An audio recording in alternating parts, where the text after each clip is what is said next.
African symbol of defense, authority, and leadership. The black rod stands at a length of 1.1 meter and weighs 8 kilograms. The protea at the head of the black rod is South Africa's national flower. It has 2 rows of 9 handmade 18-karat gold leaves, each representing one of the 9 provinces. The inner core of the protea is made of pure silver and is finished in oxidized silver.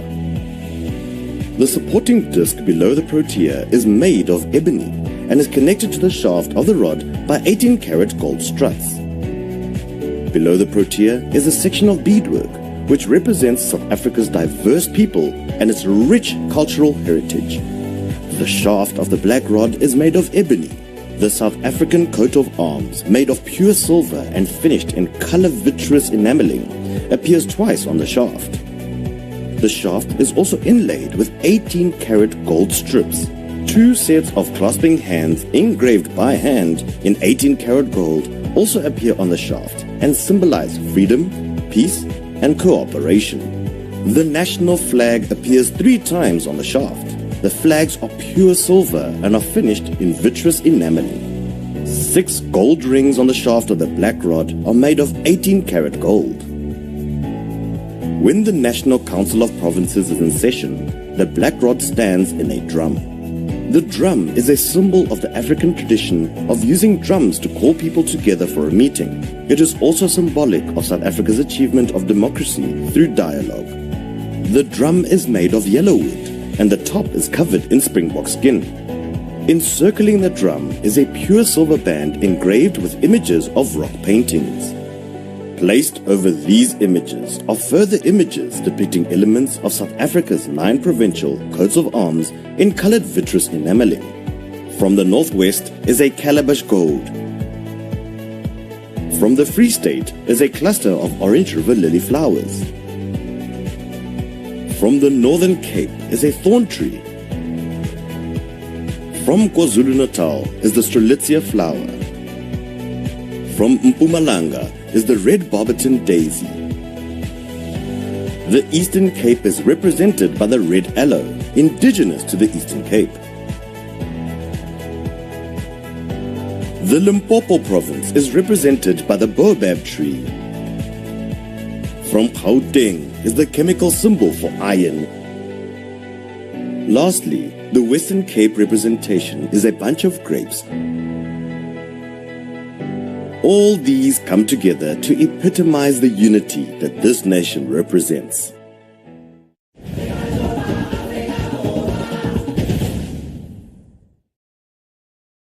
We are now joined by the Deputy Minister, of Agriculture, Land Reform and Rural Development, Mengapa. Mama, thank you so much for joining us and welcome to Parliament TV. Thank you very much for having us as well. Yes, ma'am. Public raised so many issues regarding land reform and agriculture. For instance, EGAD. We were there also yesterday. Can you just give us an update as to what really happened and how the department is going to address issues there? Definitely the problems that the farmers, especially emerging farmers at Ikeja, where we went to meet them, which is supposed to be a farmer protection support center, but it is in a very bad shape because it has not yet been renovated. Actually, that is the key and a center which will support them all, whether you are in banana industry or sugar cane or chicken, but unfortunately it has not been attended to. A strong follow-up is going to be made. And secondly, their own problems, challenges that they experience include that there was once a processing machine, mill in Umzimpu. It was then closed down, and as a result the cost of transporting sugar cane to whether it's in anywhere here, Woolers but it's very far. And therefore it affects their own production because it sometimes rot without having reached the processing plant. The roads become a key challenge because they have to transport it, particularly post the disasters and the heavy rains. The other one is the fact that they produce banana, and banana does not require too much handling.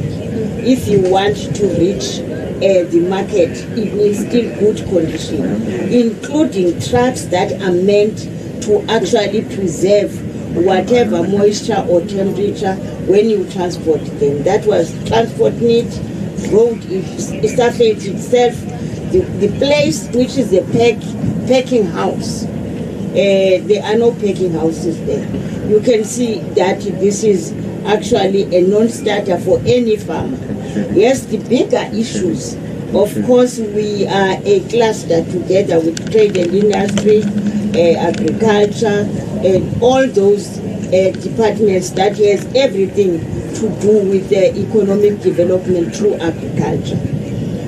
But without dwelling much on the challenges they have, the plight and the poverty was actually very glaring on rural women who are actually working there. I remember I've just come from Indonesia. There was a G20 focusing on rural women, how much we should empower them and we should be ensuring they don't get such suffering.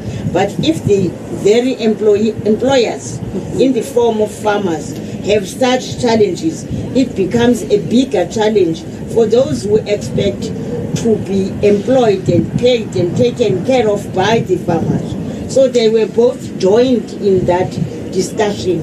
The plight that they were, the pleas that they were making to us as government was all inclusive. And I admit that some change in programs must be followed to address those cries. Yes, some of them have met here because they told us that they would present their cases here, which is very important.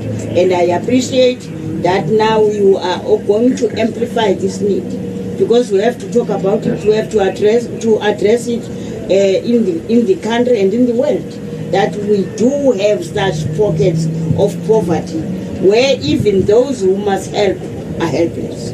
Yes, and ma'am, also the floods affected other areas, including the Horseshoe Project and others. So is the department doing something? Indeed, we are doing something. And fortunately, I did visit Horseshoe. And despite the challenges and the degradation of the environment, poverty but I want to say that's a beautiful area geographical and environmental. You can run agri-tourism there, yes, very much. But in any way, I want to make this admission.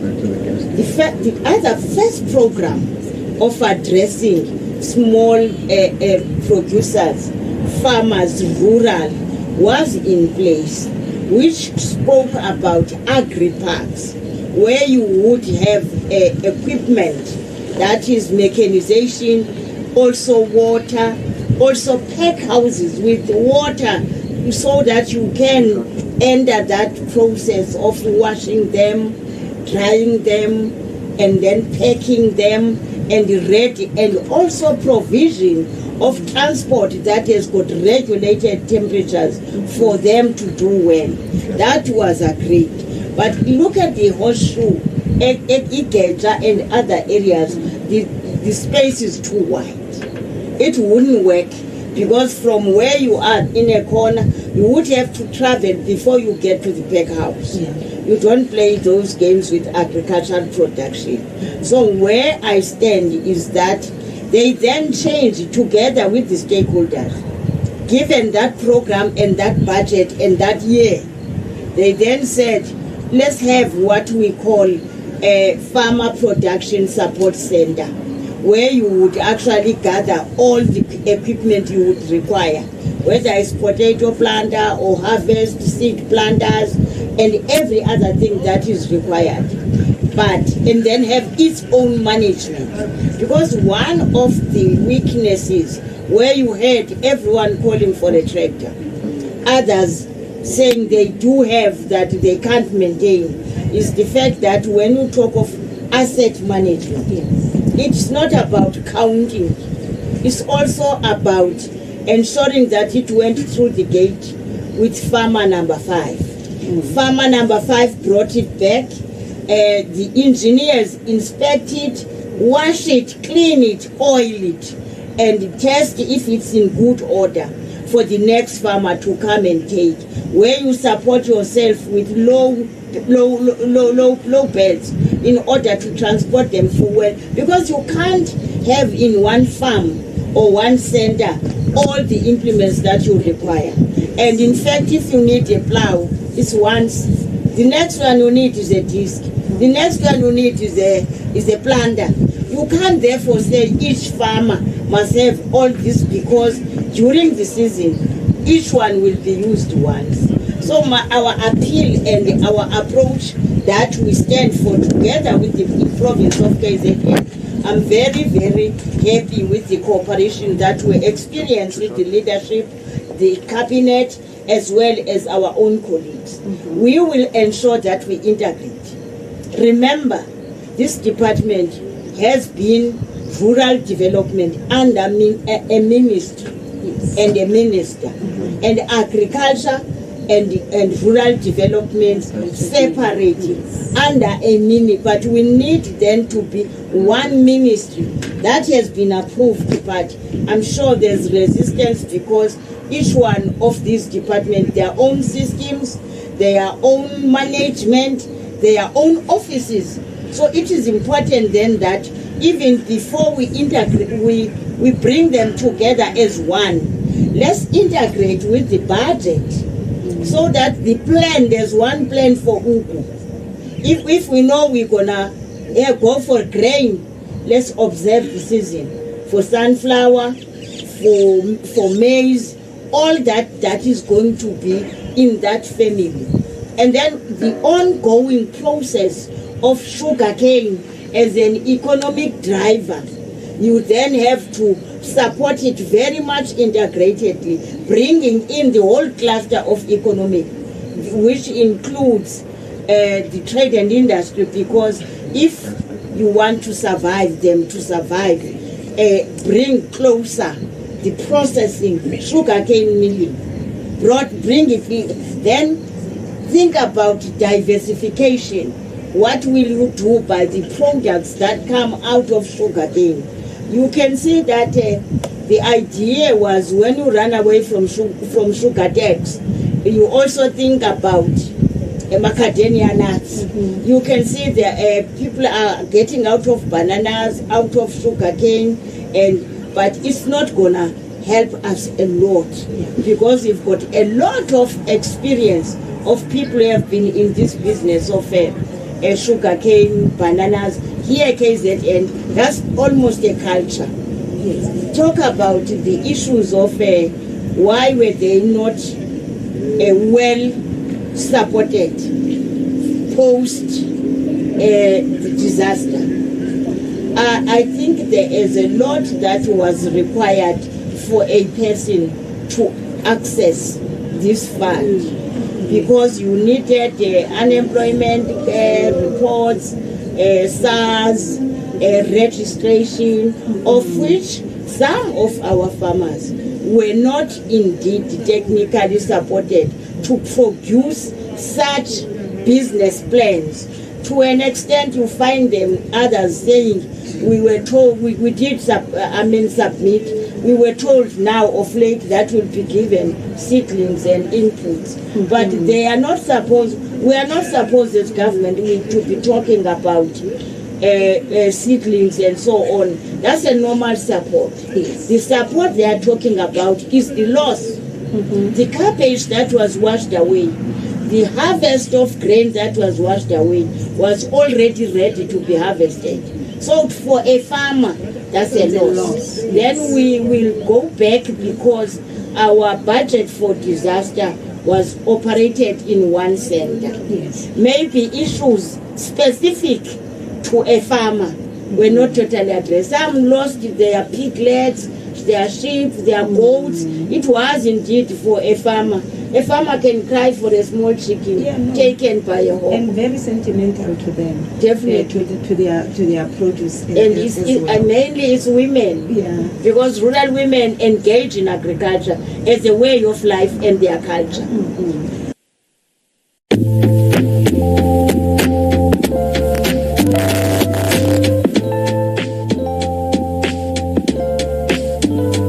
A lady by the name of Nombuso Duma set up her own factory to make skin products which are based on an organic approach, and these skin products are made from plants which are organic plants which they plant here within this same community. KwaZulu Skin specialize ngama products avikela isikhumba, astreat isikhumba kambe khona induna, acne, eczema, psoriasis, dermatitis, no hyperpigmentation.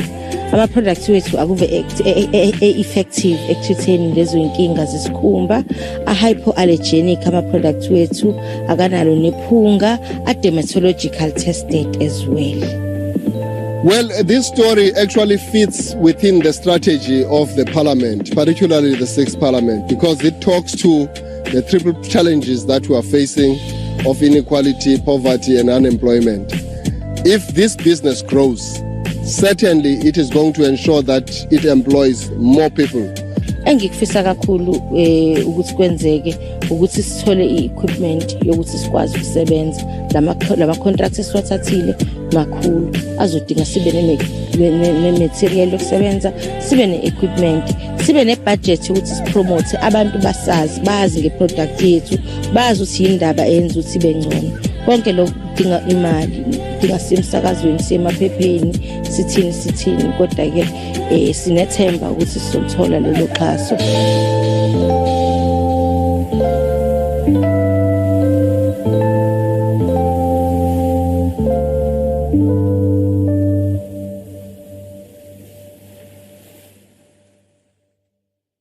Ngaphambili ngibonga igama uSibuka kaMpisane ngila ngokwe Ugu Association of Business thina sibheke kakhulu kulezi zomnotho mhlali ngaphambili mhlasimbe umuntu akaqale abonga ukuthi njengo Ugu Association of Business we support I decision ethathwa umnyango wezomnotho KwaZulu-Natal ukuthi le ndawo esikuyona Ugu Sports and Leisure uyiphendule iMaritime University sithi lokho sikushayela ihlombe.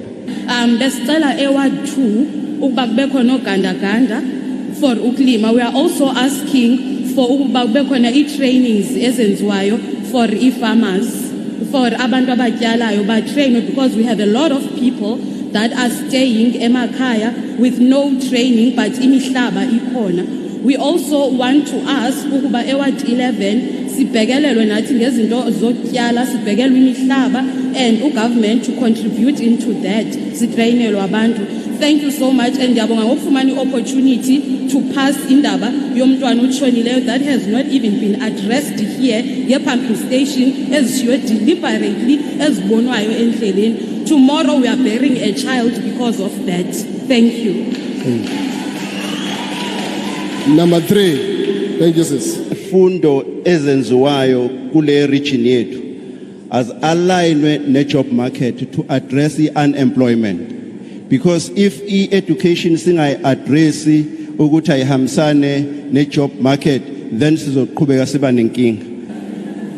Ngizomela omama abalimayo ama-senior citizens edududu nezinye inhlangano ezilimayo, siyacela kubaphathiswa ukuthi abasibhekelele kakhulu ngoba inhloso yethu ukusiza ulusha lukwazi ukuzenzela izinto ngokunokwazo, ngoba imost yabo aba above 35 abasayithola imisebenzi.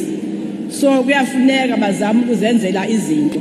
Siyasebenza somama, asinakiwe edududu, nala silima khona kubiyiwe. Uma sesilimile sesivuna sidla nale ngane eziuvazi ngiyasaba ukusho ukuthi amaphara kodwa ayiwona.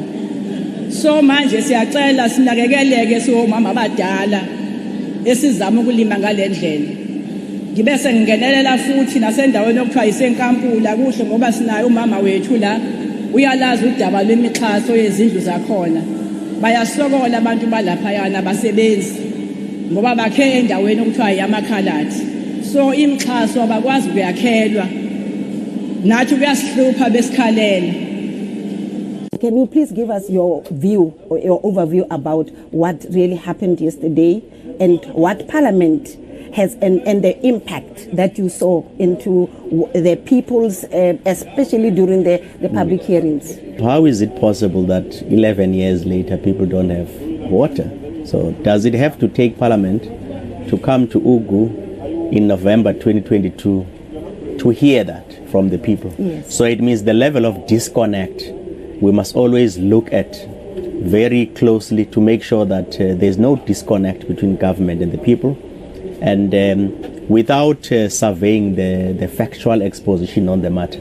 But when it comes from communities, most of the time you'll find that it is true because they live those realities daily. Yes. They would not come here and sit here and say we don't have water since 2012. And thanks for coming today. We hope we'll have water tomorrow. So it means that presence of Parliament's ear, that presence of ministers for those portfolios becomes a very important connecting point for citizens to ensure accountability is extracted from those who are responsible to implement. So we hope that out of yesterday's discussions, out of today's deliberations on infrastructure, we will hopefully go a long way to ensure that the improvement on the responsiveness of government, to make sure that it doesn't take instances like this where you begin to hear the fault lines on the service delivery chain of government, but you are able to spare action,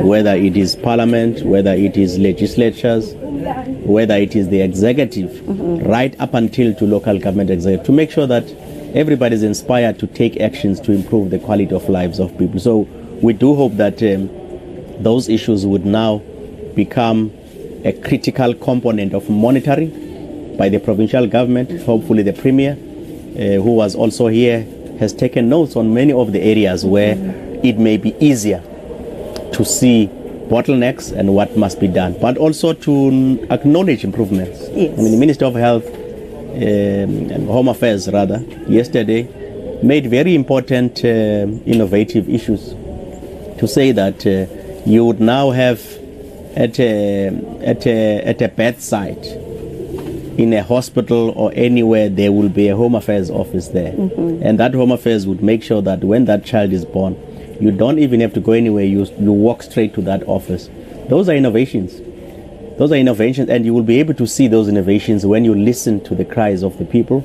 And I think those are important acknowledgements of progress that our government is doing, and they need to be commended around that. So at Parliament's role remains vigilant to make sure that those undertakings are met and brings back regular interface in different areas with the intention that it mustn't take Parliament to drive innovation. It must not take Parliament to spare actions. It must be because when Parliament comes, the executive in all its level must showcase successes. Yes. Successes. There will always be complaints, of course, but the predominant overwhelming weight must be about showcasing successes. And that's what Parliament would be excited to see. Do you think we are doing much to make sure that when we come, we reduce complaints from the people, rather people come and praise the executive and everyone? Well, it's a matter of approach than anything else, because Parliament's administration exists for one purpose only: to assist members to discharge their responsibilities as outlined in the Constitution. And ours is to make sure that they are armed as much as possible with the right information. And that entails investing significantly on research. Yes. Our ability to do research, and research not for the abstract purposes, academic research, but to be able to say, when we say there's parliamentary offices in Northern Cape, Northwest, or anywhere, what are the issues that we pick up on the ground? Are we sitting to wait for people to walk through our offices? Or are we able to go when there's a payment of social grants in Kuruman and be there when that truck of SASA comes? Yes. Observe how people are treated in those areas. Hear their complaints, silently record. That's research. When the Portfolio Committee of Social Services meets, you must be able to say, we have sampled 4 or 5 sites of delivery, just quietly, and there was no parliament with the people. It's us as an office. Are we able to do that? The same thing to happen for researchers for health. Do our staff go to clinics as a deliberate effort of conducting research? Go to clinics, go to hospital, spend time at Doranginza Hospital, spend time at Paraguana Hospital as health portfolio committee researchers. Pick up what is happening against what the APP said of that department. It doesn't have to take members. Yes. But as part of your work to go and conduct research, silently, empirical evidence, qualitative research, hear what patients say in that long queue that they are sitting. Only to come and collect chronic medication, but they have to sit there until 6 p.m. in the afternoon and be turned back. They took 60 rand to leave Mdeni to go to Para. They don't have that money. They have borrowed it to be asked to come back. It is visiting their own meager earnings that they have to be able to manage their own health. What are the things that out of our own gathering information we can be able to say to our portfolio committee when they come next time? These are the things you must speak up. This is what we've picked up in clinics. People count people in clinics, and when they reach 50, they cut them. Same as Minister of Home Affairs was saying, there is no law in this country that says cut people. Yes. It does happen in clinics. Not now, it has long been happening. So the degree of activism of our administration to complement the political players in the institution around arming them with the right data, so that when they discharge their responsibilities, Parliament's ear is on the ground across all facets of the organization, whether it's administration, whether it's political functionaries of the institution. So the point you are raising about, could we do something to reduce these complaints? Yes. Of course, they don't have to come in a long queue now, because if we are everywhere to have our own administration program to go. Are you in portfolio committee for Home Affairs? How many times did you visit the Home Affairs offices? You can't say, no, when we go in July, August, we will then see that. But you are the engine room to service that committee. Yes. Do they have to discover it at the same time with you? Or you should bring that so that when they go there, they exercise oversight. So that dynamic is very important for people to understand. And just lastly, in conclusion, there is that kind of no distinction between Parliament and the executive. What is it that you think going forward we can do to just make sure that these two arms are together yet independent? I always use this example when I talk to people. When we grew up, I don't see it now. When we grew up, you would know this. There was this chewing gum called Chappies. Chappies. Yes, I don't know, many of you might not know that. Chappies. Chappies, yes. So in the past, Chappies, I have not bought one now. I haven't seen one. You must go to deep areas to find the Chappies on without fail. When you open a Chappies, it's written there, did you know? Yes.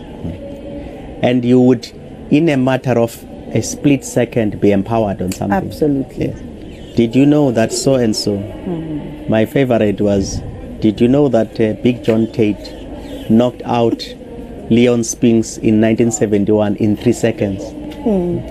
You would know that. I'm a boxing fan. Yes. So, okay, he was knocked out in 3 seconds in 1971 in the battle of this. Tomorrow it's something else. Yes. Did you know that the longest bridge is? Yes. So that's easy education. A person walks back, he knows what's the longest bridge on earth. So can you imagine if we have did you know moments as Parliament? Did you know that Parliament passed 10 legislations, 10 bills last month of which 4 focus on empowerment of women against this. Did you know Parliament passed this bill? And one of its key issues is to make sure that child foster grant is now received not only by the mother but us.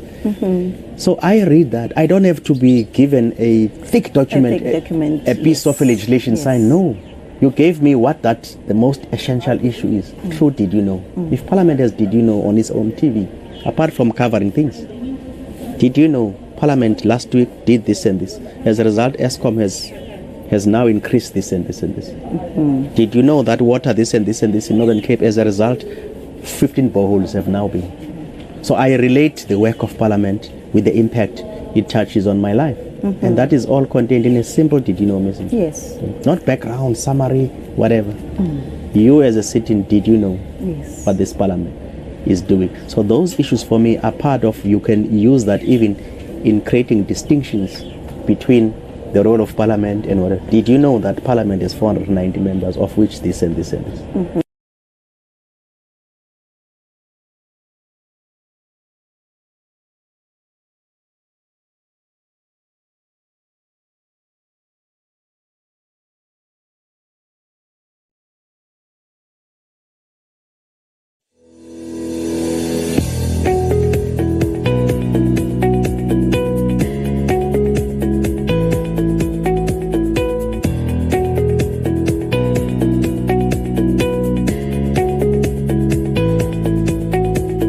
We are here as delegates coming from National Council of Provinces because we take Parliament to our people.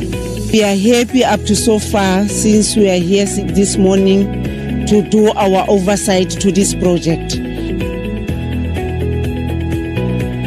The other challenge that we have seen is just to talk to the project manager to make sure that they communicate with other stakeholders like communities and business so that at the end of the day, the project will move swiftly.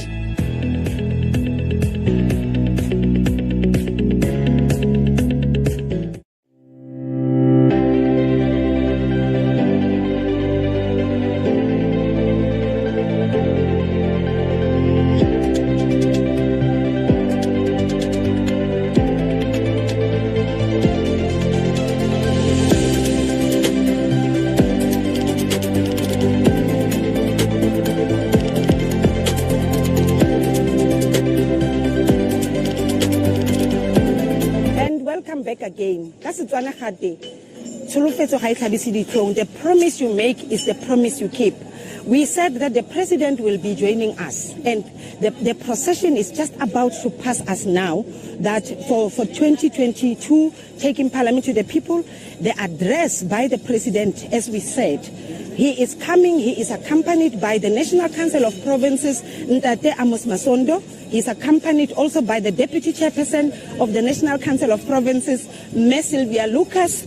He is also being accompanied by the Speaker of the KwaZulu-Natal province, as well as the Deputy Chairperson. There we see the President. There we see the Deputy Chairperson to the National Council of Provinces and the Speaker, Honorable Boyce.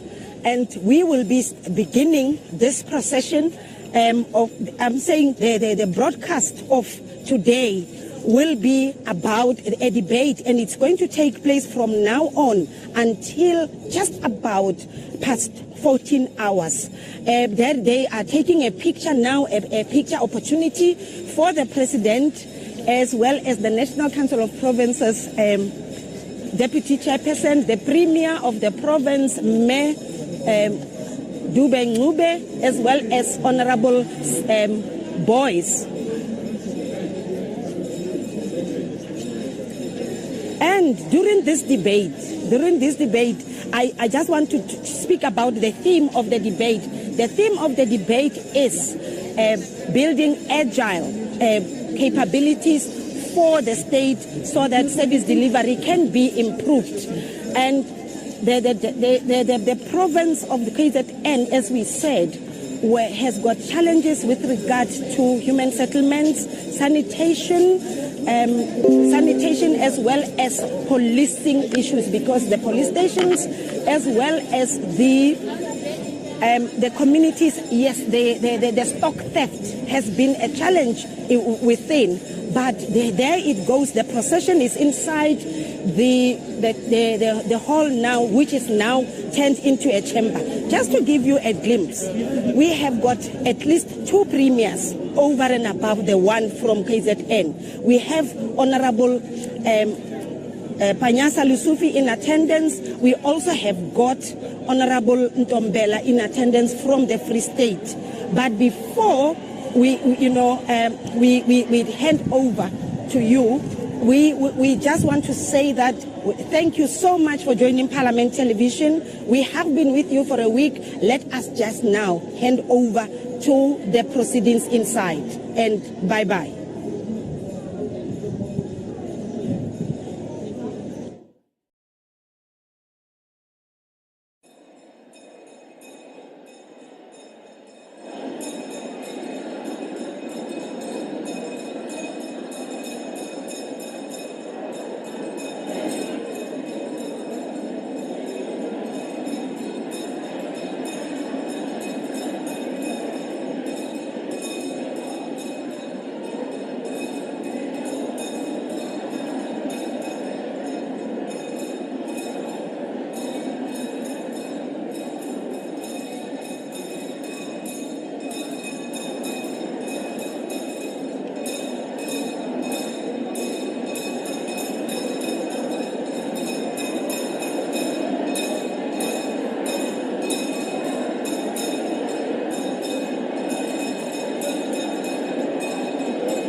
So thank you very much.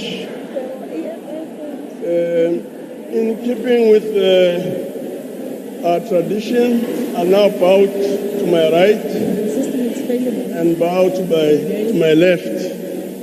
And having done so, I request all delegates to observe a moment of silence for prayer or meditation.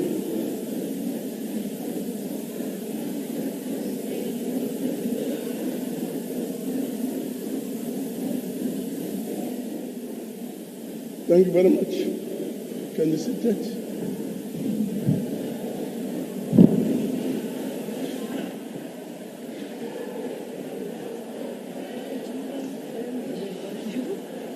Please allow me at this point to make the following announcements. Firstly, that the hybrid sitting constitutes a sitting of the National Council of provinces, that delegates in the hybrid sitting enjoy the same powers and privileges that apply in a sitting of the National Council of Provinces.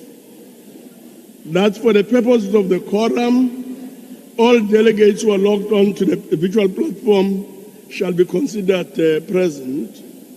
That delegates must switch on their videos if they want to speak. That delegates should ensure that the microphones on their gadgets are muted and must always remain muted. That all delegates in the chamber must connect to the virtual platform. That delegates who are physically in the chamber must use the floor microphones.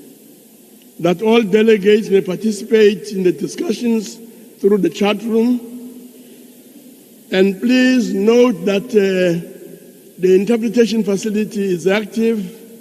Permanent delegates, members of the executive, special delegates, and SALGA representatives on the virtual platform are requested to ensure that the interpretation facility on their gadgets are properly activated to facilitate access to the interpretation services. Permanent delegates, special delegates, SALGA representatives, and members of the executive in the chamber should use the interpretation gadgets on their desk to access the interpretation facilities. I've also been informed that there'll be no notices of motions or motions without notice.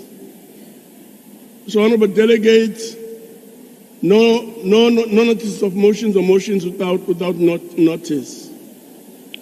Before we proceed, I would like to take this opportunity to welcome the President of the Republic, the premiers present, MECs, SALGA representatives, and all permanent and special delegates to the sitting.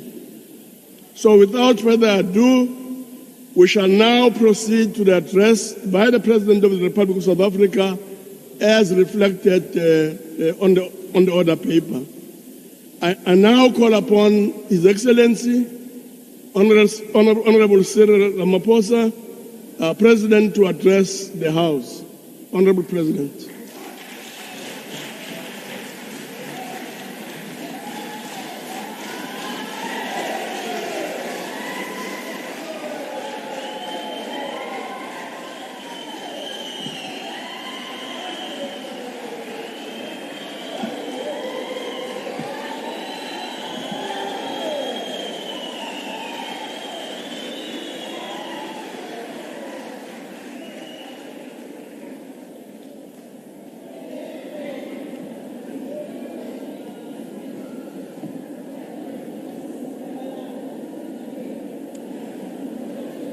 Person of the National Council of Provinces,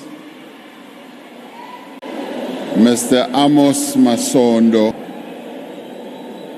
Deputy Chairperson of the NCOP, Ms. Sylvia Lucas, the Premier of KwaZulu-Natal, Ms. Nomusa Dube Ngube, honorable members of this honorable House, ministers and deputy ministers, premiers, MECs, executive mayor of Ugu municipality, other mayors who are also here, representatives of SALGA, Honorable President, just for a minute. Representatives of various political parties. I will ask the President, Honorable President, just to take a seat for a second.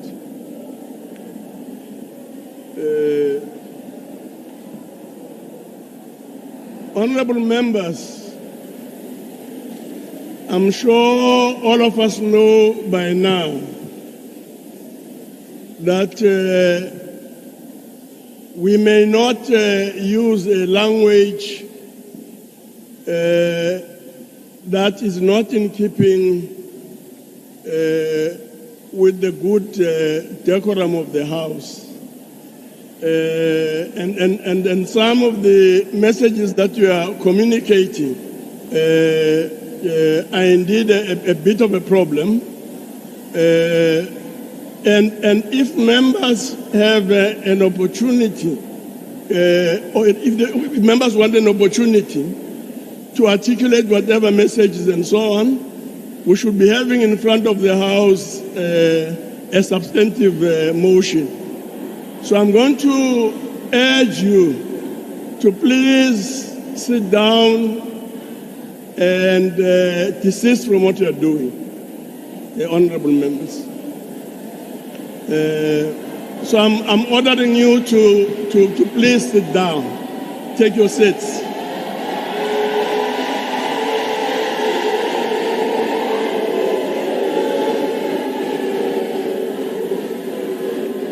Honorable members of the EFF,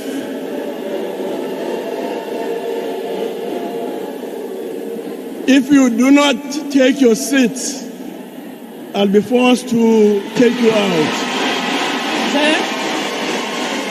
Chairperson. Honorable Chairperson, may I rise on a point of order, please?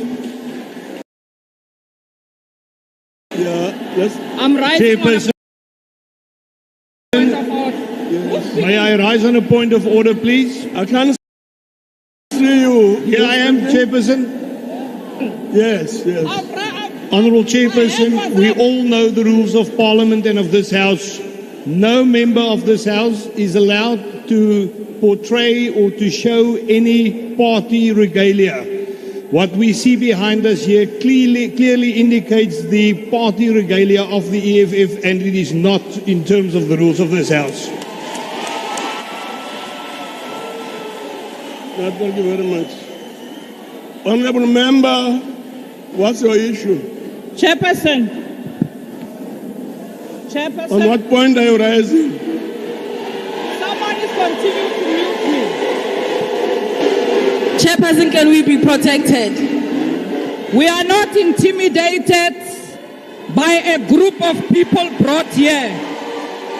The EFF will never be intimidated to stand for the people of this province who do not have water, who do not have infrastructure, who continuously are raped, while the president of this country is sleeping on top of money. Please sit down. While the president of this country is sleeping on top of dollars, which today remains unaccounted for. We demand to know, when is the president of this country going to tell our people where he got that money from? I'll ask you, of course, that's not a point of order. Ngizawucela ke endlini ukuthi sisebenzisane siyeke ukubanga umsindo ukuze le sitting ye NCOP ibe impumelelo. So without any waste of time, we will now proceed. Chairperson, on a point of order. We will now proceed. On a point of order, Chairperson. What is the point of order? We are not going to be addressed by a president who has broken his oath of office. The people of Ugu region don't have water, and is not going to address the House. He is not honorable. He is a dishonorable president who lies on top of dollars. He has no right to address the people of Ugu region. Honorable member, order. Please sit down. We will now proceed. We We know they are begging for bread. We are not going to be intimidated. We have the right to freedom of speech. We have the right to express ourselves in this house. We have the right to express ourselves in this house. Akekho umuntu onelungelo lokuthi asukume akhulume ngingazange ngisho njalo njengosihlalo we-NCOP njenge-presiding officer. So I'm not allowing you to speak. I'm not allowing you. So you are going to suppress us? I'm not allowing you to speak. No, you are going to be suppressed. I'm not allowing you to speak. Thank you very much. Let's proceed, President. Voorzitter, op een punt van orde.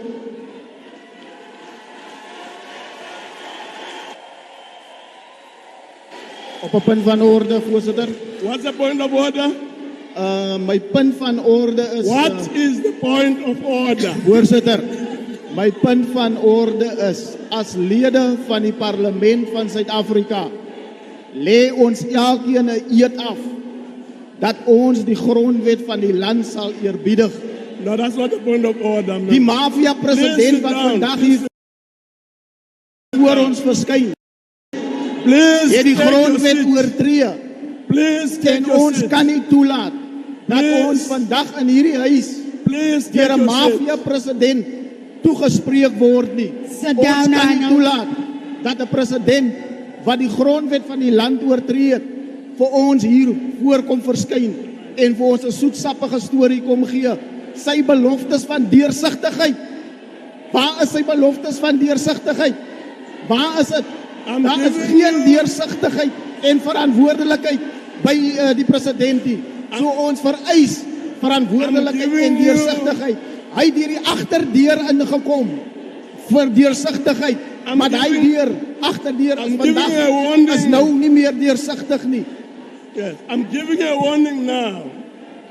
If you persist in what you are doing, I'm going to throw you out. If you persist in what you are doing, I'm going to throw you out. Honorable President, please proceed. On a point of order, Chair. Please On a proceed. point of order. Honorable Lutuli, I've warned you. Chairperson, it's a point of order. I've warned you.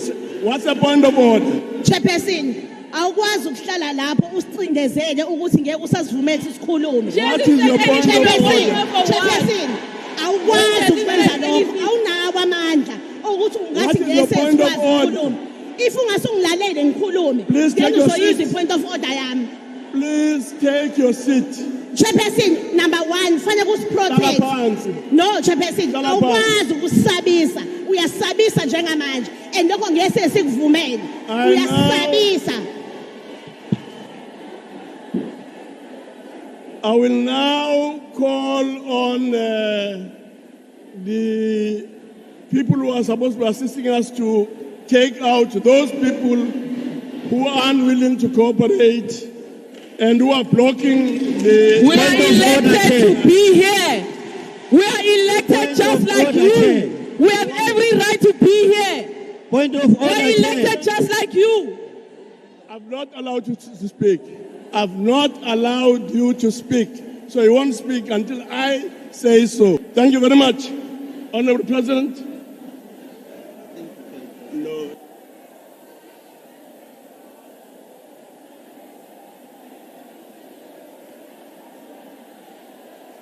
No, thank you very much. We'll now proceed.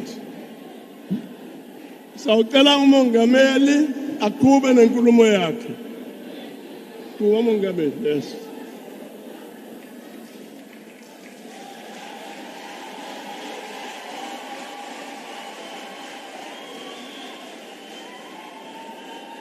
Honorable Chairperson, ngiyajabula kakhulu ukuba la KwaZulu-Natal.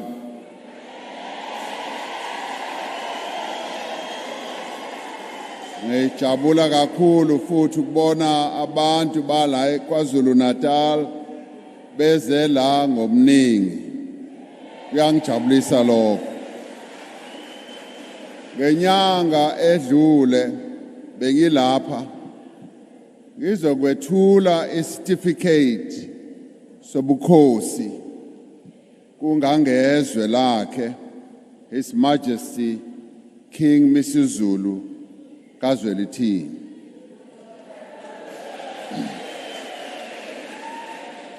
Izolo bekusuku lami lokuzalwa.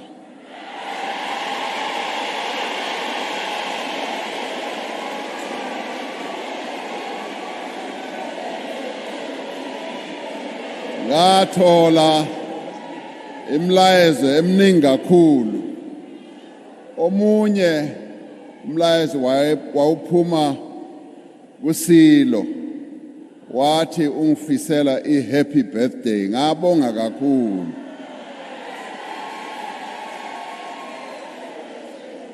Savumelana noBayede ukuthi sizosebenzisana ukuletha intuthuko esifundazweni sala KwaZulu-Natal. Okubalulekile ukuthi simamele abantu futhi sibikele abantu ngalokho okwenzwa uhulumeni ukwenzela ukuthi sikwazi ukuthuthukisa impilo zabantu. Ngijabula kakhulu lamente ize la eUgu ukuthi sizomamela kahle ukuthi abantu baphila njani, bakhala ngani, izidingo zabo yini na.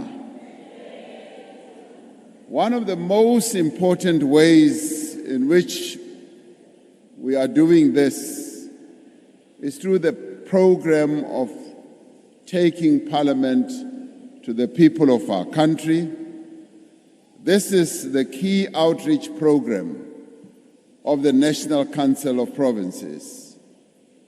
28 years since the first democratic parliament sat in Cape Town, we continue to have a parliament that is activist, a parliament that is responsive, that is also determined to make a difference in the lives of our people. This week, taking Parliament to the people has come here in this Ugu district for the first time. Siyabonga kakhulu ukuthi sithole ithuba lokuthi nama-minister ethu nama-deputy minister babe khona la. Ngithe mangifika uminister ubheka icele ungitshela ukuthi yena umuntu wala uvela khona la uthi ngeke ukwazi ukuthi ungenze lutho la ngoba kukithi la. Ngajabula kakhulu ukuzwa lokho. Our ministers, deputy ministers, and indeed our premier and MECs are here to respond to the concerns of our people and also to do everything they can to resolve the concerns of our people. Ngiyazi ukuthi izidingo zabantu bala eUgu district ziningi kakhulu. Ngiyathemba ukuthi niyena thola ithuba lokuthi nizibeke kuma-minister ethu nama-deputy minister. We have heard about your challenges here. Into ezifana nokuthi amanzi iyona inkinga enkulu kule district. And that also there are shortages and interruptions that are making life difficult for the people in this district. We have also heard from our citizens that the poor state of the roads in this district is making it more difficult even for learners to get to schools and for our people to go to clinics. The state of roads is making it difficult for workers also to go to work and for businesses to transport their products to markets. Good roads are not just important to people's everyday lives, they also open up economic opportunities and strengthen local economic development. We have heard during the public hearings that the people of this district need housing, particularly after the floods earlier this year destroyed many homes and businesses. Kubantu abaningi lapha kunzima ukuphila ngaphandle kwe-grant. To support poor and vulnerable people, the government continues to provide social grants to millions of South Africans. Before COVID, we had up to 18 million people who received grants every month. And during COVID, we realized that there were many more millions of our people who are unemployed and who continue to live in poverty. And it is what led us to introduce the COVID-19 Special Relief of Disaster or Distress Grant, which now covers 11 million people. Siyazi ukuthi abanye banezinkinga zokuthola nale mali ye-350. Siyakwazi lokho. We have heard this during the public hearings over the past few days. Siyazi futhi ukuthi kwabaningi le mali ayinele futhi. Abantu bafuna ukuthi ikhuphuke le mali. Kodwa ke uhulumeni akanayo imali eningi kangako. Sithe sizawuqhubeka nayo le grant na kulonyaka ozayo. Challenges with agricultural production are also having a direct impact on people's lives in this community. Ugu is an agricultural district, and the majority of people who live here rely on the land to feed themselves and their families, to grow crops for their livelihoods, and grow crops such as bananas, sugarcane, pineapple, mangoes, and many other crops. There are also long-standing issues with land tenure in areas under traditional administration. Honorable members, in many ways, the challenges facing the residents of Ugu District Municipality are similar to those that are facing many of our people in other parts of South Africa. Since democracy in 1994, this government has made significant strides in improving the lives of South Africans, particularly those who were most disadvantaged by apartheid misrule. We have expanded basic services like water, much as the people in this district are experiencing challenges in relation to water. We've also expanded electricity distribution and built homes, much as we are currently going through load shedding. We have provided access to free primary health care, quality basic education, and free tertiary education. Since 1994, the progressive and pro-poor policies of successive democratic administrations have lifted millions of people out of extreme poverty and improve their lives. And yet we know that we can no longer rely on these past achievements as we witness severe challenges at local government, which is where service delivery happens. This year I've held 5 presidential imbizos in the Northwest, in the Free State, in Mpumalanga, in Gauteng, and in Northern Cape. At these imbizos, challenges at local government level were articulated by our people in those areas, and they were foremost in the minds of our people. Reports from the Auditor General and the National Treasury and the State of Local Government reports point to inefficiency, maladministration, lack of financial controls, corruption, poor governance in many municipalities. Kwangathi igebengu zonke zihlangane la komasipala ngoba kulapho imali itshontshwa khona.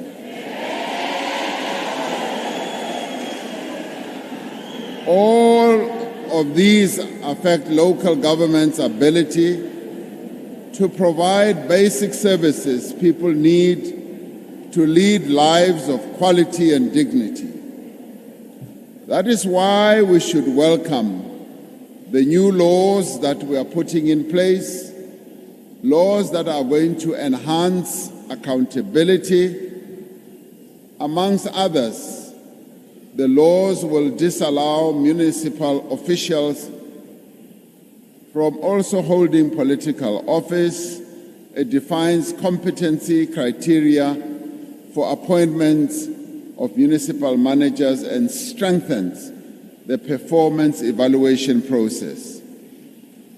This should be viewed alongside the process that we are embarking upon of professionalizing the public sector, which was adopted by Cabinet last month.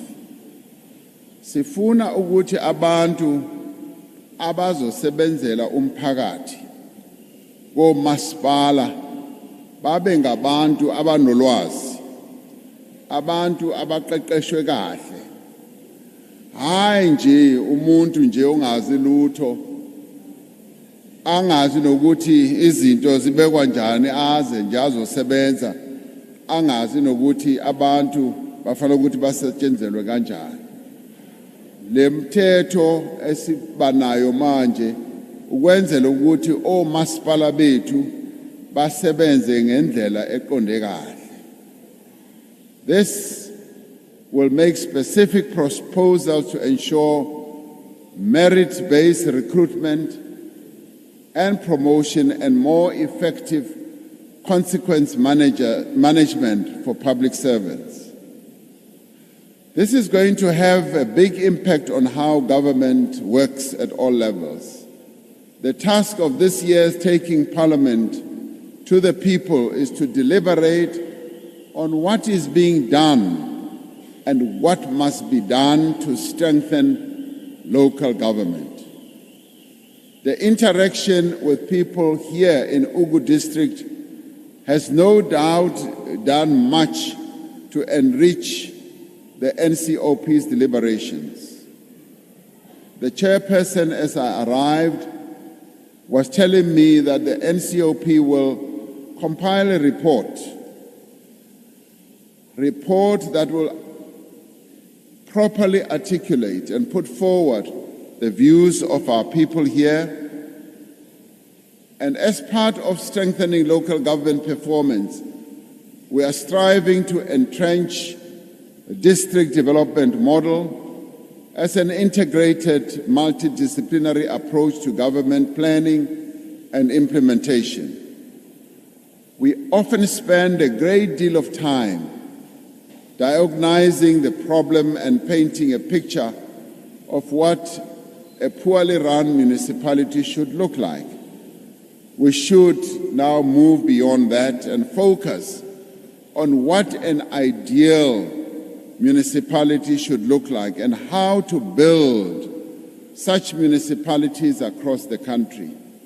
We have spoken before about some of the key elements of an ideal municipality, including that an ideal municipality should have a vibrant economy. It should have places where tourists want to visit.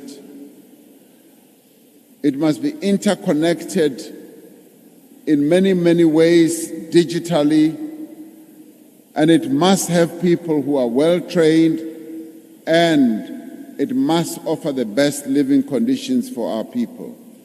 Such municipalities should be municipalities that provide good access to health, education, as well as recreational facilities.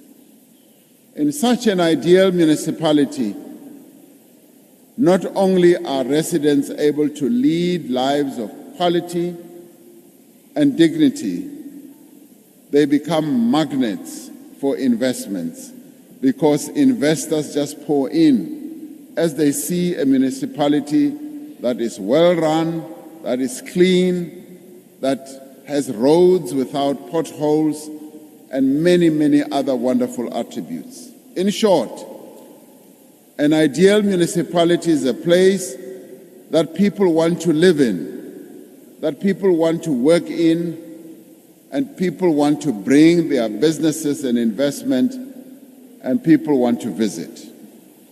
To achieve this, we need to capacitate local government to play a far more prominent role in implementing our economic reconstruction and recovery plan. We cannot achieve higher economic growth, we cannot create more jobs, and we cannot grow more businesses if local government does not function well. We have a shared responsibility to promote investment in this district and in this province. Over the last 4 years, we have raised more than 1 trillion rand in new investment commitments, of which 330 billion rand has already flowed into the economy. The factories, data centers, paper mills, and mines that are built through this investment are not located at the Union Buildings or Parliament in Cape Town. They are located where our people live. And that is why we need to make sure that companies should want to invest here in Ugu District and where our people stay.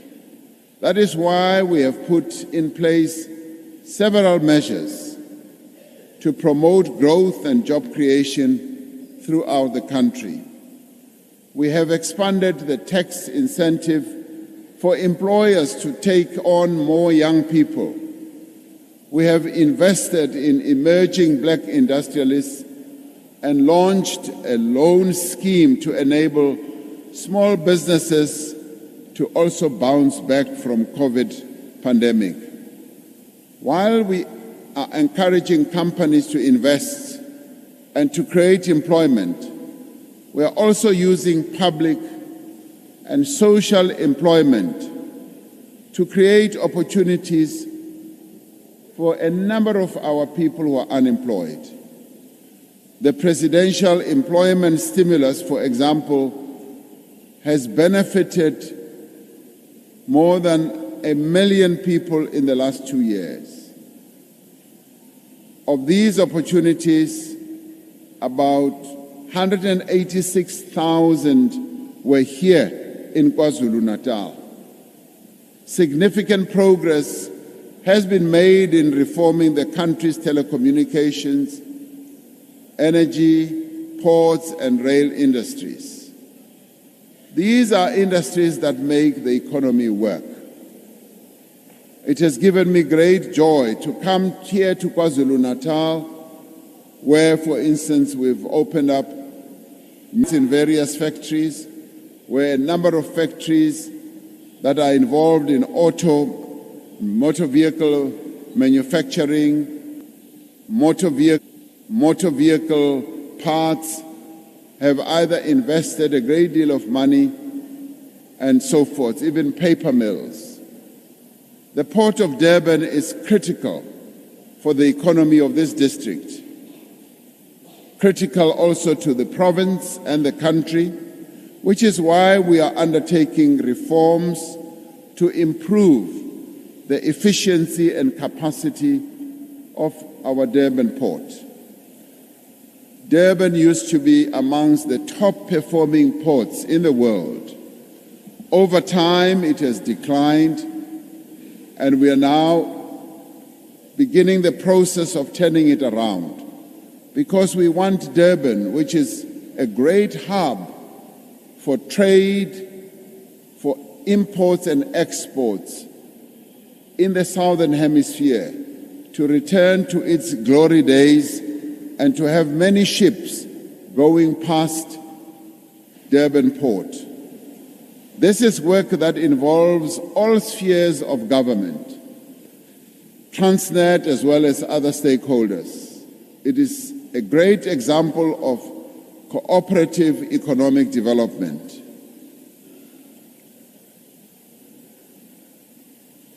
We are embarking on all these efforts so that we can improve the economy not only of KwaZulu-Natal but also of this district. Since 1994, the democratic government has been hard at work to bring about a better life for all. But we know there is so much further and so much more that we need to do if the promise of our Constitution is to be fulfilled for all. As parliamentarians who are gathered here, yours is a critical role. As parliamentarians, you hold government for the promises that have been made and ensure that those promises are met. In taking Parliament to the people, you are fulfilling this important mission. But what is more important, as we take Parliament to the people like we have done here, is to enable us to listen to our people, to listen to their concerns. I'd like to thank you because you have made your voices heard. Sengitholile report yokuthi kulo lonke leli viki kule lama hearings wayeloku eqhubeka la ukuthi abantu bethu lapha bebethini.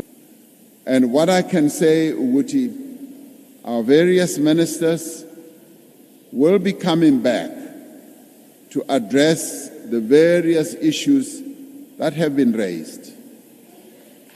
Bazawubuya.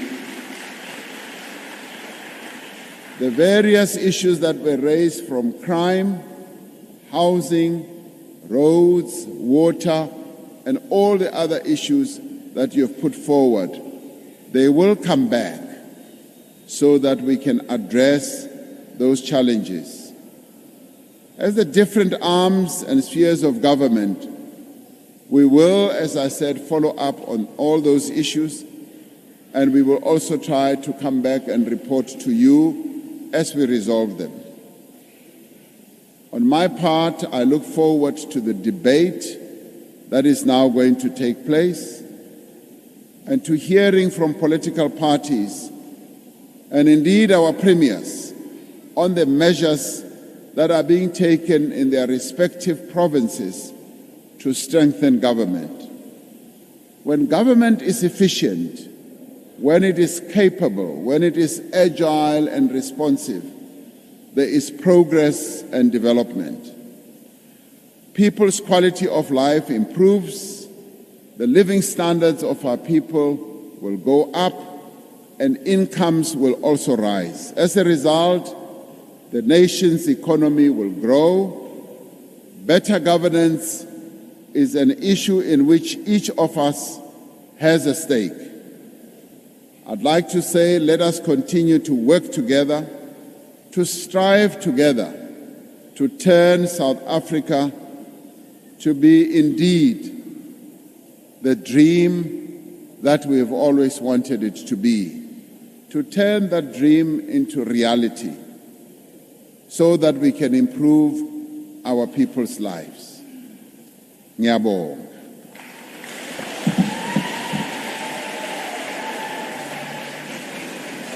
Thank you very much.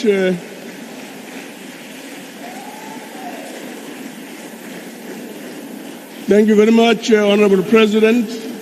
We'll now proceed to Honorable Lucas. Honorable Lucas.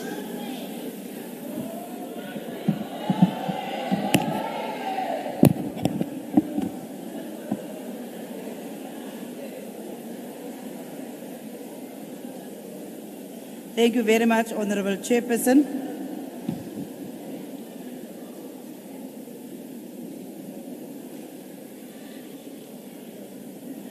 Honorable Chairperson, Honorable President, Ministers present, Premiers, Permanent and Special Delegates, House Chairpersons, Chief Whip of the NCOP, Traditional Leaders, distinguished guests, ladies and gentlemen, good morning, Siyabonga, Sanibonani.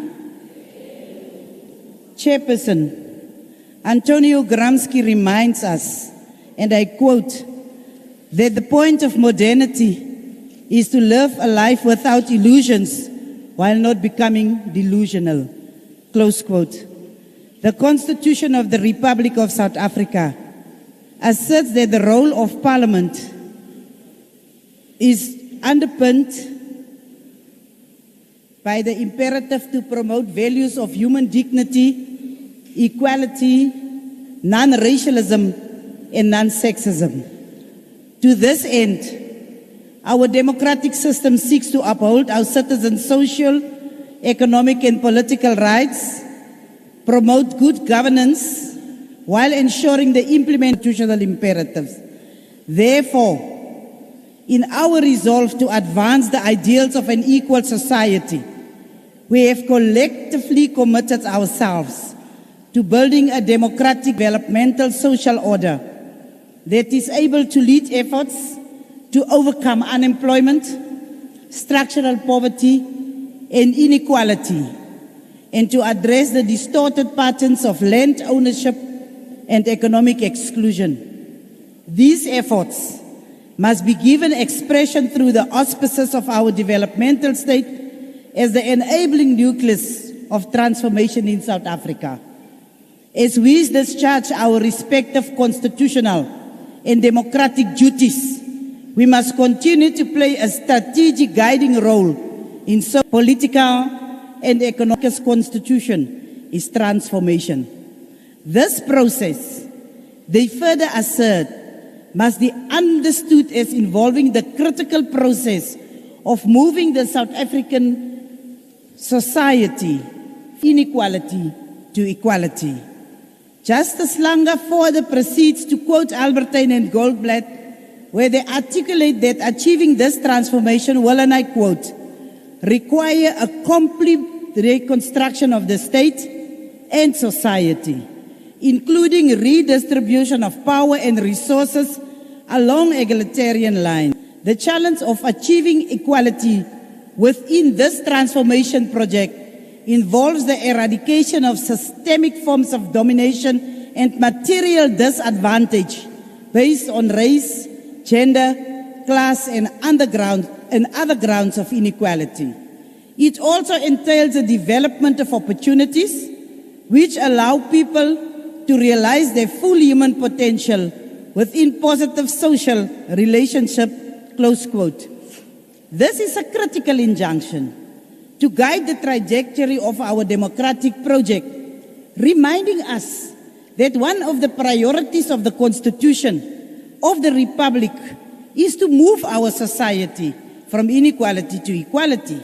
Furthermore, the historical impact of oppression, particularly on the lives of the previously marginalized and subjugated communities, particularly women, has left deeply embedded socio-economic disparities, deeply entrenched patriarchal doctrines of oppression, which still, up until today, undermine efforts of realizing gender equality. Honorable members, Chairperson, as we reflect on the concept of transformative constitutionalism, particularly within the ambit of the NCOP's constitutional mandate, we must recognize the important role played by the National Council of Provinces. As the nerve center for overseeing three-sphere cooperation and intergovernmental relations, it is imperative that we locate the transformative character of the NCOP, particularly as expressed in the work that we do as a second chamber of parliament. To this end, every oversight instrument must be effectively utilized to build a society where all South Africans can have access to a decent quality of life. Through its oversight and three-sphere coordination role, the NCOP are advancing improved cooperation, better service delivery, and better responsiveness to community and their needs. It is precisely the NCOP's three-sphere scrutiny, coordination, cooperative governance, and intergovernmental relations mandate which empowers and positions it as this apex chamber within South Africa's legislative sector, bestowing upon it the constitutional mandated authority to effectively oversee the implementation of the country's developmental policies. These characteristics of the NCOP still position it as the chamber with a unique mandate to ensure that local issues are effectively prioritized. To this end, our oversight role over government's planning processes, particularly as preempted and envisaged through the implementation of the district development model, will ensure that the existing distortions in government's planning processes are appropriately attended to, which will inadvertently lead to better oversight outcomes and deliverables. If we speak about the significance of taking Parliament to the people, Mr. President, the Taking Parliament to the People program was initiated in 2002, principally to improve public participation and to provide the public with an opportunity to engage the three spheres of government on matters that affect their quality of life. Through this program, thousands of ordinary South Africans, mostly from marginalized and rural communities, as we have seen in Ugu District this week, have been given the opportunity to interact with members of parliament and also with the executive of issues of service delivery as well as governance-related matters. This initiative forms part of our oversight and public participation role and targets areas where public education about democracy in the country is most needed. This program also prioritizes areas where people feel that governance responses to their social and economic needs have been ineffective and require intervention. Through this program, we have also been thoroughly appraised about the endemic capacity challenges that still exist, which often compound the challenges faced by many people across South Africa.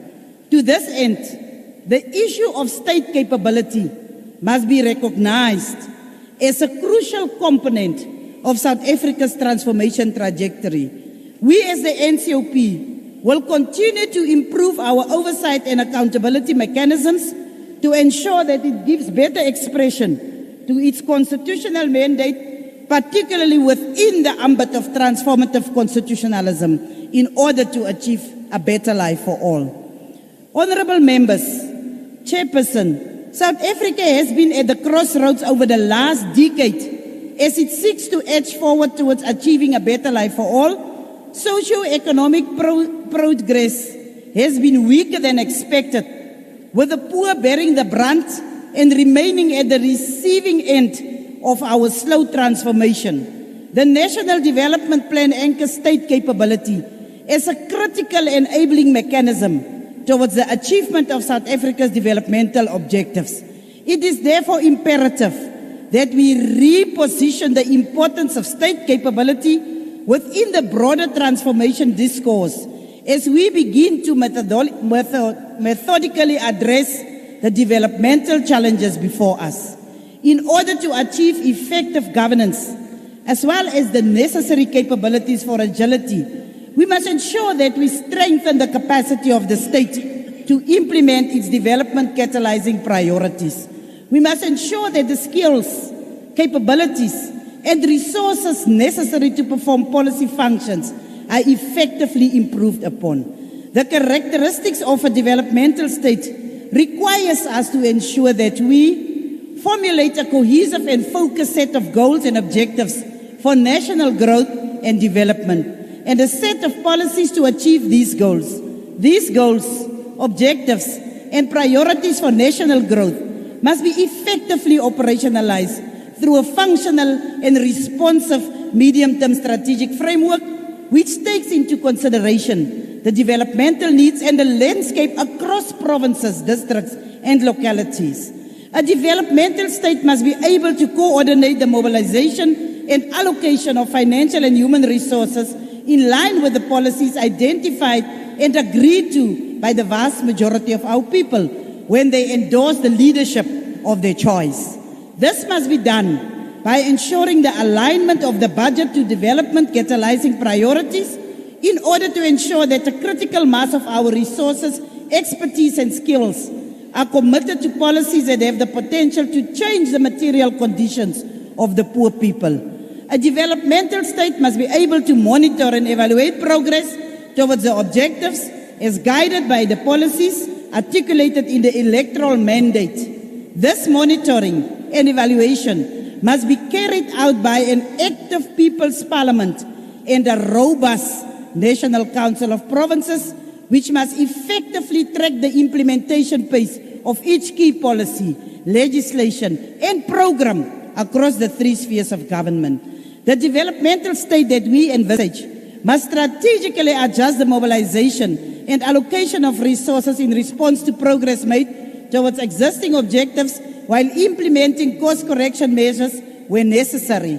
The capable state we are calling for requires effectively coordinated state institutions with skilled public servants who are committed to the public good.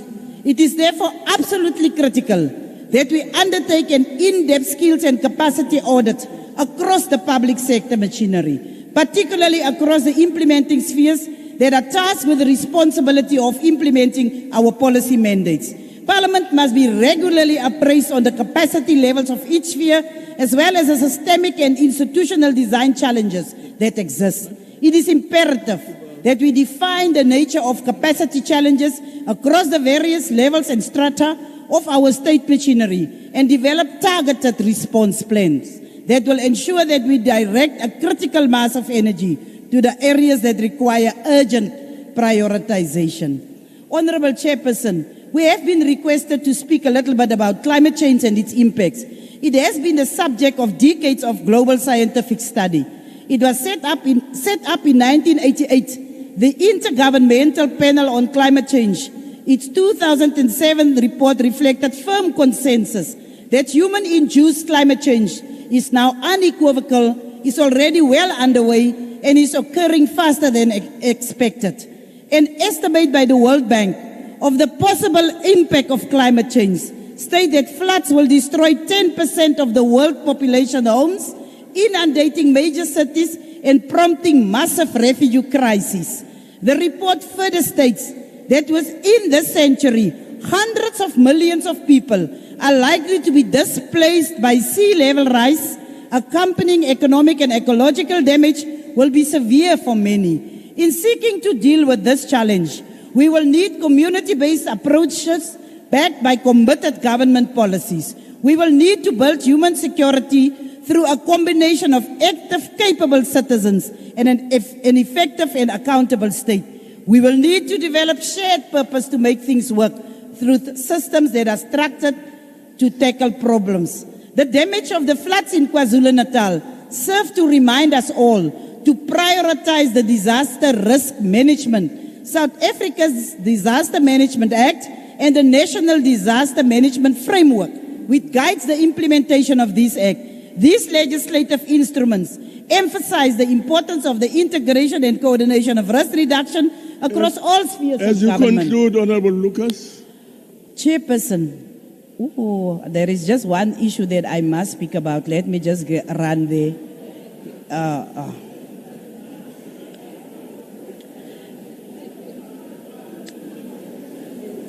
Let me just, in terms of disaster and risk management, impoverished people are more likely to live in hazard-exposed areas and are more or less able to invest in risk-reducing measures. The lack of access to insurance and social protection means that people in poverty are often forced to use their already limited assets to buffer disaster losses, which drive them further into poverty. So poverty is therefore both a cause and a consequence of disaster risk.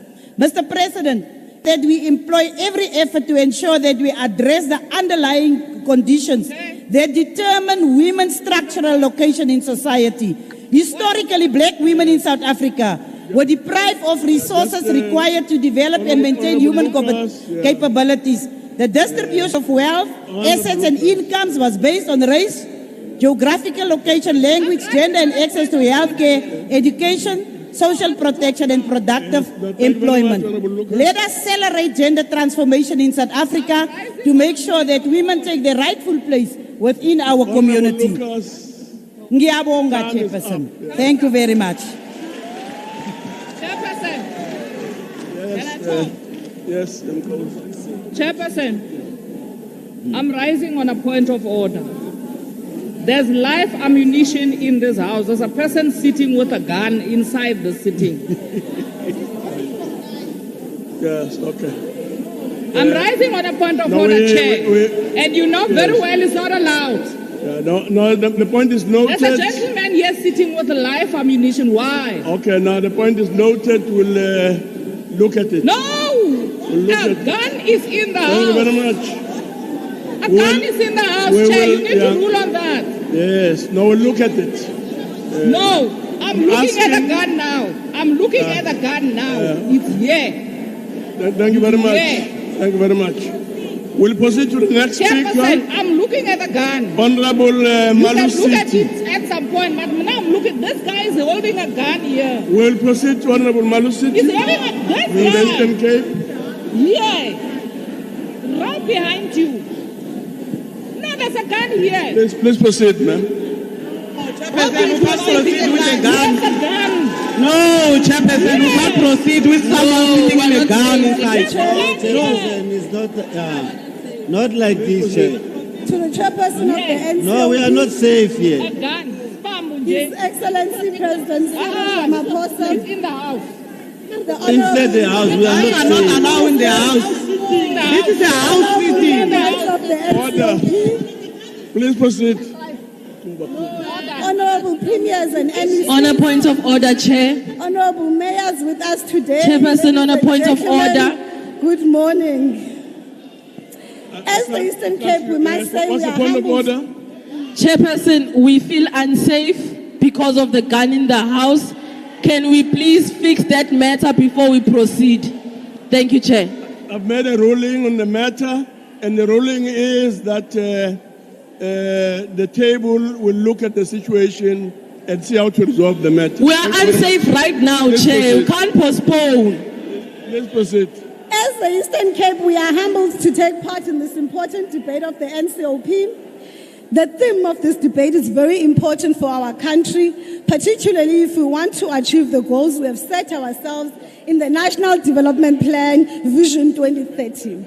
We believe that this is an opportune time to have this debate in the country, as in 2 years we would be celebrating 30 years of our democracy.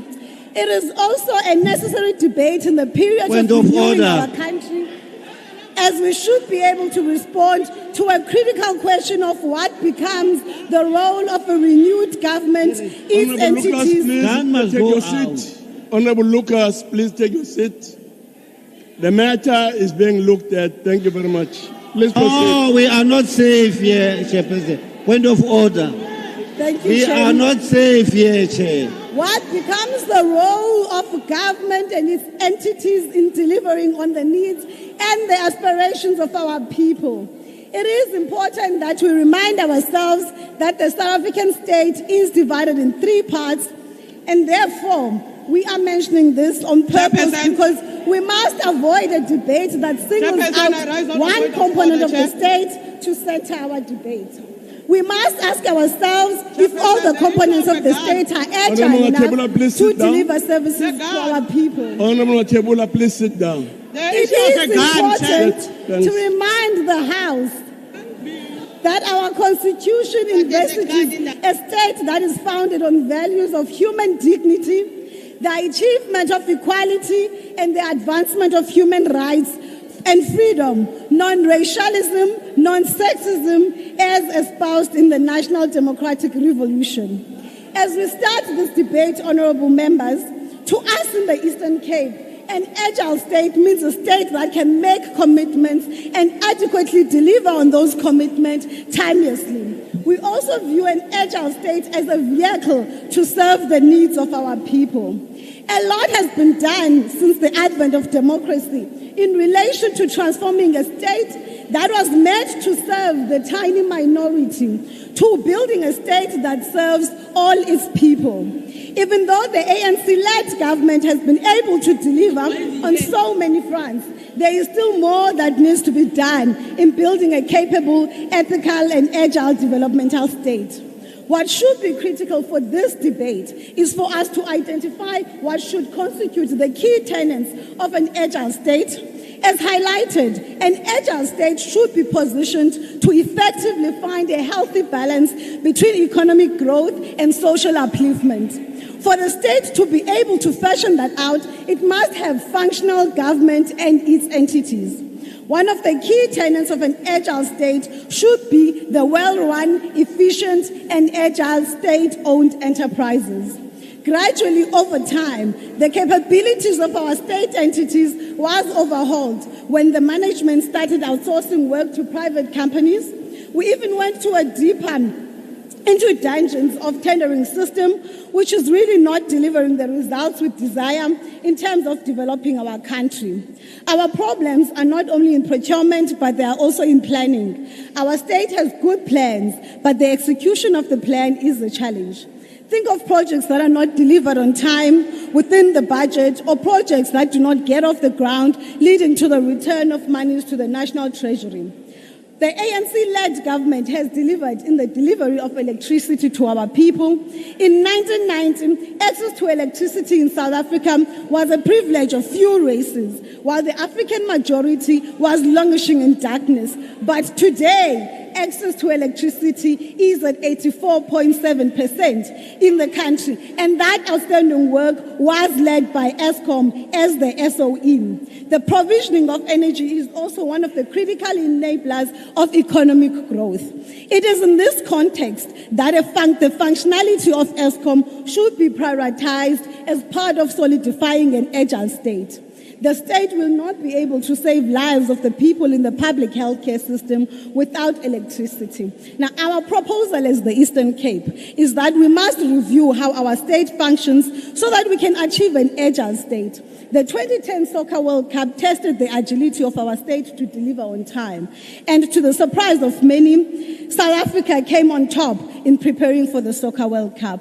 Honorable members would remember that we even set up specialized courts during the 2010 Soccer World Cup that opened even on weekends.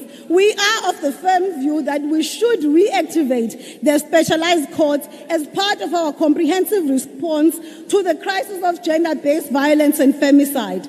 We need to effect swift justice, particularly to perpetrators of GBVF.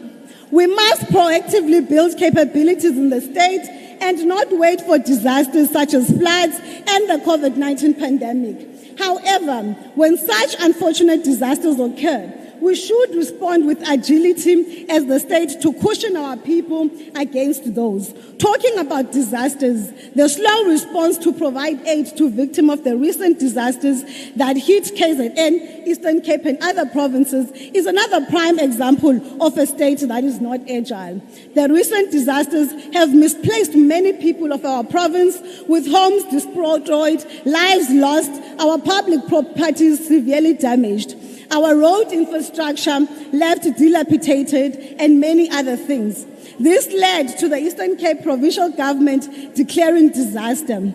It was then our expectation that when the national government and the joint ad hoc committee visited both provinces, the visit would inform the allocation of funds for the disaster relief.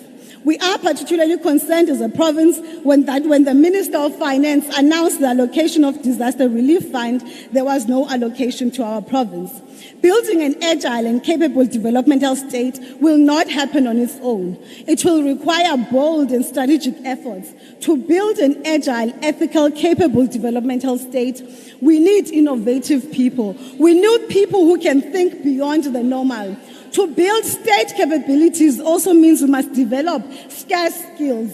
We must support the deliberate and the bold action by the Department of Higher Education and Training to strategically rebrand, destigmatize the TVET colleges and focus them on producing artisan skills. Part of what should be one of the key tenets of an agile state should be the state capacity to make use of state resources and state influence to attack poverty and expand economic opportunities. In many countries, the state plays a key, clearly defined role in shaping the structure and output of the economy for the benefit of its people. To us, the state must be adequately capacitated with resources to play this role effectively. It is in this context that we believe that the austerity measures, which leads to, amongst others, the shrinking fiscal allocation, lessens the state capacity to deliver to its people. There is no country that can recover from the crisis of COVID-19 magnitude with austerity. The response to the crisis and being deliberate in using state resources towards poverty alleviation needs a bold state-led intervention. We must harness partnerships with the private sector because most of the skills that left the state are in the private sector.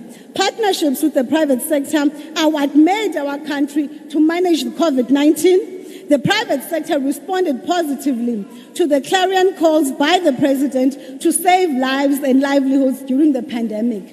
We must use the same partnerships to improve everyday service delivery challenges and accelerate the socio-economic development in our country.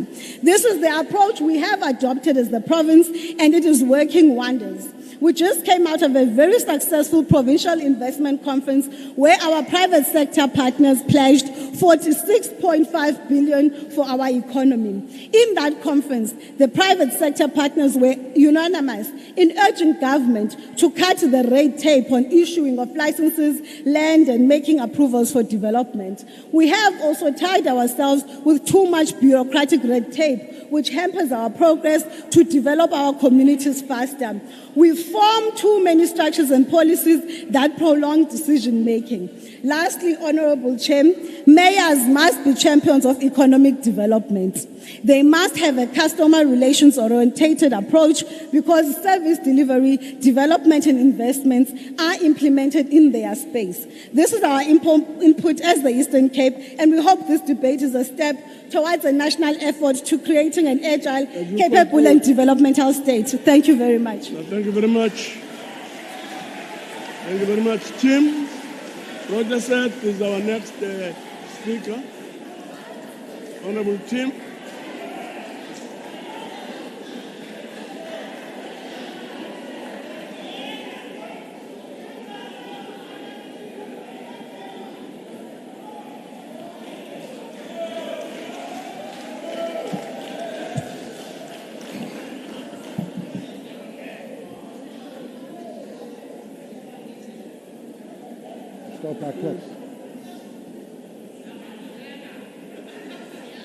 Please proceed.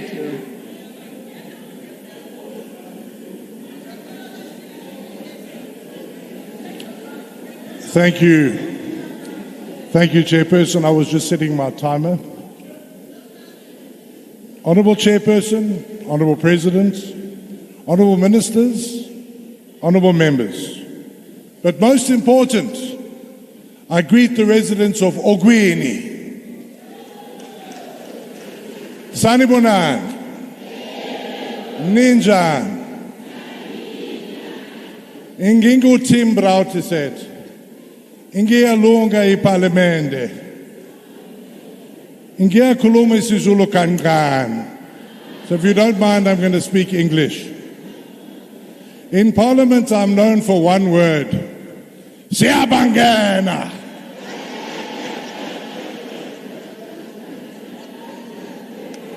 Residents of Ogwini, today I'm confused.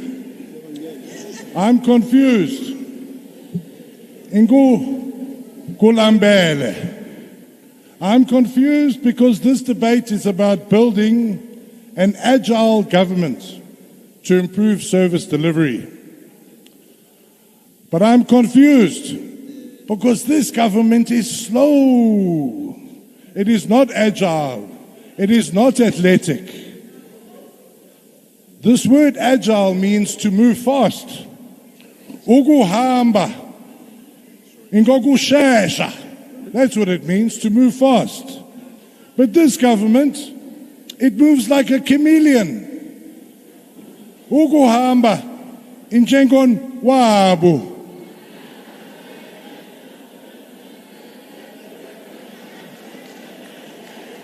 Even the Honourable President has acknowledged this, that there is much more improvement to be done. The Honourable President said that the ministers are going to come back. But how long will a chameleon take to go and come back? I get worried. Since Tuesday, residents, and I'm speaking to you today, not the honourable members, we have been listening to you. We have heard your complaints about water, roads, safety, houses. We have not heard too many compliments. You have told us the truth. Even Honourable Bishop Dube stood up here and said, you must not speak lies. But I'm telling you, the people of Ogwini, you spoke the truth to us this week, and I thank you for that. This government is slow. Ukuhamba injengonwabu. It is slow because the water problems that started in Ugu in 2015 are still going on. 7 years later, you're struggling with water. 840,000 people are affected by St. Helens Rock. That's 2% about of the population of South Africa affected by one pump station. And it's taken 7 years to fix it. This government is slow because after the floods, 200 families that were displaced in Ugu are still waiting for their houses. Only 111 have been built in the 7 months since the April floods. It is slow because the roads and bridges that you asked for have been promised, but what has been delivered? Dololo. It is slow because officials always complain that they're waiting for money from National Treasury and blame that for service delivery, the failure of service delivery. It is slow because after the floods in April, the N2 at Magabeni and the Manzantoti are still broken, and you still have to sit in traffic there for hours when you go to eThekwini. You all know this. It is slow because after 7 months, Abantu Basetegwini still have sewage flowing in the roads. They still have sewage flowing in the rivers and into the seas. Now you see, my friends, I have a theory. A theory, if you define it, is an idea based on observing patterns, and you use that to predict future behavior. And when you observe the patterns of this government, you have to conclude that the theory is that it will always be slow. Ukuhamba injengongwabu. But I have good news. I have good news today. There is a government in South Africa that moves fast. There is a government that ukuhamba ngokushesha.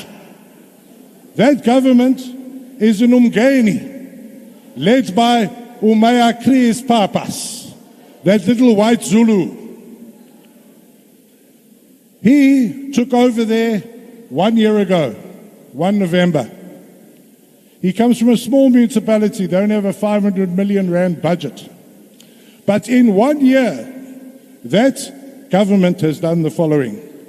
They have increased indigent support by 5 million rand. They've been from 133 to 3,005 people that are receiving free basic services. A week before the floods in April, and they said you've got a big flood coming. We send search and rescue people to you, and they'll be there on the Friday before the flood. eThekwini ignored it. They ignored it. No warnings were sent by eThekwini. No search and rescue teams were ready. And 448 people died. 448 people died, and there were still 72 people missing. Why? Because a fast DA government offered help to a slow ANC government, and that government failed its people. This government says it is responsive, but we are still waiting for the funds, Mr. President, to fix the water and sanitation problem in eThekwini. Mr. President, the problem is not going to go away.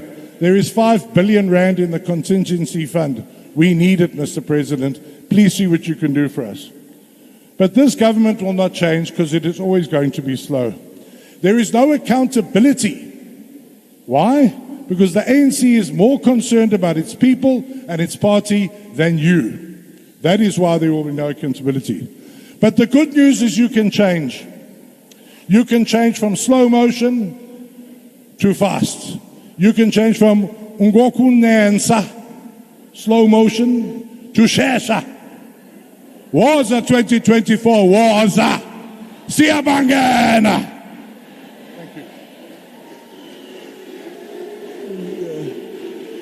Thank you very much.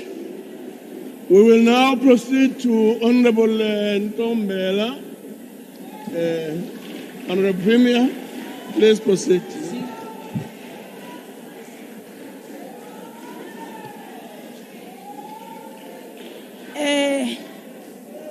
Your Excellency, President Cyril Ramaphosa, Your Excellency, Deputy President, the Honorable Chairperson of NCOP, Honorable Amos Masondo, Honorable Ministers that are here, Deputy Ministers that are here, Your Honorable Deputy NCOP Chairperson, Premiers that are here, ladies and gentlemen, sanibonani, abantu base KZN.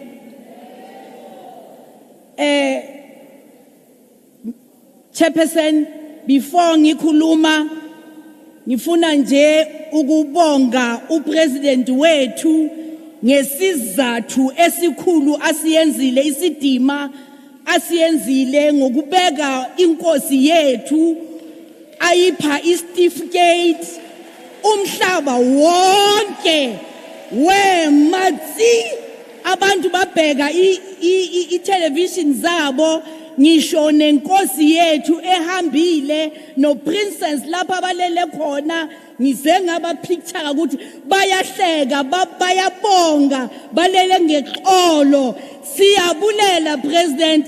For that I want to salute you.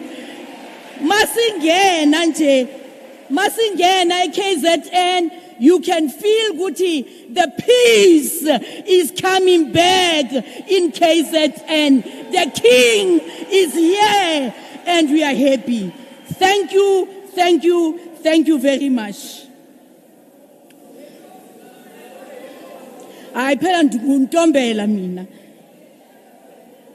This house will agree with me that the ultimate success of our growth and development objectives depend on building agile state capability to improve service delivery outcomes. This aspiration is about building an effective government just as much as it is about building a social contract with the people. And indeed, that's what we are trying to do. Beyond the ability to challenges, agile state capabilities are equally about connecting various efforts to respond to the people's dreams of a better life. Yes, our responsibility is to make things happen. This is the promise we have made to millions of our people and the promise we must. And abantu basekhaya, yes, we are not angeke sipretende ukuthi noma siqambe amanga lapha singafikelanga khona. Yes, niyavuma nathi siyavuma ukuthi siya leader, but kunzima because when we start leading siyesangenelwa yinto lapha esingayazi, but it's COVID-19. Kunzima because mastata kuleader niyazibonela kuye kwangena into eziningi kwavela izikhukhula.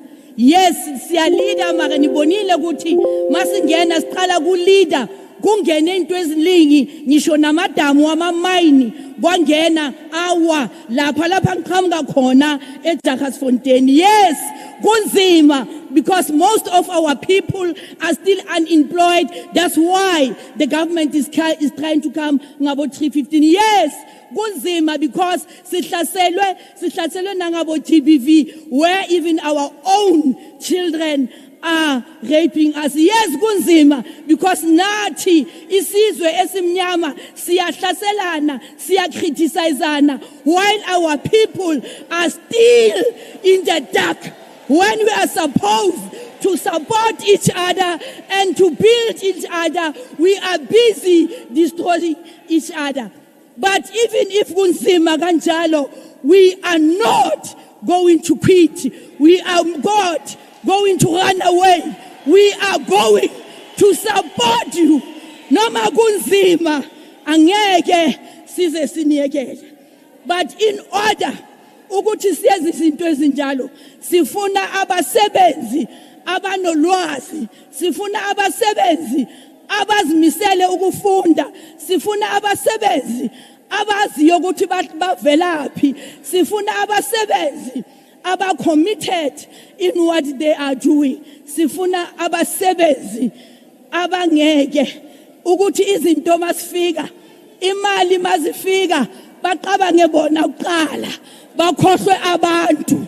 Sifuna abasebenzi bazaqabanga abantu bangaqabangi ngemkhwama yabo kuqala. Yes, we are not going to quit.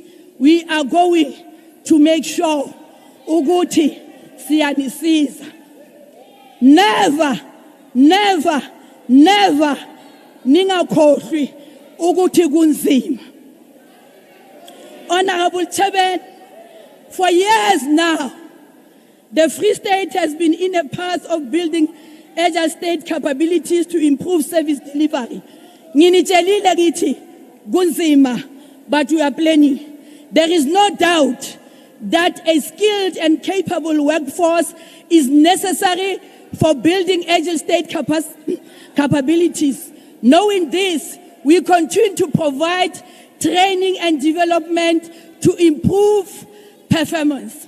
Working in partnership with the National School of Government, the Free State Training and Development Institute presented some of the following training courses to the senior managers: citizen-centered service delivered, supply chain management, program and project management. Yes, because we don't have workers that are committed, sometimes our people are suffering to get water because we have people that are not prepared to work for our people. That's why this program. Investment in training and skills development is also in our bursary program, meant to help the youth to reach their dreams and contribute to the growth and development of the Free State. So important is this program that from Point of order, Chair. 2029 to 2022, Point of order. 10,988 international. What's the point of order? No. Just a minute, Honorable. Okay. Tombele, yes. It's a point of What's the point of order? I just want to ask. What is the point of order? Chair, I just want to know that if she can take a question. Nah, that's not the point of order. Please sit. Please proceed. Please proceed. Water. Okay, can I continue, sir? Yeah, please proceed. Okay, thank you. So important is this program that from 2009 to 2022, 10,988 international and 1,225 local bursaries were awarded to young people by the provincial government. Chairperson, President, education in the Free State is stable. They can say whatever they want to say. There is stability in the Free State education. Just check grade 12. 2019, Free State number 1. 2020, Free State number 1. 2021, Free State number 1. And believe me, 2021, wait and see. We are getting there, no matter how difficult it is.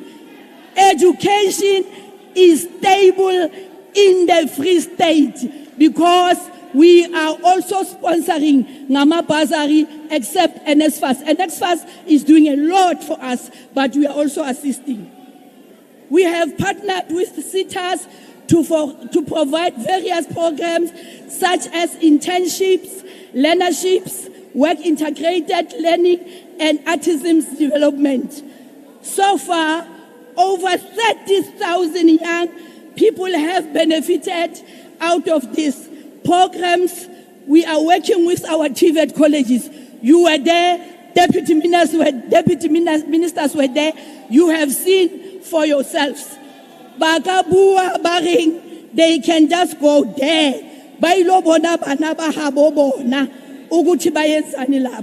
We have also entered into partnerships with institutions of higher learning to help us in building agile state capabilities. We continue to work with the Central University of Technology. We are amongst universities, and we are working with those universities. One of them, it is the Central University of Technology, and they really support us.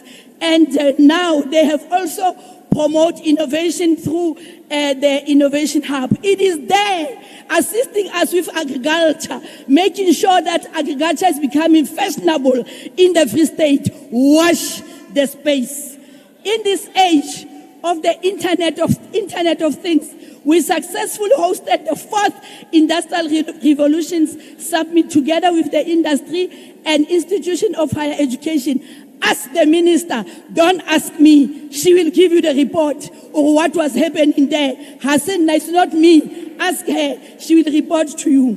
Without integrated planning, implementation, and your time and is up, monitoring. Premier. Your time is up. It's a pity. But thank you very much. And everybody is prepared to come and support EFF, DA, everybody. As long We don't need you to tell us. We don't need you to tell us that. Amanda. Chairperson. Thank you very much. Chairperson. Who's speaking? Yes. Yes, Chairperson. On what point are you raising, member? I'm just appealing to you, Chairperson, that the podium must not be used for job interviews. The member was even running out of breath. Don't do that. Let's proceed to the next speaker, Honorable BB. Honorable BB will speak from a seat. Please proceed, Honorable BB.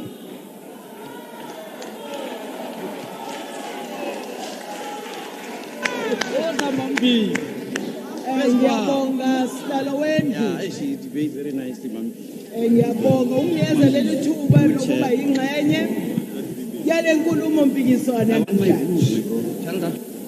Bingelela umongameli wezwe Cyril Ramaphosa ubaba. Ngiphinde futhi nongqongqoshe bonke nawu deputy babo. Ngiphinde ngibingelela undunankulu waKwaZulu-Natal.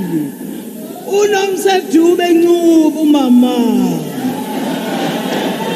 No MEC bakhe.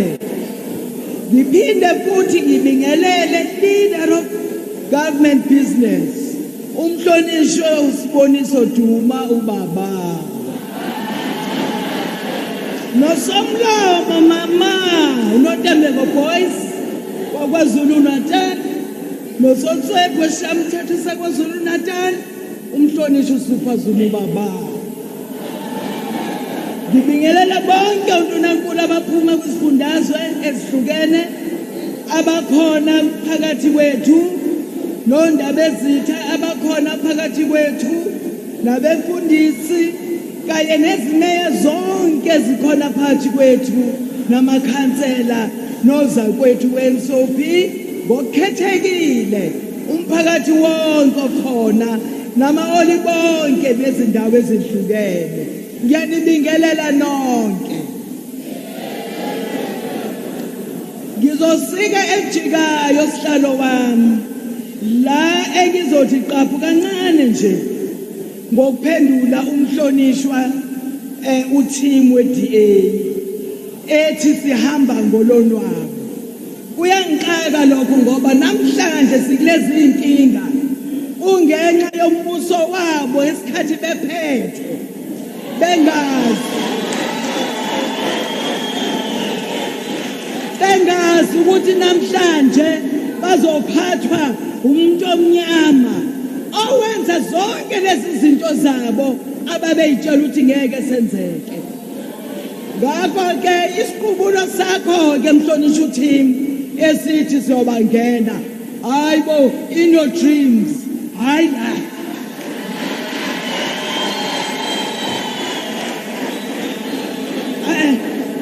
Mongameli wethu angisho ukuthi kube intokozo enkulu uba khona la ku district ngokuthi silalele abantu bakithi ukuthi besho izimfuno abazifunayo besebenza namakhosi ngokunjalo.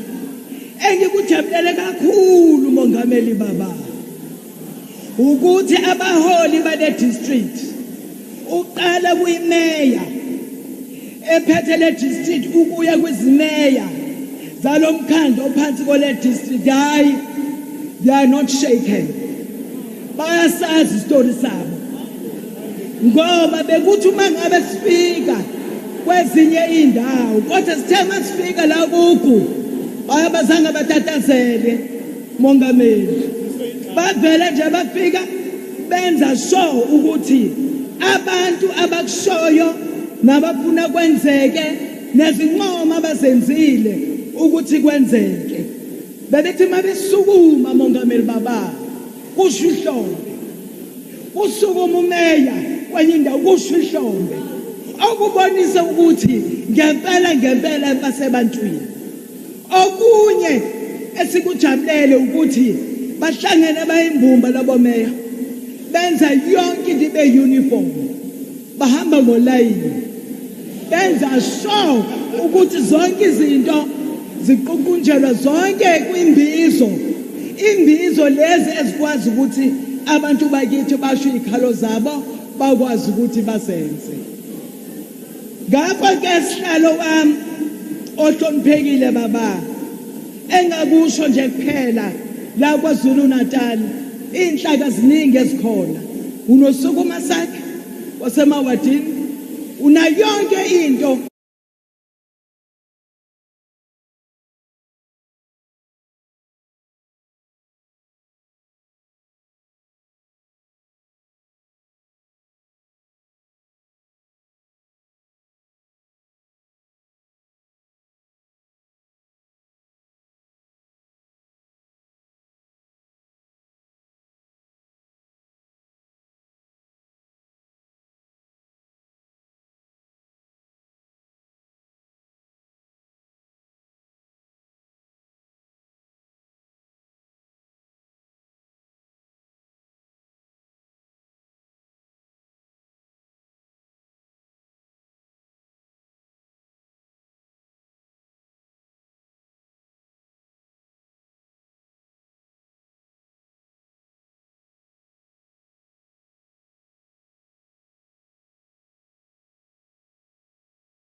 izwe belibhekene nengwadla yokuthi yokuza kancane okwaphazanyiswa ukudlanga kweCovid. Ukuvetheke lolo. Nokwabangela futhi umnotho wehle, nokwabangela futhi ukuthi izinga lokuqasha kwabantu kwehle nobubha bube ngaphezulu. Lokhu futhi kwaphinda kwabhebhethekiswa izikhukhula ezahlasela KwaZulu-Natal, Eastern Cape nengxenye yasemntla-ntshona. Uhulumeni wethu kakhongolose ubeke eqaleni isamba semali esizosiza kulabo abakhahlanyezwe izikhukhula. Kananjalo uyanakekela ekwenzeni ngcono izimpilo zalabo abahlukumezekile. Hayi ukuthi sihamba ngonyawo lonwabo njalo. Silungisa ingqilazizinda enasishiya nazo honorable team we-DA ngalo minyaka.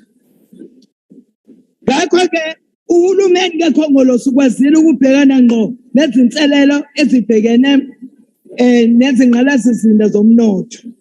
Hlalo wendlu ingxenye enkulu ebucayi ukuthi ezomnotho vuselelwa kabusha izingqalasizinda nokuthutha izimboni nokuthutha kwaloliwe umgwaqo kanye namachweba phecelezi ports. Seqalile uhulumeni wethu kwenza izinzame zokuthola lezo ndawo ezakhahlanyezwa uzikhukhula. Ingxenye zokuthuthukisa umnotho KwaZulu-Natal, imgogodla womnotho njengechweba laseThekwini,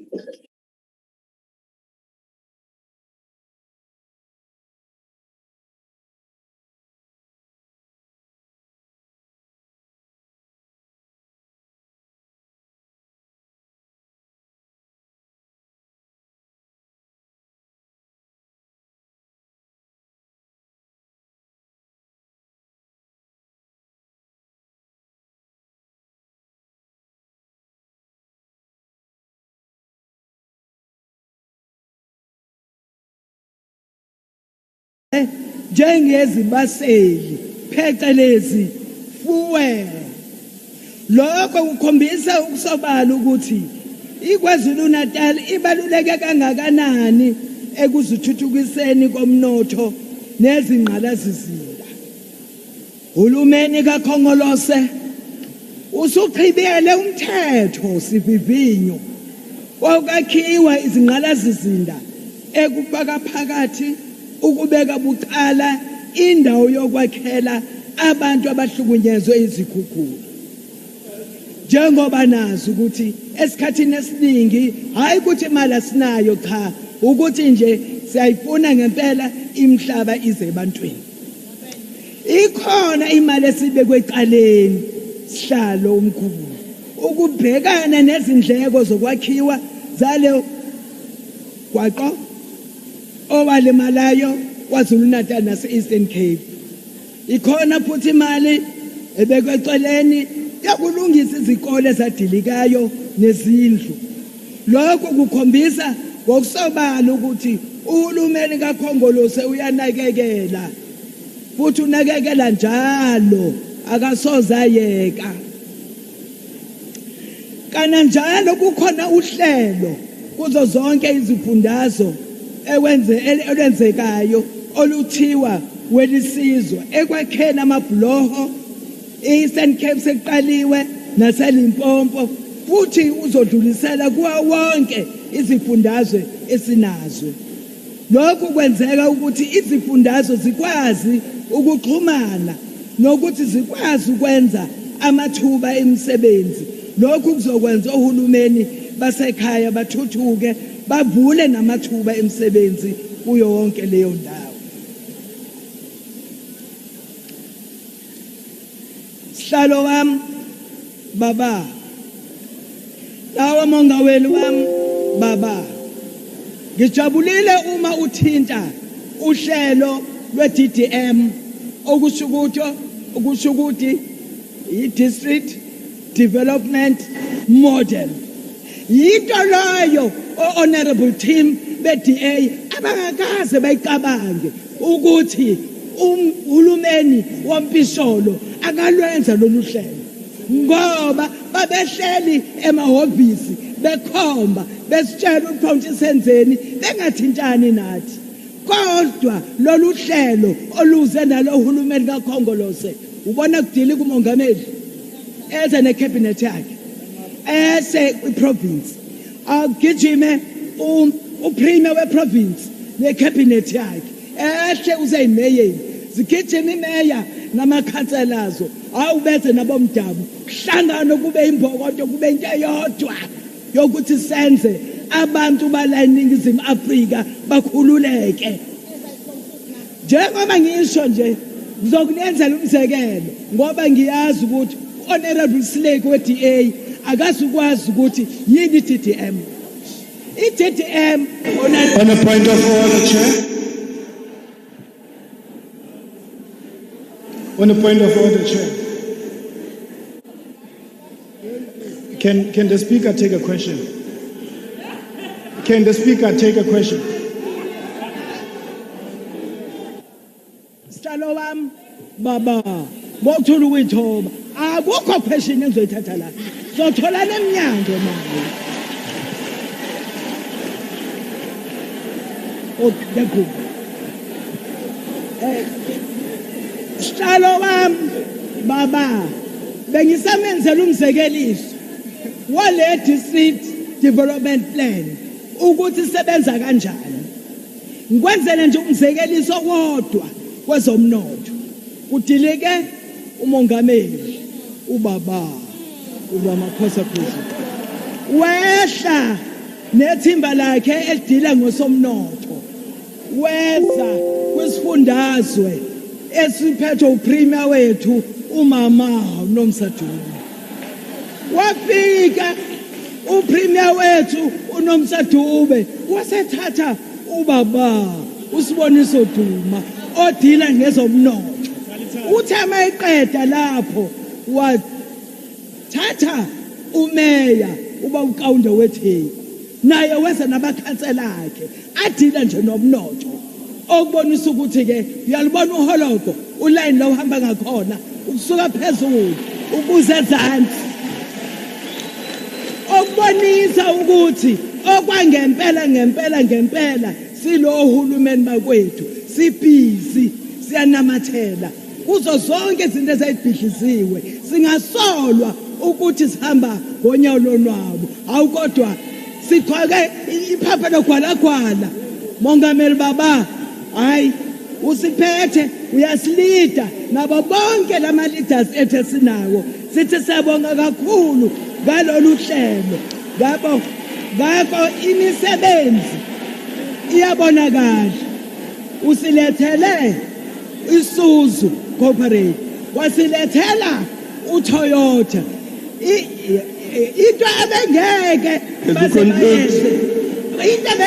baze bayenze honorable team leyo yokuthi sikwazi ukuthi sibe namakhono okwakha imoto sikwazi ukujive amabhanoni into esingayazi ngoba sasijwayele ukuthi amabhunu kuphela kodwa ukwazile lo hulumeni wethu athi nje siyaqhubha intsha yethu namhlanje kuhle kudelile siyatanasa qhuba Khongolose qhuba ngiyabonga sibaba. Thank you very much.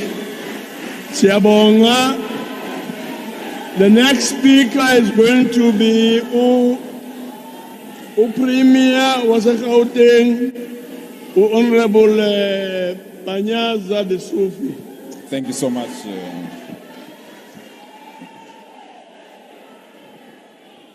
Thank you so much, Mongameli NCOP Ubabu Amos Masondo, the Deputy Chairperson Ms. Sylvia Lucas, our President Ntate Cyril Ramaphosa, Honorable Ministers and Premiers, Deputy Ministers and MECs, Executive Mayors present, Honorable Members of the NCOP, Members of Parliament and Members of the Legislature, special guests, constituencies and members of communities. It is absolute an honor for me to address the NCOP in our sister province of KwaZulu-Natal, the province of Herikwala. The theme of this annual address is building an agile state capabilities to improve service delivery outcome. This is a very important theme that echoes the imperative to build a capable, ethical, and developmental state as a prerequisite for bringing about the meaningful change which was fought for by many people in this province. In line with its constitutional mandate, the Gauteng provincial government 6th administration embarked on a developmental vision called Growing Gauteng Together 2030. This vision is a collective vision to ensure that all our municipalities are aligned to the National Development Plan and that the government responds to the aspirations and needs of our people. This is a transformation agenda intended to accelerate the fight against poverty, inequality, and unemployment. It's an agenda that is both guided and shaped by the prescripts of a developmental state. One of the key focus areas of our vision relates to charting a pathway in our province for a shared prosperity and wealth for all. In Gauteng, our legislature unanimously adopted and passed a bill called Gauteng Township Economic Development Act (TEDA) in May this year. Honorable Chair and President, we are proud that this bill was unanimously adopted by all political parties in our legislature, and this bill directs government and its agencies that from now on we are only buying major goods and services in our townships, informal settlement, and hostels, so that we can empower our people to buy goods.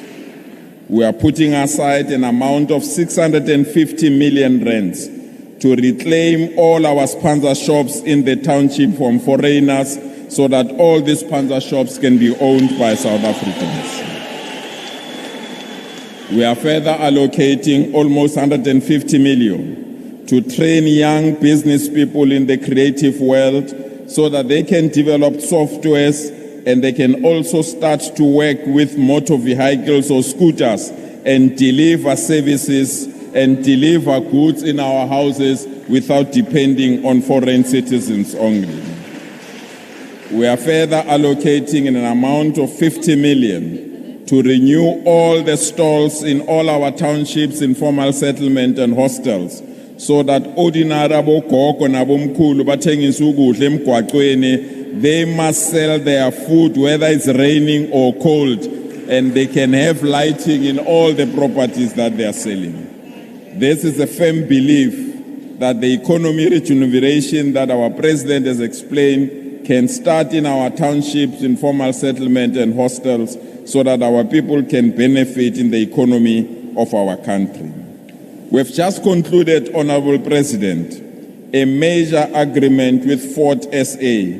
We are proud that we are part of that investment, President, where Fort SA committed to invest 15.8 billion. 2 days ago, the first fort that is going to be distributed across the globe came out of the belt, made in Gauteng, going throughout the world with an investment opportunity of 3.7 and almost 250 jobs that were created in that particular belt. We want to thank you, President, for this investment. It's a massive investment, President. This plant will produce 750 new Ford every day, and 500 of those particular cars will be distributed across the globe. Mr. President,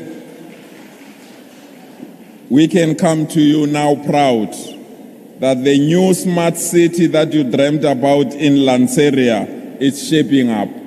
3.5 million people will come to that area, and the Lanseria city will be a home of all South Africans and will make job opportunities available to people of Mutlakeng, Kagiso, and all other surrounding areas. We've concluded the investment and the plan. We've put all the necessary resources that are needed to make Lanseria City a reality. And we want to thank you, President, for that arrangement.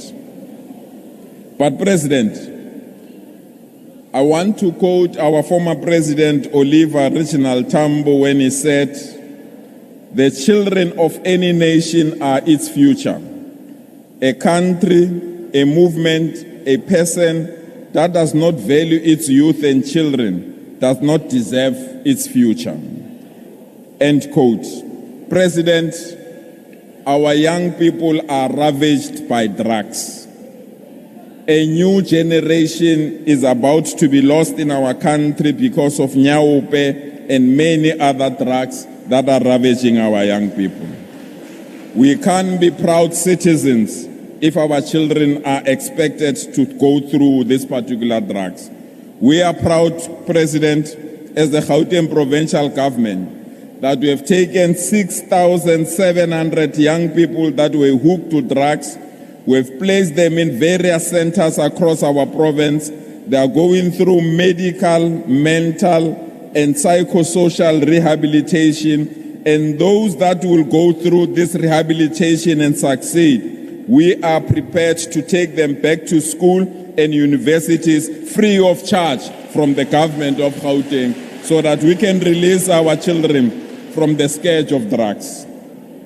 We are also proud, President, that we've introduced what we call schools of specialization in Gauteng. These particular schools are linking our children to the sectors that need jobs and that need expectations. We've signed an agreement with various international organizations, and we are ready now to release our children to have skills that will be relevant to the economy. We've just concluded agreement with various automobile industries.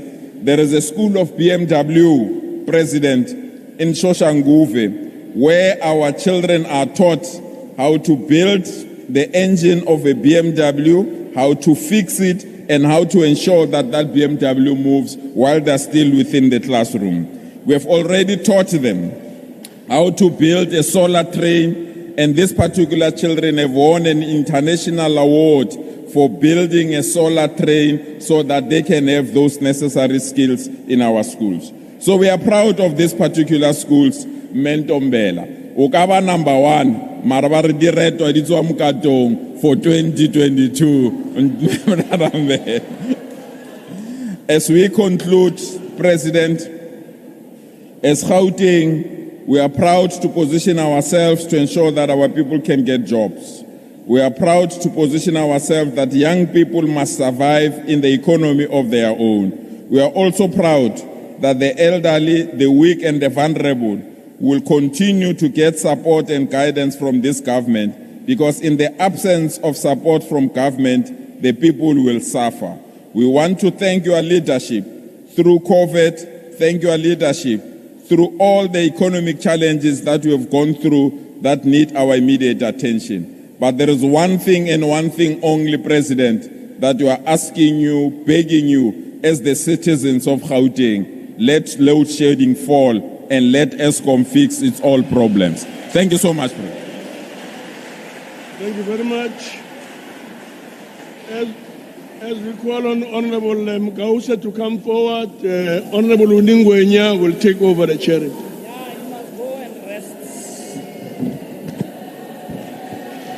Thank you, Chairperson. Chair, I just want to put it on record that we are not a generation that backs down. And we are not a generation that gets intimidated easily. Even if in the sitting of a special council here in KwaZulu-Natal, you allowed gunmen to be here with us. Even when we rose and showed the signs of concern, you showed us when your house indeed allows gunmen to be a part of it. Chair, as we come to a conclusion of taking Parliament to the people of KZN, we come to realization that we visited an extremely neglected part of South Africa where locals still are without water, sanitation, and proper infrastructure. proper roads, a collapsed justice system, Chair, where our women are still raped here in KZN endlessly. Even when we called upon the Minister of Justice and police to be a part of our sitting, he simply ignored us because the people of KZN do not matter to him. What matters to him is the upcoming conference of the ANC in December. Chairperson, what we have visited is a collapsed projects funded by the both provincial and national government. A perfect example of the poultry site we visited, where we were told that a 1.7 million rand was spent in this project, but when you enter, Chair, you can't even see a 20,000 rand. That is a disgrace, and we're not going to fold our arms and let that continue happening in this province, because these people of this province needs basic services. Chair, the arrogance of government in KwaZulu-Natal, the arrogance of local government is very much disheartening. The government here, even when they responded to our people during the process of taking parliament to the people, it is not that of a committed government, but they displayed pure arrogance and self-serving. Chairperson, the provision of services such as water, sanitation, electricity, road, stormwater drainage, and solid waste removal is necessary requirement of economic growth and improved quality of life for our people. Yet delivery remains a big challenge in this province and in this district, as the ruling party has created a service backlog in this province of KwaZulu-Natal. As early as the year of 1998, the white paper on local government detailed how provincial and local government can meet its constitutional obligations so that it be developmental in nature. The white paper also maintains that the central contribution of local government to social and economic development is the provision of basic household infrastructure, and that is not what we are seeing currently in this province and in South Africa. Yet today we are struck in a capability trap where the ANC government cannot perform basic tasks which are before them, which is provision of basic services. Year in and year out, Chair, the ruling party keeps doing the same thing without improving the critical state of service delivery. For there exists within their ranks an inability to actually implement strategies. So despite all the time, funding and efforts put into improving service delivery, it never arrives. For there exists low capability within their ranks which persists throughout these decades. And so, Chairperson, we are here today to forward the struggle for development and building state capacity as enshrined in the 7 non-negotiable pillars of the mighty economic freedom fighters. So we have witnessed a lack of direction in how the ruling party has gone about in driving developmental agenda in South Africa as a whole.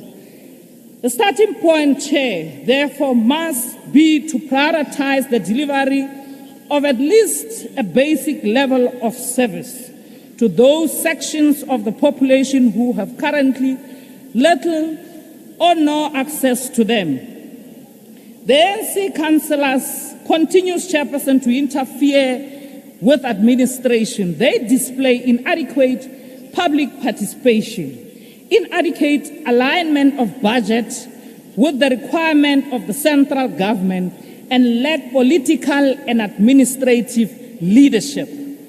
Corruption has deprived residents of basic services with rural areas of the Eastern Cape. We've heard the MEC here praising the government, but we know that still there's lack of water infrastructure in the Eastern Cape. Their kids are still schooling under the trees. There's still pit toilets in the Eastern Cape. Limpopo, Mpumalanga, Northwest, and here in the KwaZulu-Natal. Free State being the worst, where you walk in the city that used to be the city of roses, Mangaung.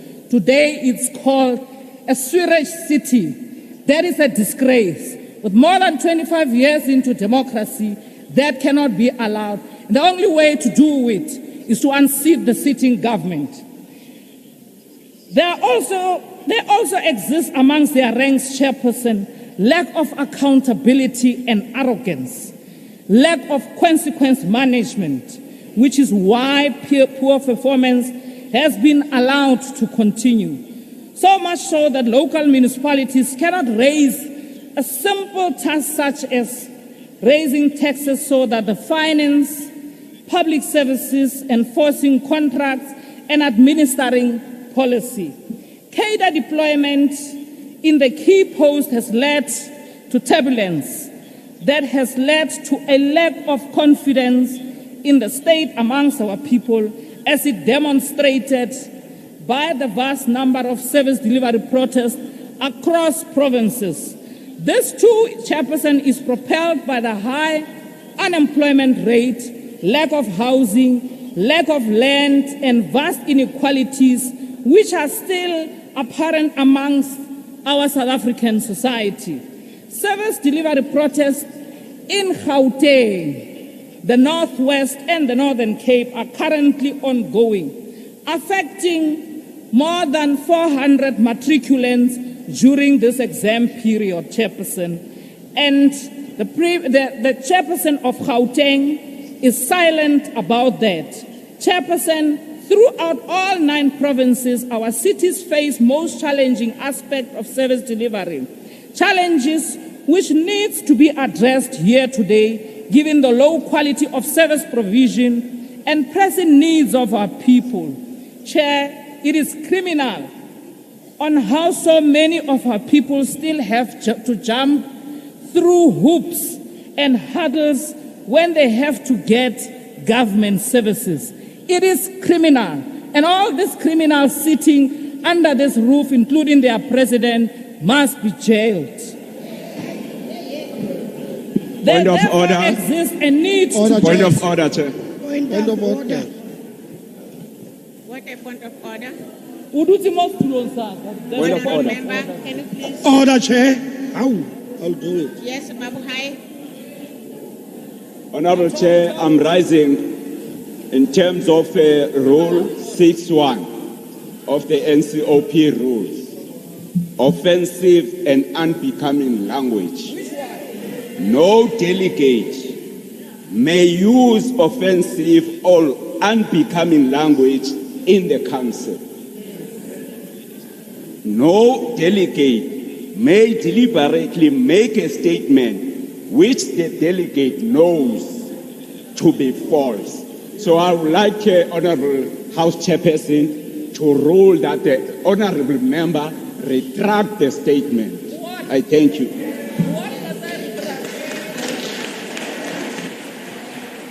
What must I retract? Honorable Makause.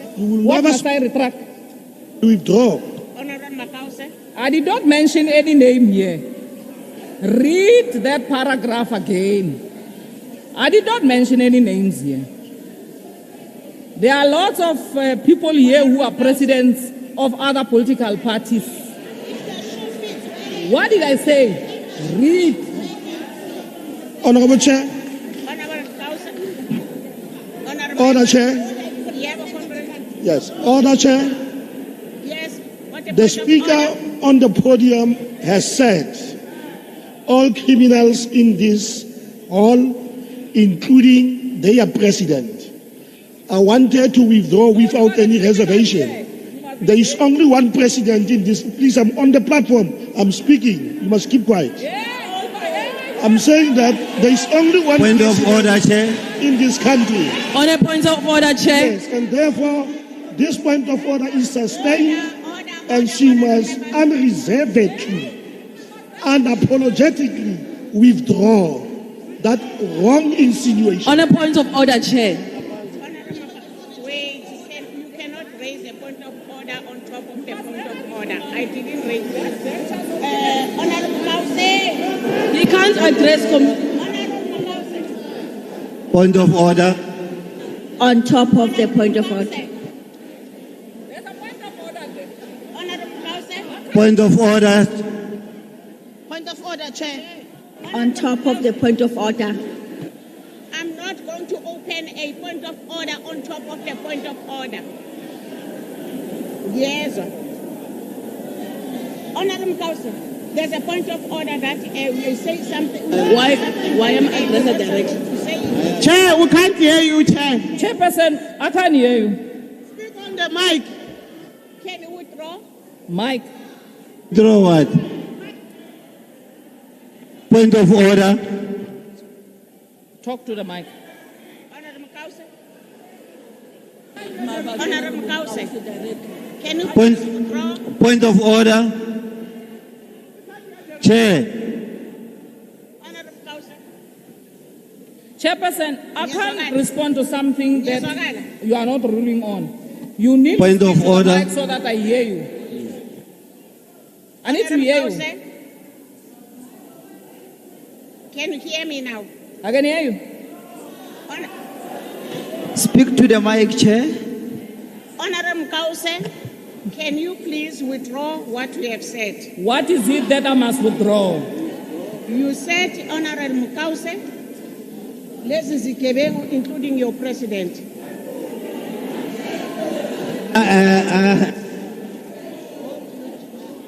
Point of order, Chair. Yes, ma'am. Point of Did order, I say it Chair. is giving? Point of order, Chair. Ugopi. Who's raising a point of order? Point of order, Chair. Thank you, Chairperson. Okokuqala, Chairperson, njengo-Chairperson ohlezi lapho, fanele kubuze honorable member ukuthi ukushilo yini lokho okokuqala ngaphambi kokuthi uthi aka-withdraw. Number two, Chairperson, Honorable Dodovuye. Order! She said she must shut up. He said she must shut up. Maybe you should also rule on that, on Honorable Dodov, because lenta ishoyo kumuntu wesifazane she must shut up. It's wrong. Thank you. Honorable Dutuli. Order! Honorable Dutuli. Chairperson, on a point of order. I would like to take the ruling that what Honorable Dodov have said, we are going to listen to the Hansard because I didn't hear him. It's very soft, isn't it? Thanks very much. Can you hear me now? Honorable Mukausi, I'll start with Honorable Tuli in terms of what you said about Honorable Dodovo.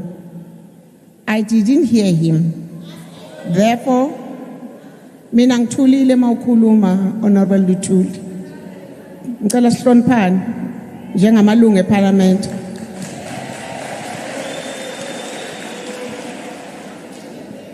Angikuphikisi engikushoyo ukuthi angimzwanga uHonorable Dudov ngenzeka ukuthi wena umzwile ngoba useceleni kwakhe. Therefore, in terms of Honorable Dudov, I'll ask the Hansard also to assist me in terms of what Honorable Dudov have said. Ngize kuwe Honorable Mukause. Honorable Mukause. I propose that you go and consult Hansard Chair and rule on that in the next sitting. Order! Come again? Point of order, Chair. Honorable Mukause, I propose that you go and consult Hansard in the next sitting. Order! You rule on that, Chairperson, and I need protection in this house. Okay, Honorable Killian. Handled by China. There's a point of order, Honorable Killian. Chairperson, I rise and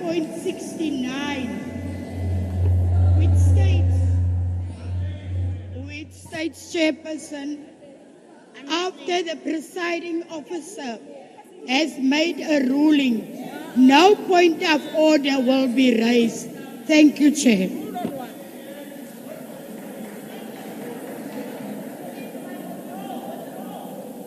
We didn't hear anything.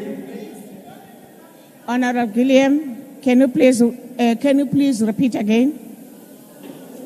Chairperson, I rise on Rule 69, which states, if the presiding officer has made a ruling, no point of order will be allowed. Thank you, Chair. Yours is allowed. Thanks, Honorable Gilliam. Honorable Kause. Point of order, Chair. Point of order, Chair. Let's continue, Chair. You consult the answer. Let's continue. Honorable Kause. Honorable Kause. Chairperson can You go. know what you have said because it was coming from you. Let me continue, Chairperson. I cannot remind you what you have said. Okay. Please. Chairperson, the reality is that the people of KZN are without water, infrastructure, and proper police station. Why a criminal sleeping on top of money, the money that he cannot account for, dollars for that matter, and it's still allowed in this house. And you are continuously calling order on us. We are here to fight for the people of KZN. And if we don't call out these corrupt officials, these corrupt councillors and corrupt provincial government, together with the criminal himself sitting in this house, we're not going to get anything right.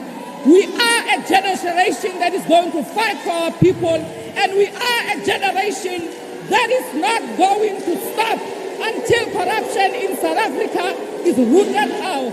Cyril Ramaphosa is a corrupt president, and you need to accept it as members of the ANC. Cyril Ramaphosa is going to be removed from government come 2024. Chairperson, I'm not going to withdraw anything from this house.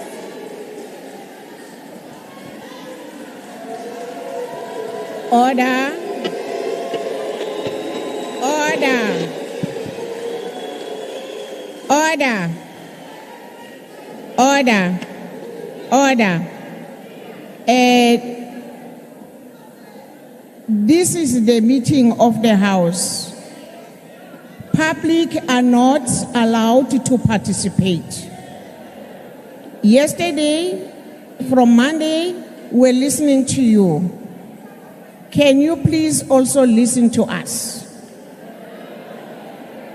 I would like to call the next speaker, Honorable S.J. Muhai, ANC. Thank you very much, Chairperson. Chairperson of the National Council of Provinces, Honorable Masondo, Your Excellency, the President of the Republic of South Africa, Comrade Cyril Ramaphosa. I also take this opportunity to join the rest of the people of South Africa in wishing you good health as we celebrated your birthday yesterday. Honorable Premiers of KwaZulu-Natal, Honorable Nomusa Dube, and Premiers from other provinces, Premier Ntombela and Premier Lisufe, Honorable Members, Special Delegates, MECs present here, and let me recognize the MEC for Economic Development, KZN, who is Chairperson of the MEC Duma, Representative of Local Government, Salga, Honorable Mayors, distinguished special delegates. I really want to start here as Chief Whip, and of course, I believe that my colleague, Comrade Super Zuma, will agree with me that we would apologize if the House deteriorates and fail to deal with issues at hand that are crucial. But here I want to thank the people of KwaZulu-Natal who, in a disciplined manner, have rejected the theatrics of one of the Reds here parties, like all other prototype organizations. who fail to really relate to the issues at hand. KwaZulu-Natal is a very important province in the body politic of South Africa. What have converged here are people to discuss their own issues, what concerns them, and what frustrates them. This is not a platform for moaning and complaining and sidestep the real issues that the people have raised.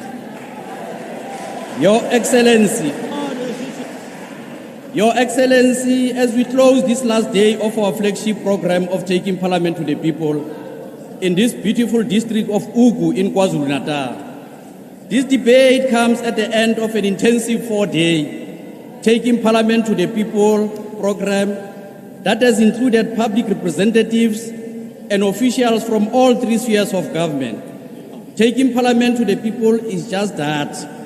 It ensures Parliament is not far from you, Cape Town or Msunduzi. It's here, right with the people, in their midst, with them.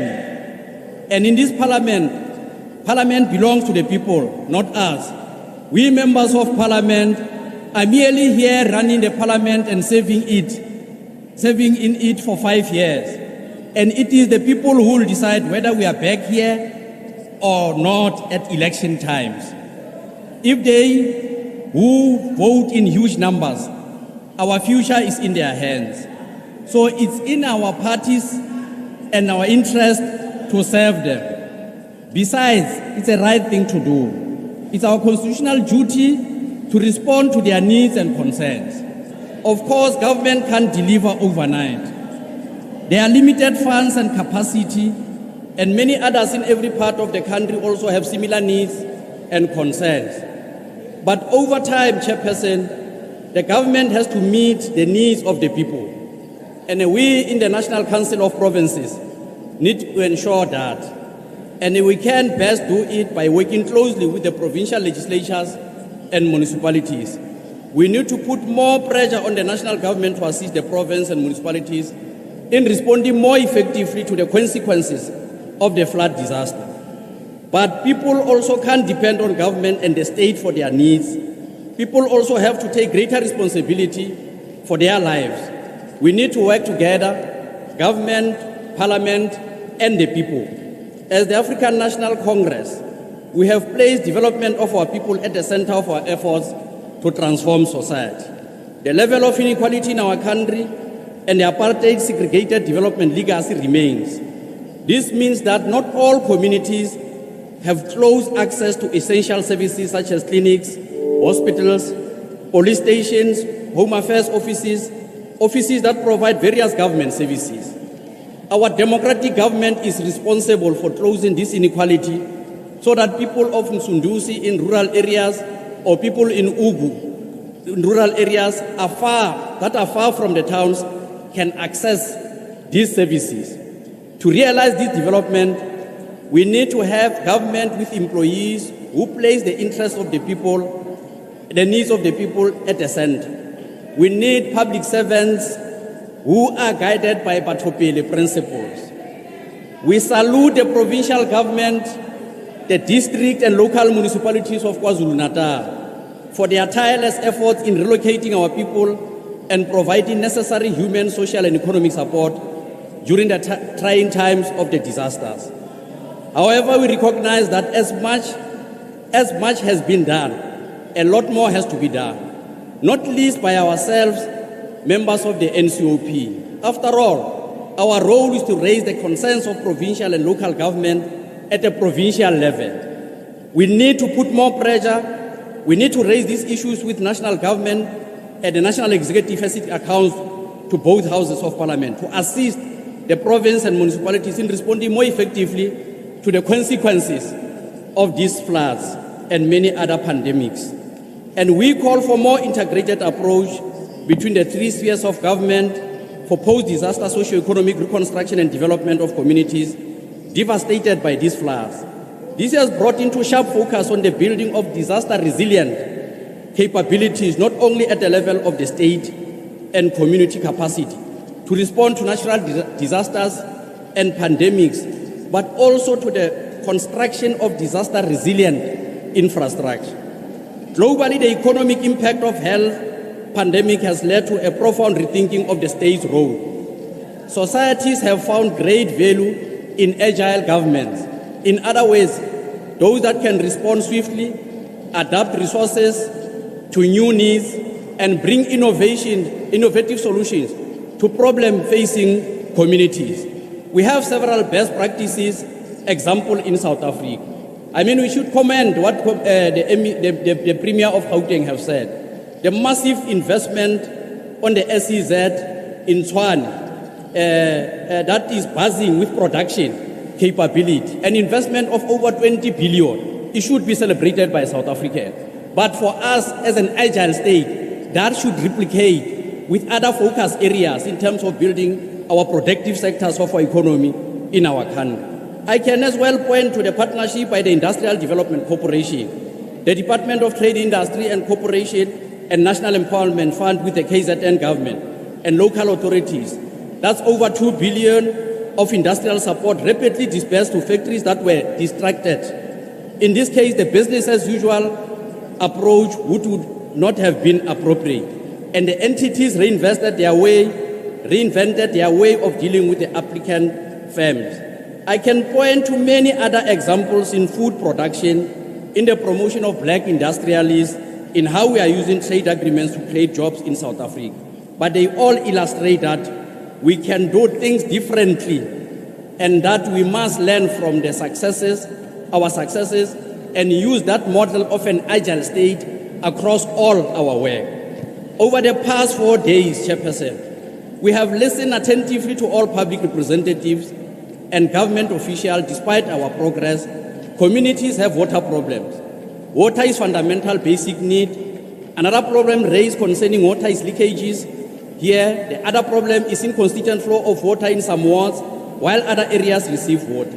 The quality of water is a big problem that should be addressed. We will focus on these issues and will certainly ensure that in the National Council of Provinces is preoccupied by the issues that are affecting the provinces. The community has raised critical water conservation issues and the need to innovative measures. I mean, there was one mom who was saying that there's always plenty of water here, but it is always shocking when you can't access that water that you see in the sea or even in dams, but that doesn't translate into the taps. Such are issues that must be attended to. Chairperson, the people of Ugu district and across the nation have raised concerns about their lived experience of crime in their communities. Menosipho Mkhize narrated the sad story of people who are continuously murdered without anyone arrested. She complained about illegal shebins and shebin owners who are violating their license conditions as the flashpoints of criminality and called for the revival of community policing forums, as many other speakers from Sittng who call for the establishment of community volunteers against crime. Our people sharply raise the pervasive corruption in the public sector, but particularly those rogue elements that are found within the police service. The capacity of our police service has come to the fore in yesterday's session, and delays in their response to the crime has to be attended. The ethical, capable, democratic developmental state cannot be realized under persistent environment of crime that daily robs our people of safety and security. Building resilient partnership between law enforcement agencies and our communities have become more necessary than ever before. We welcome the commitment of the Minister, Bekitele, to visit various police stations and hold ministerial imbizos in the district, and the current recruitment of over 10,000 additional police officers across the country. This will improve capacity of the police service. In this vein, we should combat corruption in the public and private sector as corrupt practices undermine the provision of services in our communities. Undoubtedly, local government is located at the very center of our development agenda in our country. There is no better time when South Africa needs patriotic men and women, young and old, and business sector to appreciate that without also payment of our services, but of course those services must be provided for, and that our people must take responsibility at the end to ensure that they are sustainable. Honorable Chair, contrary to those who think the concept of ethical, capable, participatory developmental state is a narrow ideological cliché of the ANC. Even this is entrenched in the Constitution. It does provide strong grounds for laying solid foundation for ethical, capable developmental stage. Unlike other developmental states, ours places high premium of the collaboration of the state with the people through their different civil society formation, organized labor, organized business, and other organized sectors of civil society.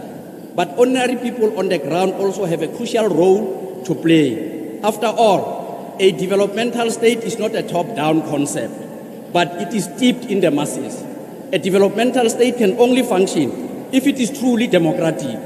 What is inspiring, Mr. President, especially from the people of Ugu district, in Rei Nkonyeni, Umdoni, Umzumbe, and Umziwabantu, did not just complain to conclude, but mostly made concrete, constructive suggestions in terms of how government should, together with them, address their challenges. This should embolden our collective resolve to accelerate service delivery and socio-economic development to ensure that we turn their despair into hope for a better future for all. We dare not fail them, lest we betray the legacy of Chief Albert Lithuli, Oliver Reginald Tambo, and Nelson Mandela, and many others who came before us. Sijabulile kakhulu ukuthi abantu bogu bakhulume nathi ngaphandle kokusaba, bakhulume basho yonke into ebahluphayo. Siyabonga kakhulu.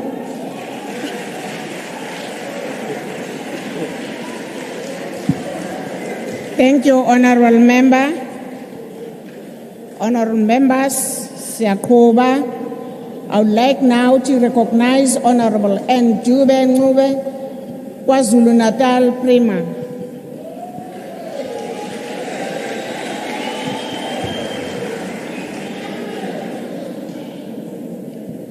Thank you, Honorable Chairperson.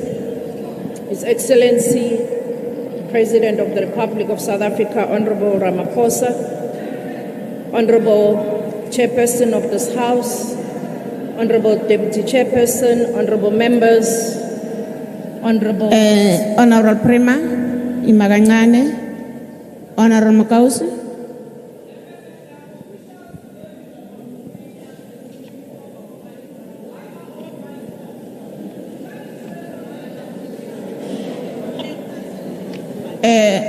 Chief Whip.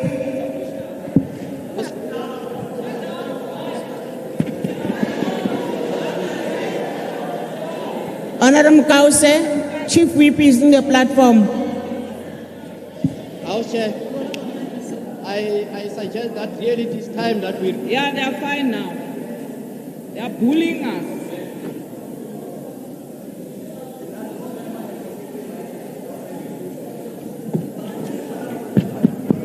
The rules persistent. I think really we should be able to act on such a matter. There's not such a thing that the honorable member must repeatedly take platform as and when she pleases. Thank you, Honorable Chief Whip. There's a Chief Whip that we removed in the... Honorable Kause, I didn't give you a permission, your kuluma. Order. Kuban, Prima. Thank you, Chairperson. I recognize Chairperson Ukhona Bamakhosi Sendlunkulu, kulendle hloniphekile ukhona bezinduna zamakhosi, is mayor, ama-councillors, umphakathi wethu ohloniphekile olapha endlini. Allow me, Chairperson, to also acknowledge and recognize honorable premiers from other provinces who are here with us.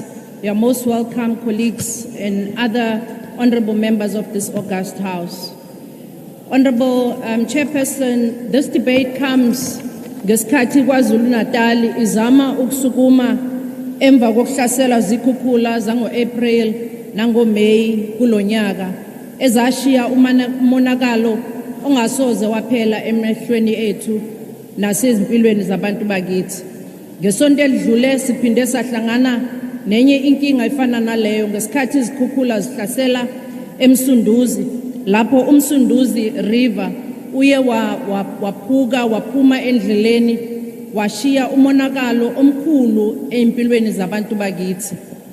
Honorable members, siyafisa ukusho kulendlu ehloniphekile ukuthi akukho emthethweni noma akukho honorable if ama-members alendlu ehloniphekile ezokhuluma into engamaphutha phakathi kwalomphakathi ohloniphekile.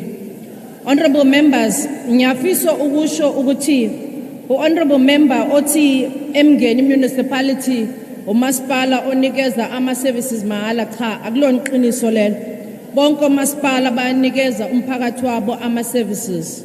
Umasipala semngeni siyawazi unerobot elilodwa futhi abantu bakhona abasebenzi futhi impilo zabantu bakhona azikaze zishintshe selokhu kwangena umeya okhona njengamanje.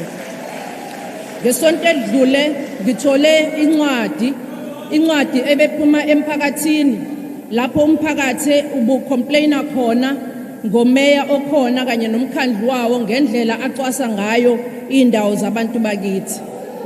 Leyo ncwadi ngiyengayidlulisela na ku public protector khona sizokwenza isiqiniseko sokuthi iyabhekwa le ndaba.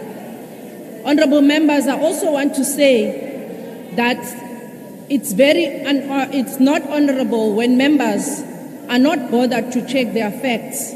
Everyone knows what the Western Cape looks like. It's a hell for our black people and for colored people.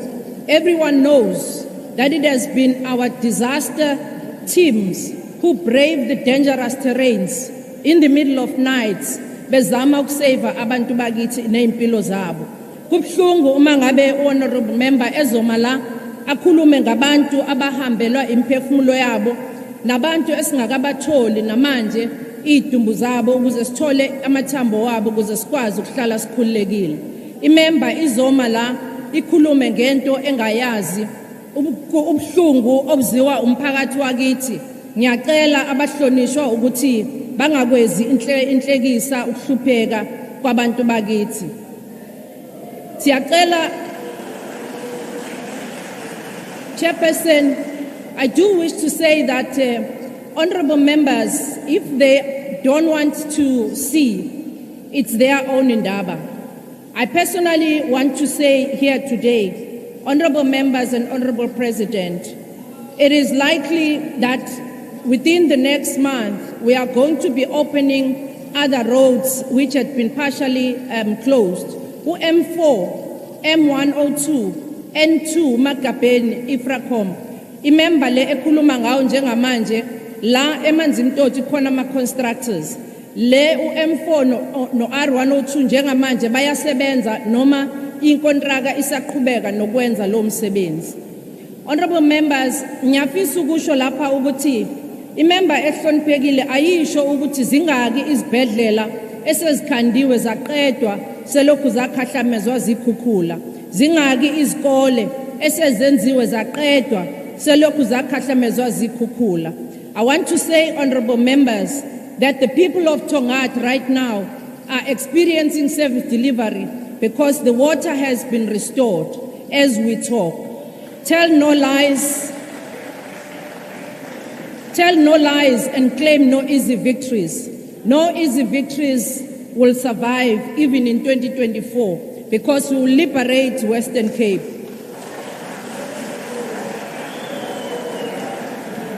Honorable members, can I also indicate that the issue of sanitation in eThekwini municipality is being addressed. Sishilo ukuthi akwamekelekile ukuthi amabhishi wethu singakwazi kwasebenzisa wonke. Kodwa iqiniso elimsulwa nanti lapho engizolibeka khona. The beaches that are already open in eThekwini municipality, Point Beach, Ushaga Beach, Eddington Beach, South Beach, West Beach, Battery Beach, Country Club, Brighton Beach, Reunion, Toti Beach, Waina Beach, Umkababa Beach, all lama beach ayasebenza njengoba sikhuluma. Ama swimming pool aseThekwini ayasebenza njengoba sikhuluma nje. Yebo umhlanga beach awukakavulwa ngenxa yokuthi kusaqedelwa ukusetshenzwa kohlange water pipeline okuyiyona eyenza umonakalo omkhulu kulolalwandle lwasemhlanga. I also want to say, honorable members, I do not know whether the honorable member was seeing the flies or ubekabona intuthwane noma bebona impukwane ngoba lapha eOgwini bonke abantu ababe kuma mass care centers abasekho abantu abakuma mass care centers as we talk. I also want to say, Honorable President, that this government that you are leading has worked very hard. The provincial executive approved the digital transformation. Lapho esifuna ukuthi umntwana wakithi omnyama akwazi ukukhompyutha nomntwana welinye ibala ngenxa yokwazi ukusebenzisa i-technology. Njengamanje, we are forging ahead ne-smart province, which is alive, looking at the fourth industrial revolution. We want our young people, when they leave school, they are better, and they can even open their own businesses, and they can also be able to play within the technological space in the world. The Lamesi Mathematics School, Science and Technology Academy has been completed and it's fully functional. At least 16 special schools have been provided with information communication technology in our province to promote e-learning. More than 500 laptops were provided to school principals, and 26 schools are already implementing the pilot in robotics, in coding, and other technological skills. Our province is implementing national digital skills.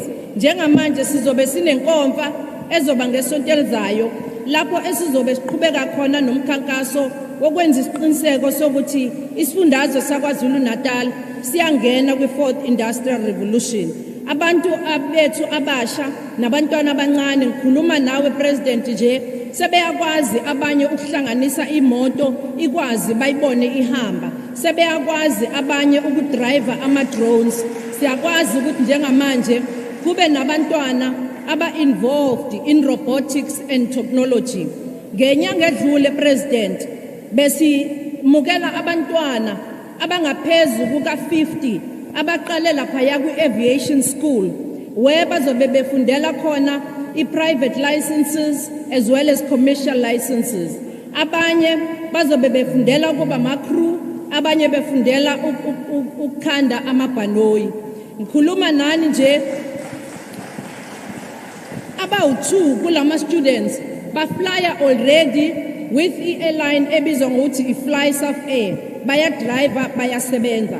Oyedwa usebenza nale company entsha yamabhanoyi esanda ukuvulwa, okukhombisa ngokusobala umsebenzi walohulumeni oholwa ngukhongolose.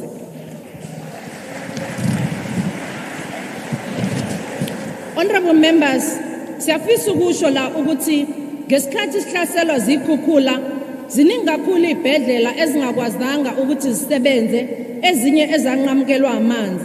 Sikhuluma nale ngqungquthela noma nale nhlanganiso ehloniphekile, zonke izibhedlela ezazingenawo amanzi njengamanje sezinawo amanzi. Sikhuluma la ngezibhedlela ezinjengo Prince Mshiyeni, Pixlika Isaka Seme, sikhuluma ngeMahatma Gandhi kanye nezinenanda okuyezinye zezibhedlela ezazikhahlamezekile njengamanje. As you conclude. Sorry. As you conclude. Oh.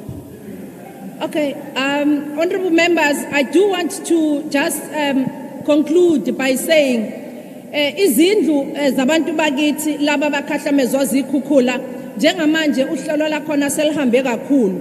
Out of 1,810 ama-temporary residential esawakha awu 1,511 asebewasebenzisa abantu bakithi, awu 81 alindele ukuthi afakelwe amanzi nogesi. Siyafisa ukusho la ukuthi emva kunabantu aba-135 ababehlala kuma-mass care centers emahholo nakwezinye indawo.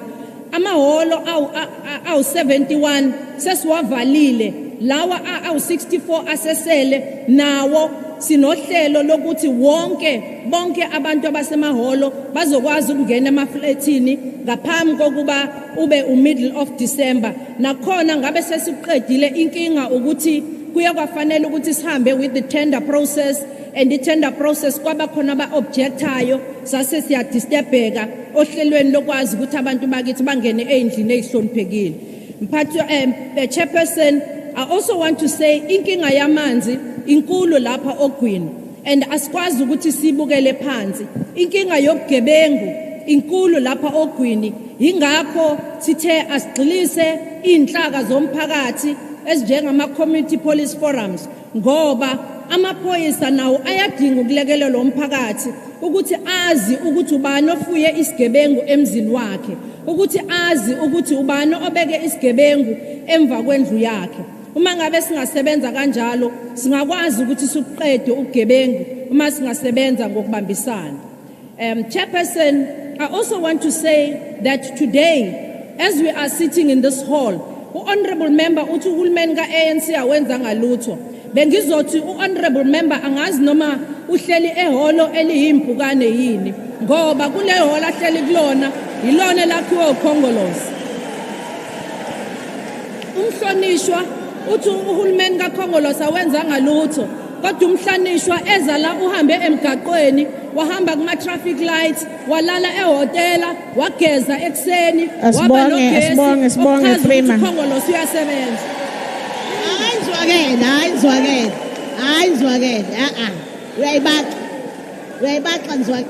Thanks, Honorable Prima.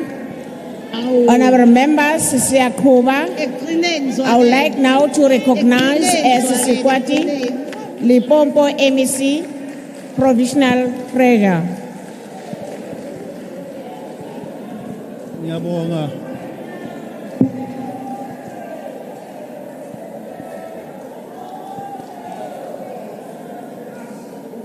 Ngiyabonga Sihlalo, Deputy Chairperson of the NCOP, the Chief Whip of the NCOP, His Excellency Honorable President Matamela Ramaphosa, our host Premier of the beautiful province of KwaZulu-Natal, our premiers, ministers and deputy ministers, MECs present, members of the NCOP and colleagues from different provinces, the executive mayor of Ugu East District, and all leaders from local government present. Nami ngiyabonga ukuthi ngiphiwe lesikhathi ukuthi ngizobanani lana Ugu District nami ngizokwazi ukuthi ngimele mu premier wase Limpopo Ntate Chupu Stanley Mathabata in this important meeting of the National Council of Provinces. This week-long visit to this Ugu District in the province of KwaZulu-Natal should indeed breathe life to the theme of working together to ensure faster improvement in delivery of services to our communities. Taking Parliament to the people should not just be a slogan as we wrap up this leg of our visit to provinces, and we should live with a better understanding of service delivery, progress and challenges in our areas. Colleagues, over the years, we have seen the NCOP oversight visits impacting significantly and positively to the work of government in provinces. Through recommendations of NCOP, as Limpopo, we are able to unlock several service delivery bottlenecks, resulting in improved provision of services. There is no doubt that the challenges in this area were also compounded by the reality of COVID-19 pandemic that our country is emerging from. The COVID-19 pandemic has ravaged our national and local economies, and we had a choice between saving lives and saving livelihoods, which was always having to require a delicate balance. We appreciate the wisdom and judicious leadership of President Matamela Ramaphosa for safely navigating our country from the ravaging quagmire of COVID-19. Although we have almost won the war against COVID-19, its devastating aftermath remain visible and very much stubborn. We are now having to deal with the reality of increased levels of unemployment, and many of our people have been relegated to the periphery of economic activity and participation. The levels of poverty are at an all-time high, as if these challenges are not heavier enough. In addition, our people are now having to deal with acute shortage of water. Access to water has become a luxury to many households, particularly in our rural households. The progress we have made with regard to the fight against COVID-19 pandemic presents an opportunity for the implementation of our adopted socio-economic recovery plan. We cannot emphasize the urgent need to fasten the implementation of socio-economic recovery and reconstruction program. The focus of this recovery and reconstruction plan should be infrastructure delivery program, local economic development, and targeted focus on provision of quality of basic services such as water, sanitation, and housing. Chairperson, the challenges that we face require integrated planning, sound project management, including proper monitoring and evaluation controls. This integrated planning must happen at all times, at all three spheres of government, which is national, provincial, and local level of government. The district development model approach is also the best prescription at our disposal. As Limpopo, we have made significant progress with regard to the assignment of institutionalization of the district development model. As I speak, all of our 5 districts have established their district development model structures. And all our districts have adopted the District 1 plan, which has happened with the involvement of the provincial and national departments. All approved District 1 plans have indicated a regression on water provision as a major challenge confronting implementation of socio-economic recovery program in our province. Our recent EXCO budget directed the Office of the Premier, the Water Department, the Water and Sanitation Department, and municipalities to prioritize water infrastructure and delivery as the main priority. The success of the district development model requires, amongst others, building ethical, capable development state, and we therefore welcome a cabinet decision on the adoption of professionalization of public service framework. Strengthening local government as a key pillar for building developmental state, and a resolute implementation of anti-corruption program across all spheres of government. The strengthening of social partnerships between local government, private sector, and civil society, and the institution of traditional leadership. Once again, on behalf of Limpopo, we wish to express our appreciation and support for this great work of the NCOP. Uma ngiceda ngifisa ukubingelela uPresident wethu ilanga elihle lokuzalwa lube izolo. Happy birthday, Mr. President. Ngiyabonga, ngiyalebonga. Thanks very much, Honorable Member. I would like to recognize Honorable N. Khatebe, Inkatha Freedom Party. Pungani. Thank you so much, Honorable Chairperson. Ngifisa ukuthi mangiqala egameni leNkatha Freedom Party ngikhuleke kuyisilo samabandla wonke ilanga eliphahlwa amalanga amabili elakwaZulu nelakwangwane.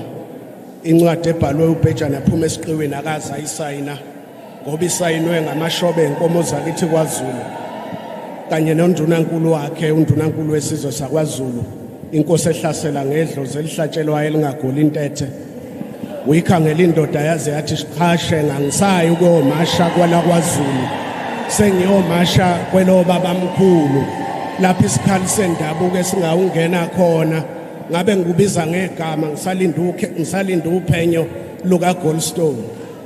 Hlonishwa mongameli, uhulumeni uhlulekile ukunikeza abantu besifunda ugwamanzi. Akukho manzi. Kodwa ile misebenzi eyenziwe ingaqedwe endaweni yaseweza kumasipala umzi wabantu kwakhiwe reservoir kwafakwa amapipe amanzi kodwa amanzi awaphumi. Lesi simo esifanayo nasendaweni yasezingolweni ezinqoleni nakhona kwakhiwe reservoir kodwa nakhona amanzi awabona nangalikhala. Umphakathi ukhulumile ngolwesibili ukuthi ikhansela labanika incazelo ethi amanzi awaphumi awakwazi ukwenyuka intaba. Umthetho sisekelo wezwe akukho lapho uthi khona uma umuntu akhe entabeni kufanele angawathola amanzi. Ichilo lelo. Simzwile ungqongqoshe wezamanzi umhlonishwa uSenzo Mchunu ethi bazofaka imali engengaphansi ku150 million ukuzama ukuxazulula inkinga yamanzi kulesi sifunda sasogwini. Umbuzo uthi bekumele ukuthi abantu baze bahlukumezeke ngaphambi kokuthi bahlinzekwe ngamanzi. Kodwa ke siyobona sekwenzeka ukuthi leso sithembiso siyogcina sifezekile yini.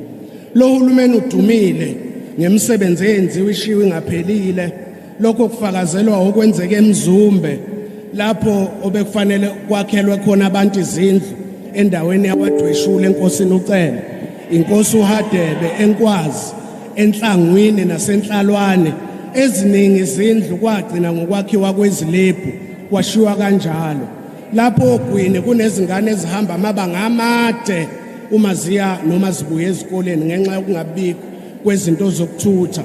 Kuyilungelo labafundi ukuthi bahlinzekwe ngezinto zokuthutha. Inkatha ithi abafundi balapho ogwini abahlinzekwe ngamabhasi azobathutha uma beya ezikoleni. Imigwaqo nayo kulesi sifunda inalo idumela lokungaqedwa. Kushiwe kanjalo kungaphelile. Udadewethu uZimdola owumsakazi okhosini useze waba nezibongo. Izibongo zakhe uthi uhafu itiyela likaManzankosi eBuchanan. Lokhu kugcizelela lomkhuba wezinto zikahulumeni ezisala zingaphelile iminyaka ngeminyaka. Mhlonishwa mongameli, sewuphelile umphakathi ilogqamcishi kagesi ofika ngokuvakasha njengoba uhlala ePitoli. Uma kwenzeka ubuya ufika nalomfutho olimaza impahla yabantu kwezinye izindawo lo gesi unobandlululo linobuqili. Edolobheni uhamba kancane ubuye, emakhaya isabelweni uhamba umlibo ubuye kancane. Ucisha kagesi kanye nokunqamuka kwamanzi sekuholele ekutheni amabhizinisi amancane avalwe. Amabloho njalo makunezikhukhula yamuka ngalungiswa. Abamatekisi abasakwazi ukuthi kumele bahambe kuphi uma kufanele bathuthe umphakathi ngenxa yamabloho angalungisiwe amanye abhidlikile. Amabloho asemzumbe uKokoloshe, Mhoboshane, eMvuzane, eBhobhoyi, kwaMgwabe namanye awalungisiwe. Umgwaqo wathenjiswa itiyela kudala ukusuka eDududu uya eMkhunya kumasipala waseMdoni namanje kusabanjwe uDonga. Kusuka eFairview kuya eAssis namanje kusabanjwe uDonga. Kusuka eLuziana kuya kwaMadlala namanje kusabanjwe uDonga. Bayaphela abantu ubugebengu mongameli ngenxa yezinswela boya eziqhaqhazayo lapha ogwini. Ogogo omkhulu odadewethu. As you conclude, honorable member. As you conclude.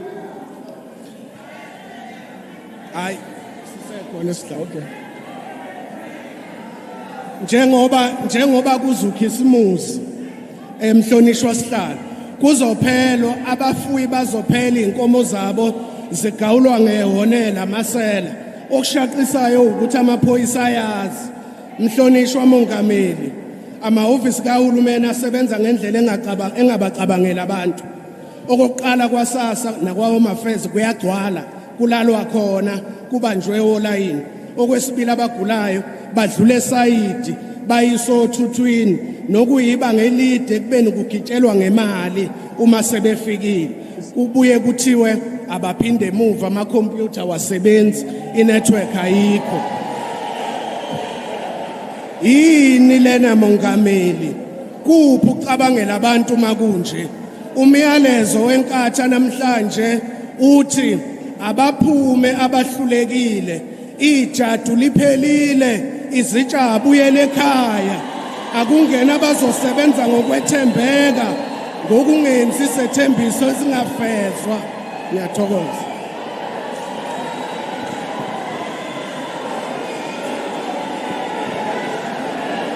Thank you very much. Thank you very much. We'll now proceed to Honorable Shongwe.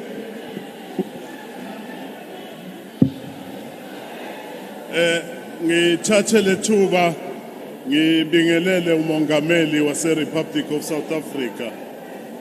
Ngibingelele usihlalo we-NCOP kanye namalunga e-NCOP, abo premier abakhona nabamele izifundazwe zonke ezikhona ngaphakathi kwethu, kungaba o-executive mayor, kube ngamakhansela, ngibingelele futhi wonke okhona la ngaphakathi kwethu, ngithi all protocol observed.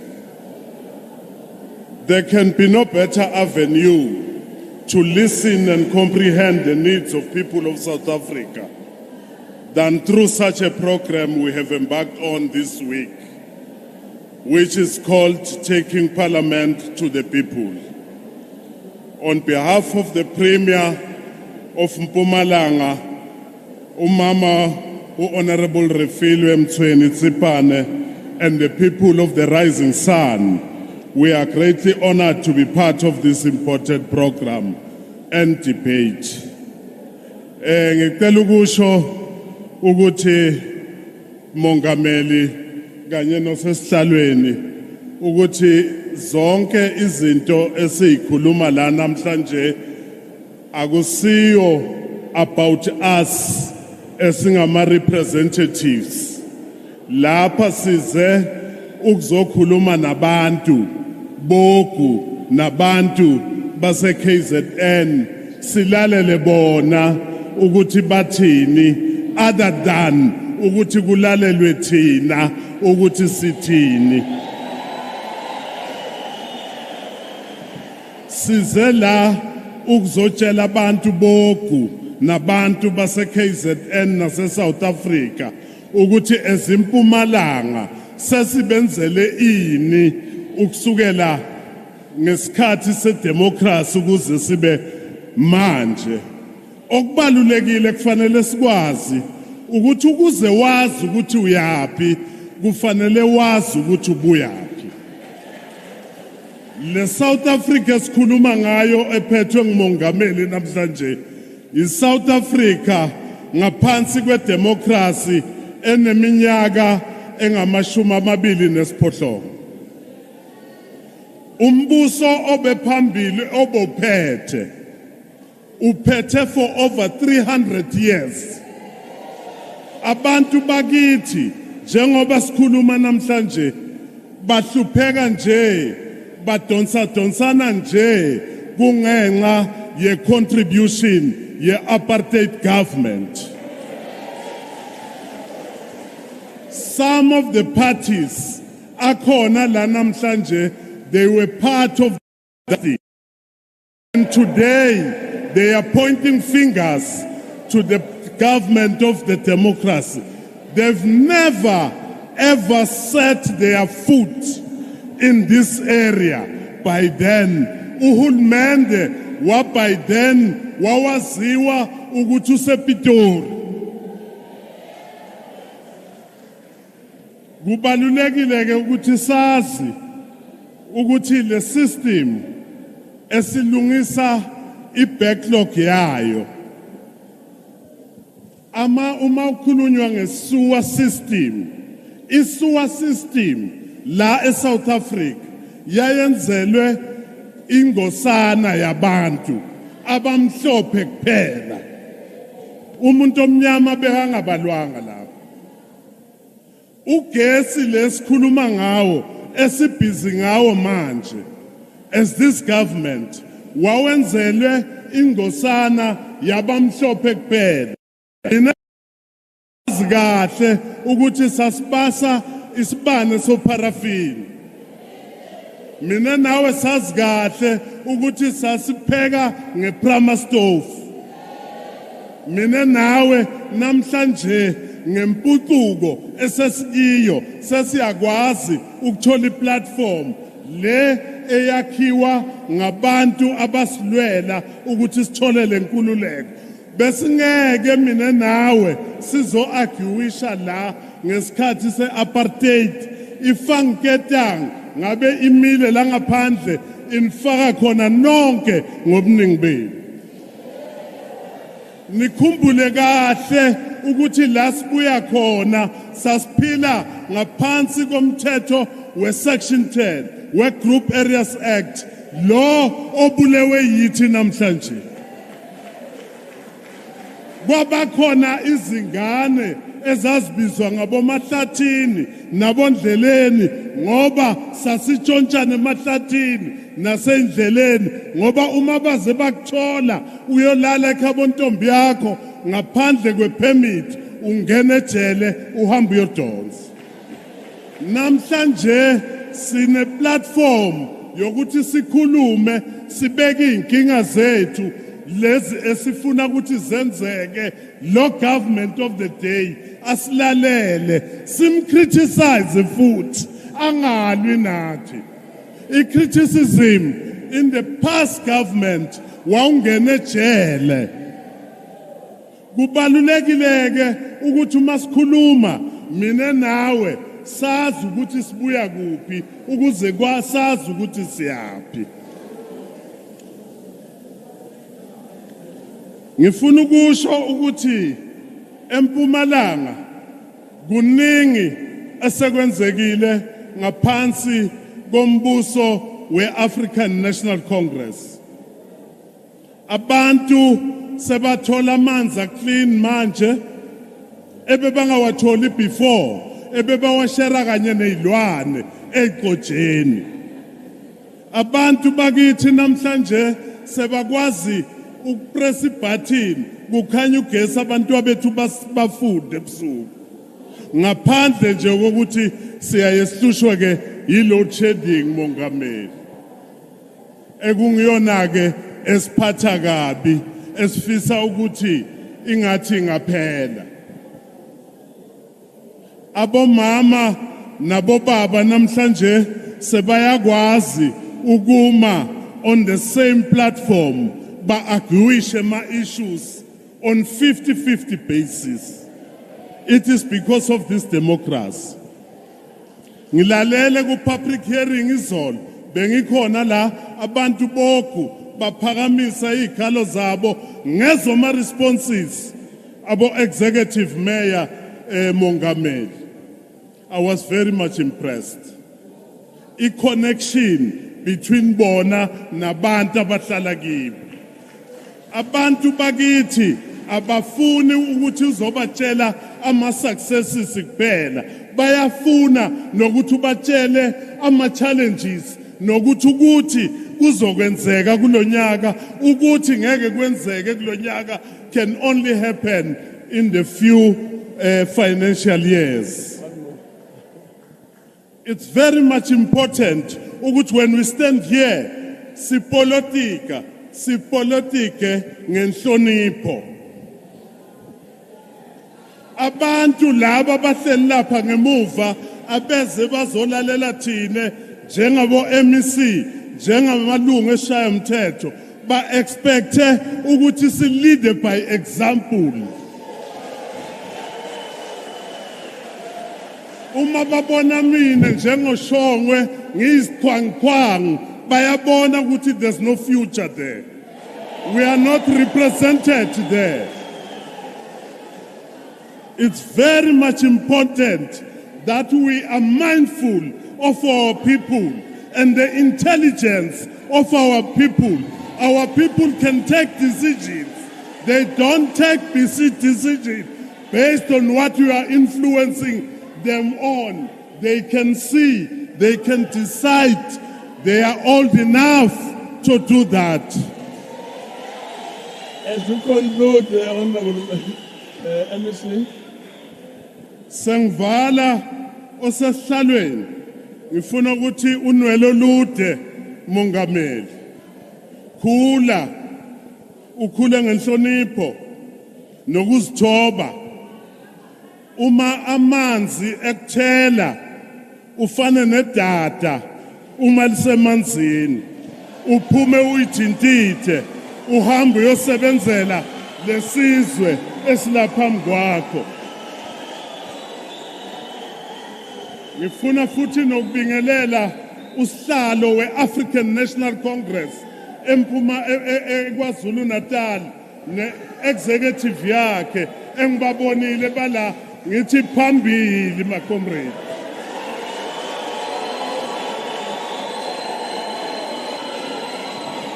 Thank you very much. We'll now proceed to Honorable De Bruin. Is he there? Honorable De Bruin. Virtual, yeah. Virtual Honorable De Bruin was over the screen. Thank you very much.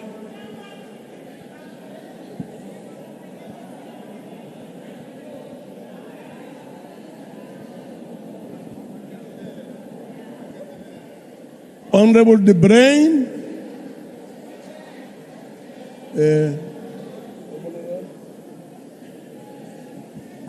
In that case, we'll move on to Honorable Stoffile, Councillor Stoffile from Salga, the Salga President.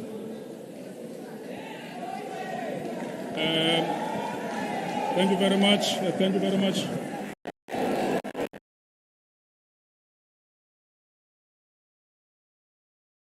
Party Kubo, Staloe National Council of Provinces.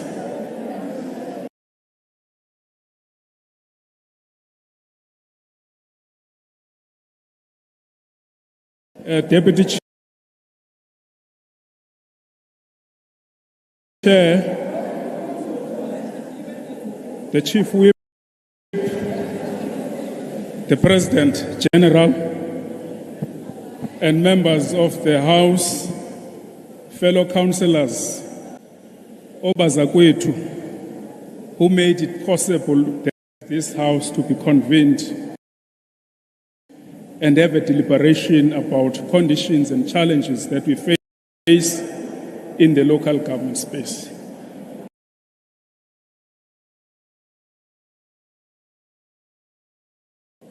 It is my honor on behalf of the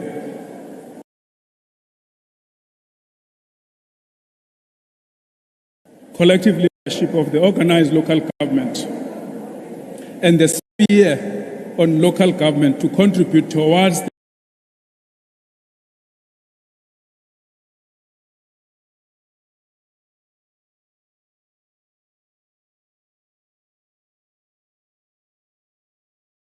debate on this week's program of taking Parliament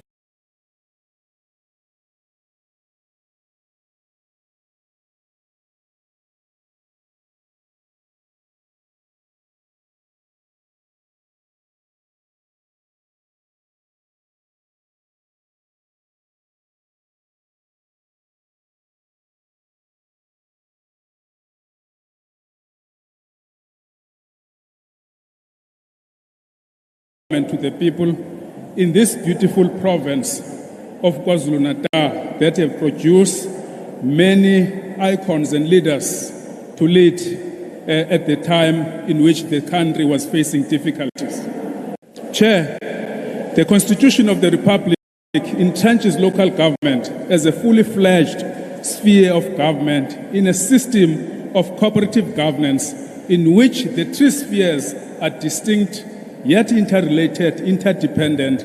This week, as Parliament, through the National Council of Provinces and all provincial legislatures, descended to KZN and engaged with the people of the real challenges that they are facing. We must accept it is that these conversations that took place with ordinary people from local government communities. In our specific example in Uku, it is a space where the will of the people find most expression through the processes of electing office bearers, being the mayor, the speaker, the chief whip, the councillors, and the body called council. And the executive that are given a responsibility to lead and play an active role in changing the conditions of life of our people. A reality where the rubber hits the road. A space where a councillor as a public office bearer cannot hide from ordinary people under the disguise of blue lights, bodyguards, and high electrical fence walls. A space where there are no office hours and yet very little appreciation and reward. A space where those speaking from a privileged position find it convenient to pass the buck, if not pass the blame. A space where public service is a curse, where criminal elements visit us at night, when we are at our most vulnerable period, when we are spending time with families and loved ones, to eliminate or attempt to scare and intimidate us. A space our obituary has been already written for the next funeral. A space where dedicated heroes, people's servants, who had dedicated their lives to serving others selflessly, devoted and fearlessly in putting the interest of their people above their own, had their lives cut short. And here I wish to remember, but not only them, Councillor Jimmy Muhlala, Councillor Moses Big Mos Muleleke, Councillor Muzi Manyati, and Councillor Mungobi Mulife, to mention but a few.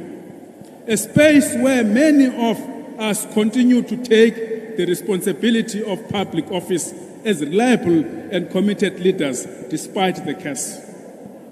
President, as the sphere closest to the people, we plead for your intervention ensuring the appropriate application on support by provincial and national government to local government to perform our function and discharge our responsibility and obligations. It is our considered view that not much has been done to diligently give Section 154 support, but instead we observe unprecedented state of inappropriate evocation of Section 139 intervention, some perpetual since 2004, whilst others have not even assisted the capacity since the 2021 elections. And we must applaud the KZN on its endeavor in the recent past of trying to focus on support system in the municipal system, so as other provinces that we have learned in the past to deal with that. President, with this context, where government has for last 22 years introduced numerous interventions to improve the functioning of municipalities with very minimal success, should we not instead consider a comprehensive review to assess the state of local government, championed by the presidency, with a view to ensure that it examines the fiscal architecture, the powers and functions, the accountability, and that service ethos underpin the remodeling of local government system in South Africa. Our considered view is that the challenge facing us to redress poverty, inequality, and underdevelopment cannot be addressed through concerted effort by government alone, and it requires all spheres of government to collaborate and cooperate, including business to take responsibility. Part of that taking responsibility is to develop a system in which councillors, wherever they are doing their work, they are protected. President, it's only 10 months now. Councillors and municipal officials that have been killed until today, as I'm standing here, there are 52. 18 of them, they have been captured and intimidated. And we want to have a process in which there will be a better way of managing. The reality that we are continually chasing is the moving target in changing the conditions of our people. There is no doubt in our minds that the local government experience in South Africa is a complex one, and democratizing local government to represent and service all South Africans has been extremely challenging, further exacerbated by stubborn challenges that continue to bedevil local government process. Many of these were highlighted by communities of KwaZulu-Natal, more in particular in this area. We have noted with keen interest that the focus has largely been on debt owed by municipalities to ESCOM, water boards and water trading entities. Whilst acknowledging this challenge, our assessment, though, confirms the following factual picture. Whereas municipalities does owe ESCOM the amount that it has owed, but the municipalities combined together in South Africa, they are owed 255 billion rand by state, by household, and by business. And therefore, that is why we are saying it is important for us as municipalities to implement our credit control, so as it is important that there's other spheres of government to decide about how best to amend legislation to protect the income level of a municipality. And therefore, we are putting concretely on the table that it is important to revisit Traffic Act or Roads Act so that we deal with the individuals as they go and renew the license disc of the vehicles, so that those individuals, if they have not paid the municipal bills, they can be cashed. Tax Act to be amended so that it is important that those that run away from paying municipal services, SARS and other systems can catch them so that the municipalities' resources can be paid. Also use the relationship in the cooperation and collaboration manner with the big businesses, banks in the country, to be allowed and work towards contributing in increasing the collectivity of the municipality so that the resource base of the municipality can grow. As I draw to the conclusion, I once again stand before you on behalf of the leadership collective of the organized local government and local government leaders from all our municipalities and pledge our positive response as we embrace the spirit of citizen activism. Our communities look up on us in periods of need, difficult and complex as it may be. President Mandela once implored us to use our freedom to light the path to a more humane, more caring society. He demanded that we lift our sight far into the horizon, that we use our voices to proclaim our freedom. In turn, our country taught us as you courage conclude, and resilience, Honorable that Stoffel, we embrace the challenges that we bring. And therefore, President, as we move towards this and noting the discussion earlier in the morning, let us be reminded by these words by Thomas Sankara. Our revolution is not a public speaking tournament. Our revolution is not a battle of fine phrases.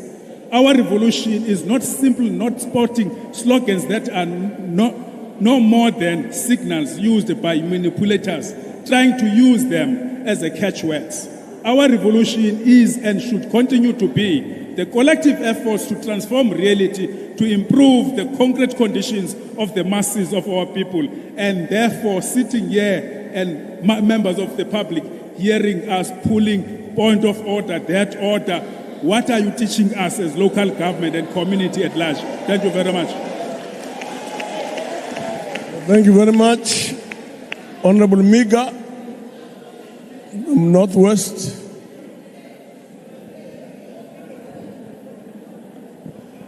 Thanks very much, Honorable Chairperson, to the Deputy Chairperson, His Excellency, the President of South Africa, Honorable Cyril Ramaphosa, to the Premier of the KwaZulu-Natal, the Honorable Speaker also of KwaZulu-Natal, members of the National Council of Provinces, Honorable Premiers from different provinces who are here, my colleagues, Honorable MECs, and maybe not to go far, but acknowledge also all other members present, most importantly, the communities of KwaZulu-Natal.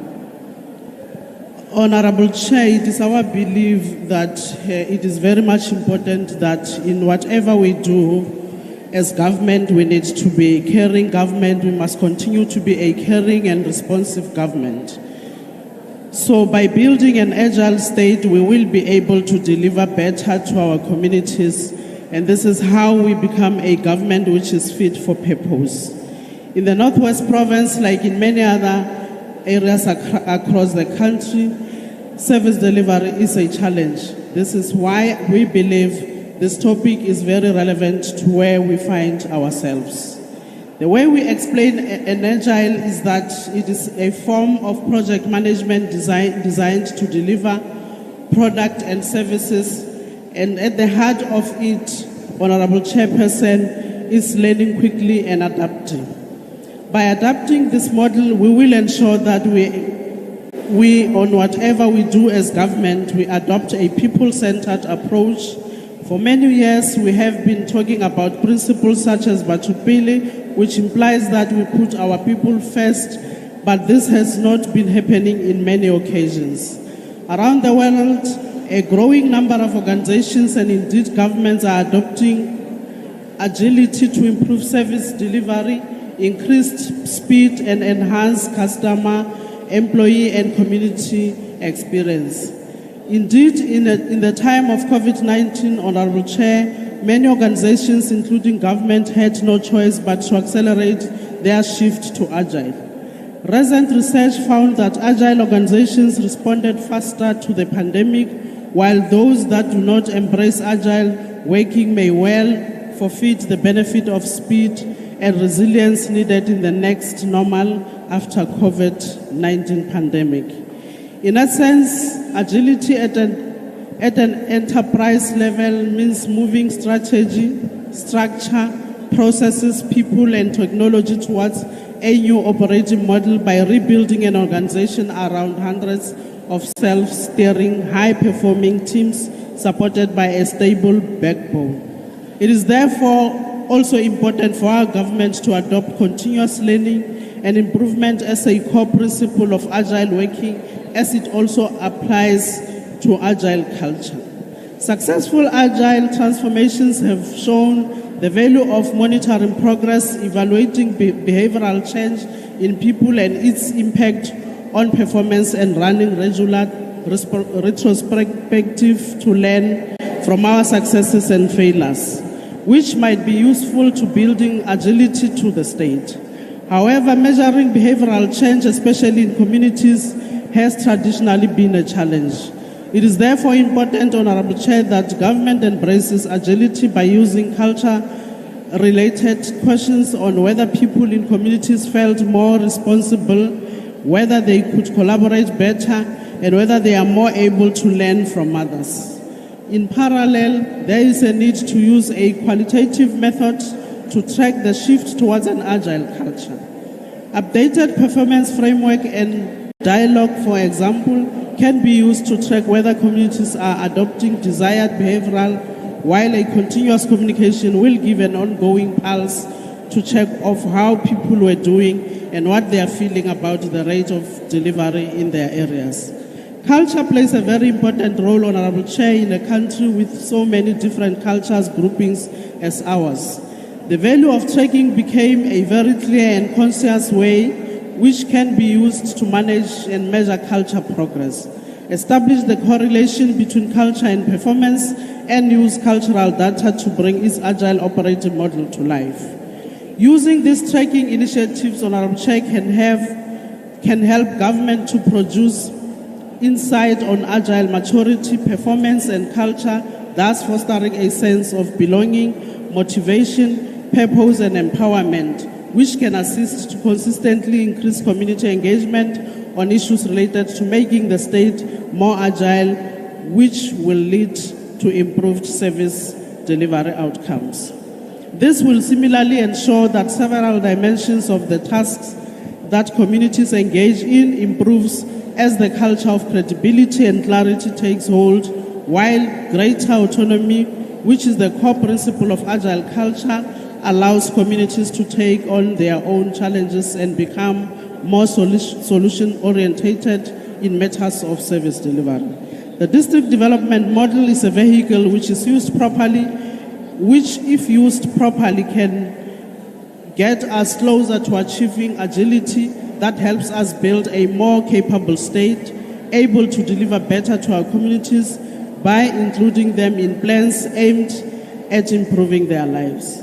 The adoption of agile strategies will not only improve service delivery outcomes, but will work to change the entire value chain of government for the better, as it means adopting more private sector-oriented models of delivery and also responding to the changing paradigm. To build an agile state capability is to ensure that we build a citizenry that is satisfied with what we deliver as government. This then translates into a state that is capable of, when required, adapting to change, even in instances where there is increased demand on the services that are rendered by government. For a state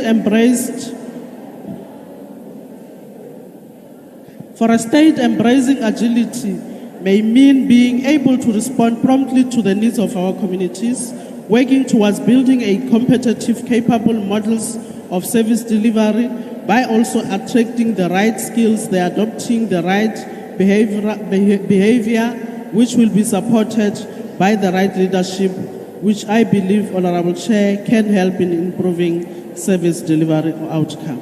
Thank you very much, Honorable Chair. Thank you very much, Honorable Mira. Honorable Baga. Esondela kuBhaga sicela ukuthi umsindo sithi kwehlisa kancane emuva. Please, Honorable Baga. Masibulele Chairperson, Honorable President, Honorable Chairperson, Honorable Members, Honorable Premiers, MECs, good afternoon. One of the biggest lessons of COVID-19 pandemic is that the public sector capacity to manage a crisis of this proportion is dependent on the cumulative investments that the state has made, especially to strengthen vigorously its proficiencies. For South Africa, institutional weaknesses and governance failures at the municipal and national level have weakened the ability of the state to deliver on its developmental mandate. Confronting challenges requires strengthening institutional capabilities of the state across different spheres of government, especially at the coalface of public service delivery at the local level. As a country, this new chapter places an emphasis on a different type of state, one that is characterized by innovative institutions and that embodies public value and can catalyze new types of growth. Good governance for programs and projects, if applied, requires a defined structure, ways of working, process and systems of operating sufficiently. Transparency and dedication based on merit is paramount to improve the outcomes that the people of South Africa are expecting of their public representatives. Mr. President, in 2018, your government introduced the health promotion levy called the sugar tax by most South Africans.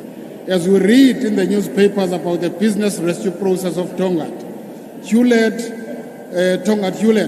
the closure of sugar mills is a concern, and those concerns are raised. As we went on site visits this week, during taking Parliament to the people, and saw the mill standing dormant, and we heard from the farming community in the public submissions, the impact of the sugar tax has been devastating. Commercial farmers, emerging farmers, and small-scale farmers have all been affected.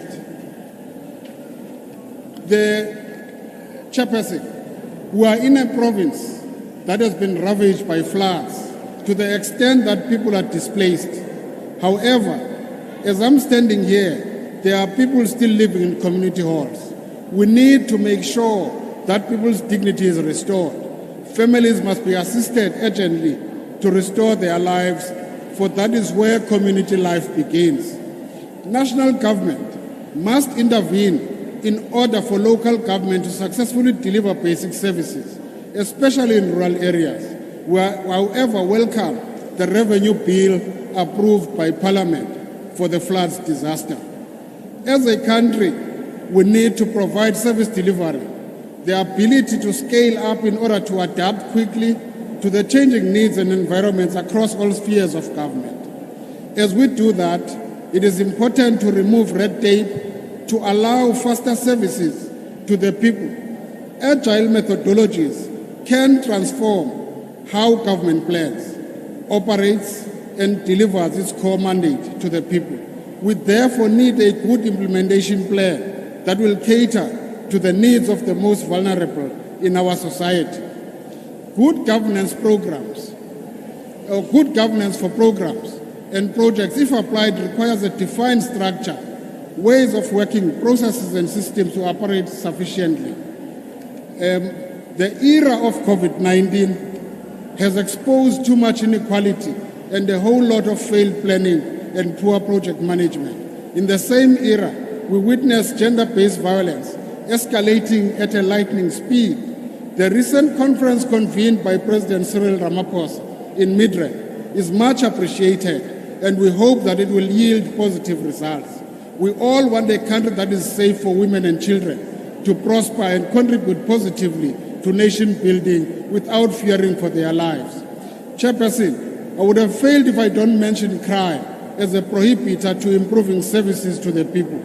It is reported that 10% of rape cases reported nationally stems from higher education institutions. We need to build a state that protects adolescent girls and young women from this pandemic that is ravaging our country. Crime is on the rise, and load shedding is not doing us any favors in this regard.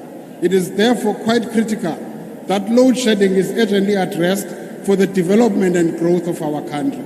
Our economy is depreciating, and we are struggling with the increasing cost of living with no tangible assistance from this government to assist in the betterment of people's living conditions. Corruption is on a high, perpetuated by those that are meant to better people's lives within the ruling party. Needless to say, the ANC has sold the people of South Africa and the country untruth and every chance given to them. There shall be houses, security, comfort, doors of learning shall be opened, and the list goes on. All nothing but empty promises. We have heard people in this gathering over the past few days crying about basic services. There's a huge outcry about water that is cut for a number of days. People have to get water where most of us here would not dare get or drink it. We live in a country where service delivery is just a dream to some, where ordinary people have given up on ever coming out of poverty because they have witnessed the rich getting richer while the poor are starving to death. An urgent turnaround strategy is needed to address some of these challenges in an attempt to build a better South Africa. And I want to end by saying that to the Premier of KZN, we know what challenges people are confronting after the floods, and we know what is still outstanding. We know what extent a lot of work still has to be done. And to stand here and pretend as if everything is bright, everything is good, is just incorrect. The committee that we serve in, the subcommittee on the floods, will be talking to the President of what is done and what is outstanding. Now, to stand here and grandstand is something that is unacceptable, and honesty is key in these areas. So that work that is as you conclude, Honorable Bacha. Thank you, Chair. Work that is needed for assistance in this regard is then sought, and the national government is brought abreast to deal with such issues. I thank you, Chairperson. Thank you very much. Our next speaker is going to Honorable Mkiva.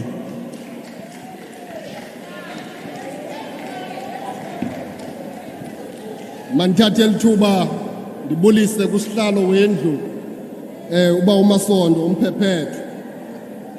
Ndibulise umongameli wezwe lakokwethu President Cyril Ramaphosa. Ndibulise amalungu ecabinet, the ministers, the deputy ministers. Ndibulise uPremier welphondo omtshaqaqa nongumama wokuqala kweliphondo ukuthi abekwe kwisikhundla soba nguPremier. Ndibulise ndibulise o-MEC bonke bakho premier ndimchage usihlalo we-ANC kweliphondo ubaba uDuma noyilida karhulumente kweliphondo ndibulise omeya beholwa ngumeya walapha Ogweni umama uMthiyane mbonile nospika walapha ephondweni ndibulise izidwesha nezidwangube umlisela nomthinjana ugwece lomgqeku oqhina bakamkhonono bathi mayizala inkomo sidle sigqoko ndinibulisa nonke egameni lombutho wesizwe iANC molweni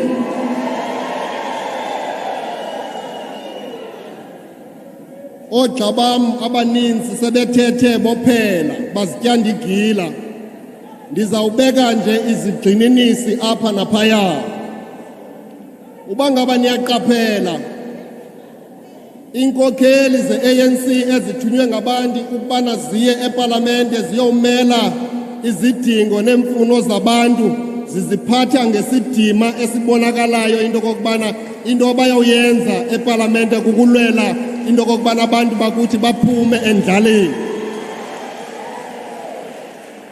kukho izibhonti-bhonti ezingalawulekiyo apha phakathi kwethu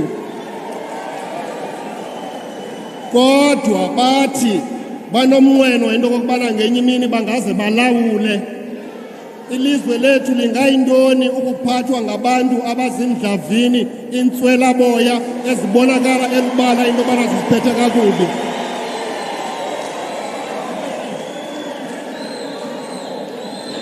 umzekelo endifuna umxelela wona Honorable Mkiva, just a bit.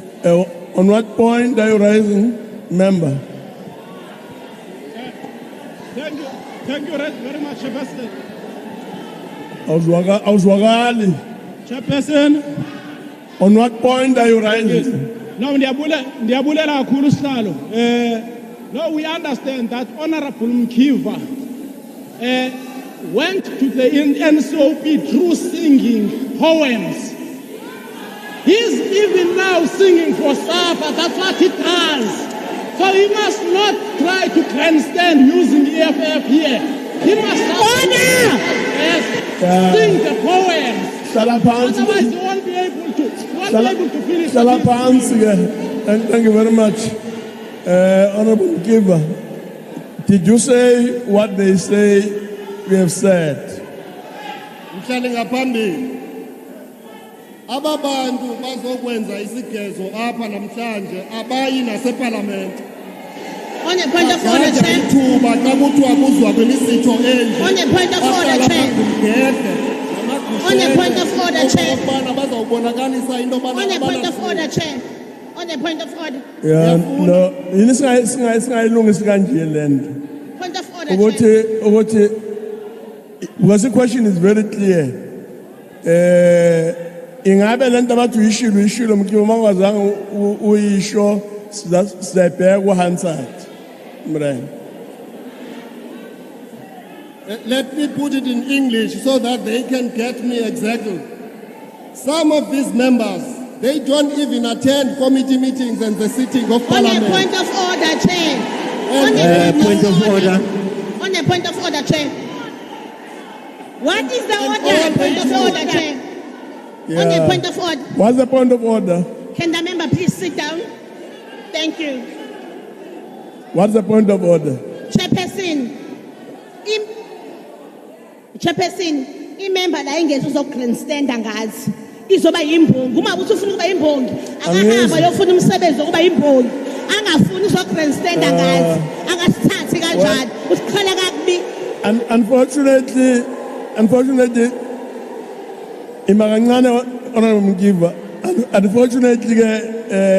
that's not the point of order. But lento kuthiwa ikhulunyiwe sabuye sibheke ku-Hansard will consult. Please proceed. Point of order. Mhlali ngaphambili isazela sibhlungu xa umuntu exelelwa inyani. On a point of order.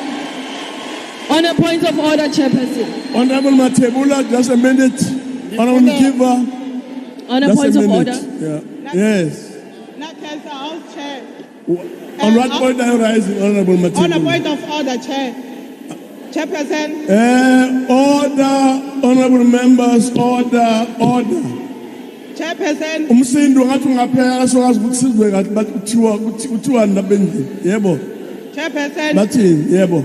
Nasinavela kutwa leswi Honorable Mkiva va swi vulaka mara na problem ya ku Xitsonga a xi kona la so swi nga endleka va ri ku ndluketeleni swi nga endleka va karhi va vulavula swi swa kahle mara translation ya Xitsonga a yi kona. Can you please assist on that, Chairperson? Yeah. Honorable members, I guess what we should do, because temperatures have risen a bit, so we need to lower them. So we will look at this matter that is being raised. And at the next sitting, we will let you know. So Honorable Mkiva, let's please proceed. Chairperson, can I be recognized, please? Chairperson, can you please recognize me? Yeah. Honorable member, what's your point of order? On what point are you rising? Sit down. Chairperson, I just wanted to remind the member that the debate is about building agile state capabilities. He must not come here and sing for his supper. No. Please sit down, honorable member. Please sit down. Please proceed, honorable. Point of order, Chair. Point of order, Chair. Amalungu eParlamente. Point of order, Chair. Kufanele into kokubana abonakale recognize me, Chair. ngaphambili ekhokhela izinto zabantu Point of order, Chair.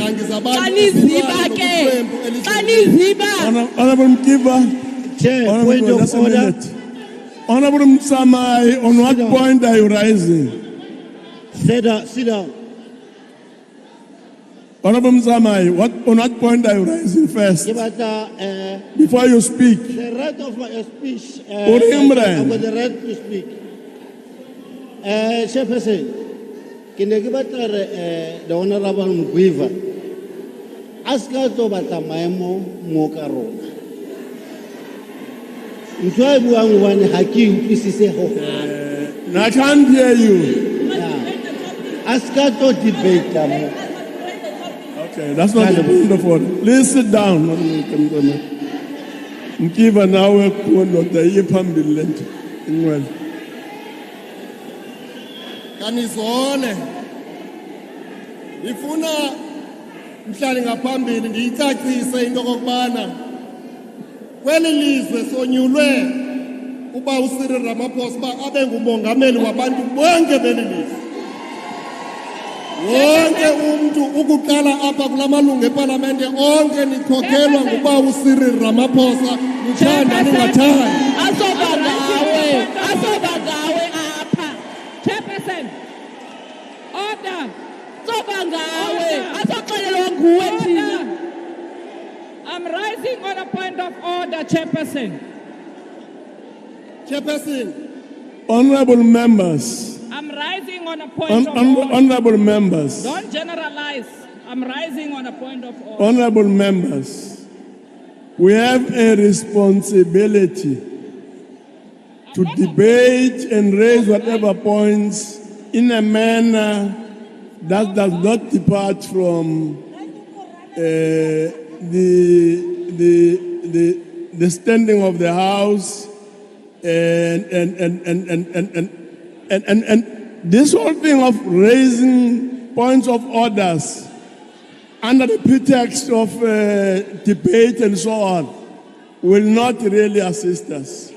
So I'm appealing to all of us, let's please try and behave in a manner that is in keeping with the dignity of the House. Thank you very much. Mkiva.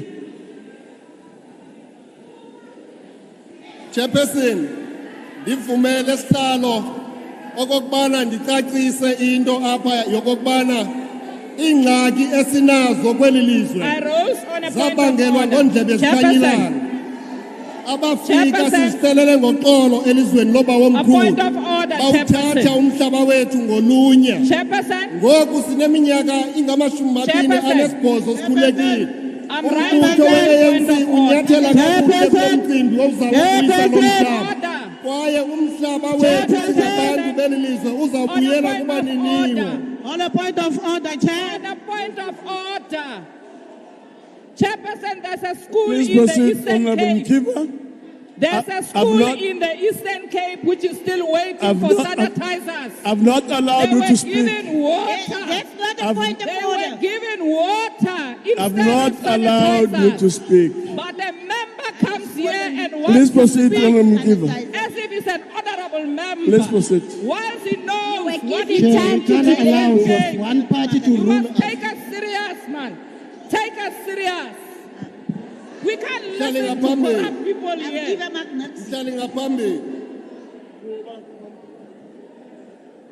The ANC took a decisive decision in its 54th conference in 2017 on the question of land. And we want to assure the South Africans that the restoration of land to its original owners is going to happen. But we are going to do that in a manner that is responsible, in a manner that is within the confines of our Constitution. We do not have a doubt in our mind that the land must be restored.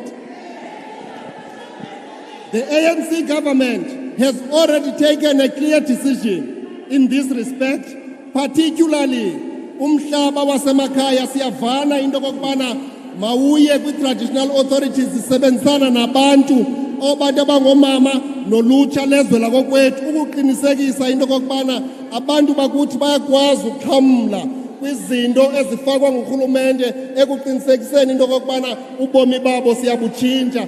Yi-ANC kuphela ezakwazi ukuwenza lo msebenzi kweli lizwe. Chairperson, on a point of order. We're not in a branch meeting of the ANC.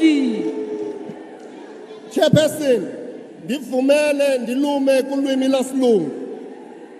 The impact statement of the Department of Agriculture, Land Reform and Rural Development is for an effective land reform program that ensures food security, inclusive growth and spatial transformation.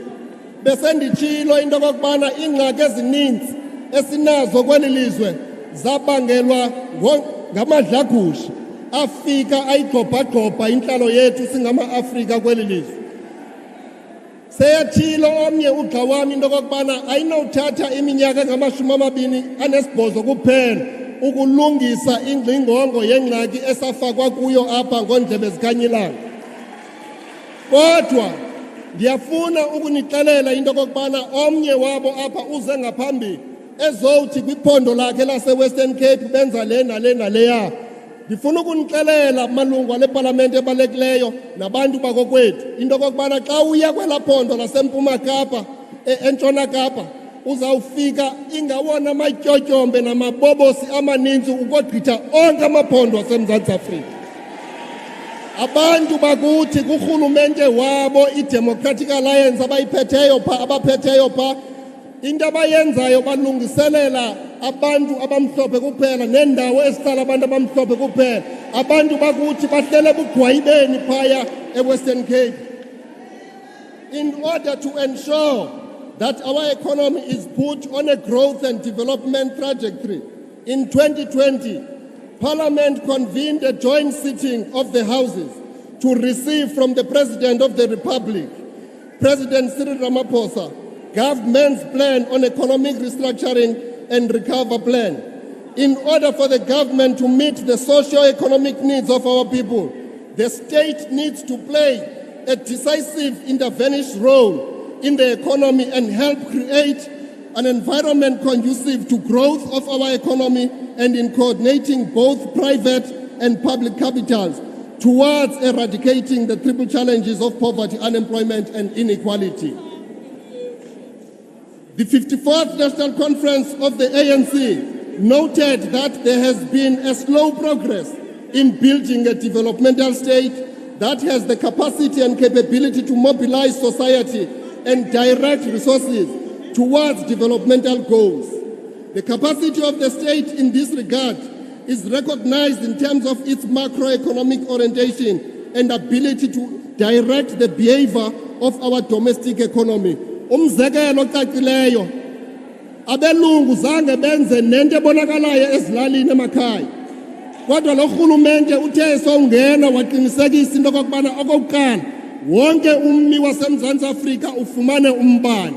Ewe siyavuma into okokubana sinazo ingxaki ku-Eskom ngalo mzuzu, kodwa isikhokhelo sikamongameli uRamaphosa nekhabhinethi yakhe bayaliswana nale ngxaki kwaye sayisombulula le ngxaki.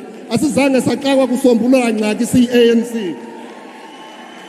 Okwesibini, urhulumente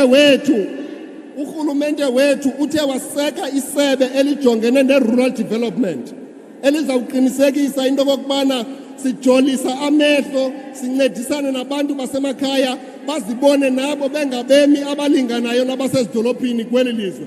Umsebenzi omninzi sesiwenzile kwiilali ezininzi zalapha eMzantsi Afrika. Zimbi zenzelwe imigaqo, amanzi siwafakile ezilalini. Kuyabonakala umuntu obonayo ngamehlo nofuna ubona ngamehlo uyawubona umsebenzi osebenzile.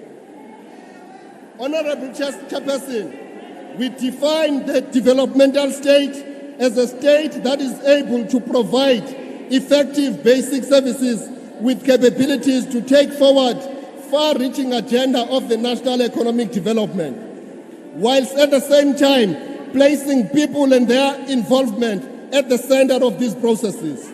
It is through a developmental state that we can best achieve the objectives and the goals of the economic recovery plan. The economic reconstruction and recovery plan is anchored around two main pillars. The first is the new policy framework to mobilize society around infrastructure-led recovery with investment in key strategic sectors such as agriculture and mining. And the second pillar is premised around the policy framework that will promote investment in agriculture as well as in rural areas in general. Most importantly, the ERRP will help overcome the challenges faced by a drive towards building a developmental state in relation to coordination of government work and the programs across all spheres. Through the district development model, this coordination of government programs will enhance intergovernmental relations. The ERRP identifies the importance of the agricultural sector in creating much-needed job opportunities, as it is a labor-intensive and the ability to employ unskilled, semi-skilled and skilled labor, especially within the agro-processing and related supply value chain industries. Ndifuna ukwenza umzekelo ba umongameli njengokubana silapha ogwini siye saphuma singamalungu eParlamente sathi bhazalala kwindawo ngendawo nemimango nengemimango. Ndibe nethamsanqa lento bana ndiyofika ku-Ward 14 apha kumdeni local municipality. Ndafika kukho abantu abangomama abaziqalele ifactory yokwenza izinto zokuthambisa nensipho yohlamba nezinye izinto. Zonke ezo zinto baziqala ekulimeni izityalo, bathi besawugqiba ukuzityala ngethuba lokuzivuna bazivune, bapheke kuphume insipho nento zokuthambisa. Lo factory namhlanje iqashe abasebenzi abali-15 kwaye izinto abazivelisayo ziyangena kumashishini okurhweba elilizwe afana noSpar, oShoprite, noBoxer, kwaye ngaphezu koko ii-orders zabo ziphuma kumazwe asentshona Europe namazwe ase-Asia. Inye into ekufuneka siyenze kwimisebenzi yolala hlobo kubana urhulumente wethu afake isandla ukwenzela uba la msebenzi wande, ukwenzela uba sizokwazi into yobana siqashe abantu abaninzi abangomama nolutsha nabantu abaswele ingqesho elizweni lakokwethu. Government argues that women, youth and people living with disabilities must play a leading role in the delivery of infrastructure building programs necessary to catalyze our economic recovery. To this end, government has identified some of the long-standing impediments of our economic growth, and these include unreliable electricity supply, costly and inefficient ports and rail work, crime and corruption. It is the ANC that is leading the fight against crime and corruption. And we have demonstrated that in so many ways, and our president is leading from the front. As you conclude, Honorable Mkiva. The allocation of budget infrastructure development must ensure that there is a realization of focused intervention to promote sectors of the economy which will stimulate industrialization. It is only through investing kubantu bakuthi ngokuthi bazivezele amaziko nenkomponi zabo zokuvelisa izinto ukwenzela into yobana singasoloko sijonge into yobana sawuqashwa. Kufuneka sivuke sizenzele siphefumlelane norhulumente namaziko karhulumente afake imali alandelele izinto enizimelayo. Asingobantu abamele into kokubana silindele ukakazwa ngurhulumente, koko uthi urhulumente kaRamaphosa vuka uzenzele siza kuncedisa. Xa ndizawugqibezela mhlali ngaphambili, omnye wabuzile apha wazothi they are confused. What is confusing them is the fact that they conclude, Honorable Member. What is confusing them is the fact that they stay in ivory towers. And there are examples that they come and make here. They are so detached from the reality of our people who live in squalor and limbo. We want to tell you that you cannot compare apples to pineapples. The fact of the matter is that it is only the ANC government that is ensuring the inclusive participation of our people in our economy, and that is going to happen in our lifetime. Thank you very much, Chairperson. Thank you very much, Honorable Mkiva. Chairperson. I'm told that Honorable De Bruin is now supposed to come through. It's virtual. Let's try and give space before the president responds. Chairperson. Honorable De Bruin, yeah. Chairperson, just before you conclude, Chair, I just wanted. On what point are you rising? Yes, Chair. It's an order, Chair, on the Presidium, Chair.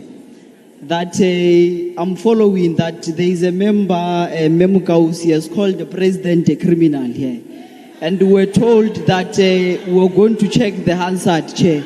I just wanted to say, Chair, that I think because there's never been a ruling here, I'm pleading with you, Chair, to rule before we leave here, so that before we leave here, no one leaves with a cloud hanging because of things that we know that are not true. Thank you very much, Chairperson. No, we will deal with this issue in an appropriate manner. We'll come back to the council and report back on how the matter is being dealt with. Let's leave it on that note. Honorable De Bruin. Chairperson. De Bruin is not on the platform, so we'll proceed, Honorable President, and let's hear your response and closing remarks.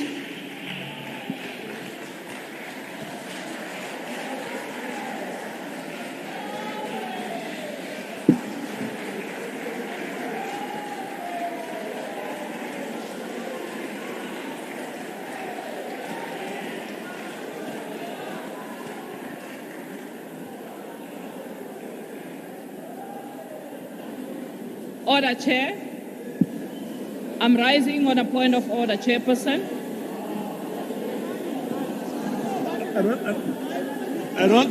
I don't really understand because the president has hardly spoken. Now you want to raise a point of order. You will understand. Give me a chance to rise on a point of order. What's the point of order?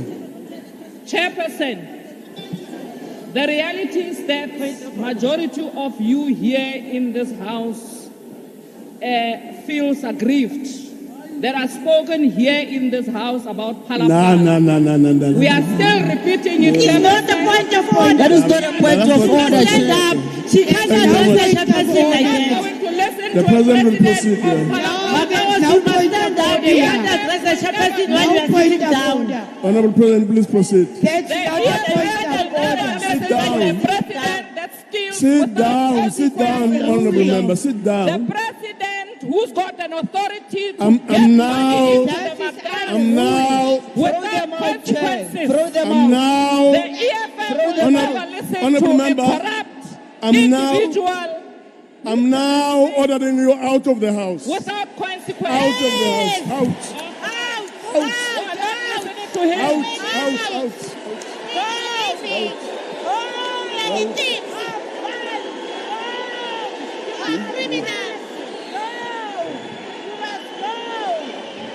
Out. Please leave. Please move. Out.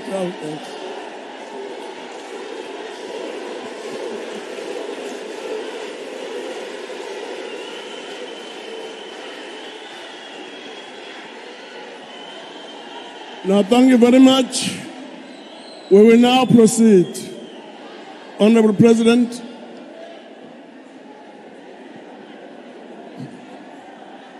Honorable Chairperson of the NCOP and Honorable Deputy Chairperson of the NCOP, our premiers who are here present, ministers and deputy ministers, honorable members of the National Council of Provinces, the President of SALGA. Honorable members, if you can just be quiet a bit and keep the disturbances to a minimum. Please proceed, President. Thank you. MECs and mayors and councillors here present, the chairperson of the ANC in the province of KwaZulu-Natal, Mr. Sponiso Duma, representatives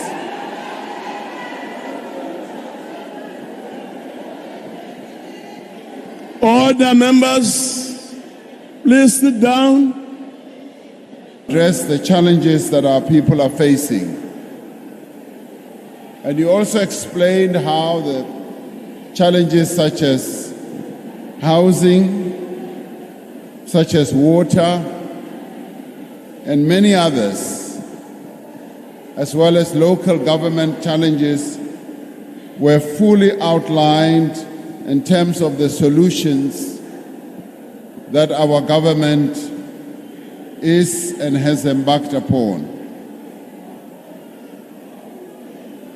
This debate has also been enriched by the participation of our leaders at provincial level. MEC Shongwe gave a very extensive historical account of the origins of our challenges.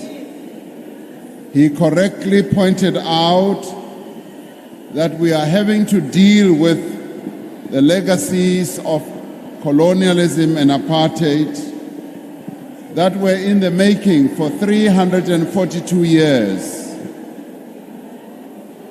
We have made great progress, he said, in the 28 years that the ANC government has been in office.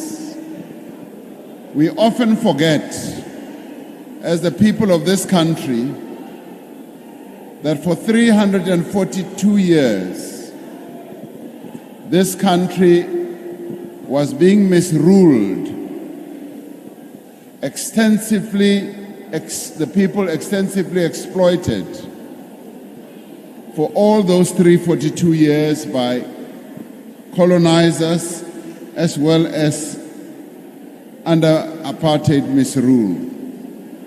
And of course, our people are impatient. We want to see this country completely changed, and all our problems and challenges that had their foundation over 342 years being resolved overnight. But MEC Shongwe gave a very educated outline and account of where we have come from. And he said we ought to know where we come from as we proceed forward where we want to go to. And I thank him for that. Thank you very much, MEC Shongwe. Premier Ntombela, with great passion, urged us never to give up despite the challenges that we are facing. She said, never, never, never give up. Because we are not a people who give up. We are a people who engage in struggle and face our challenges head on. And as she demonstrated how in the Free State they are addressing their challenges, and of course she has great reason to be proud of the great achievements the Free State has made in education, where the Free State has come out number one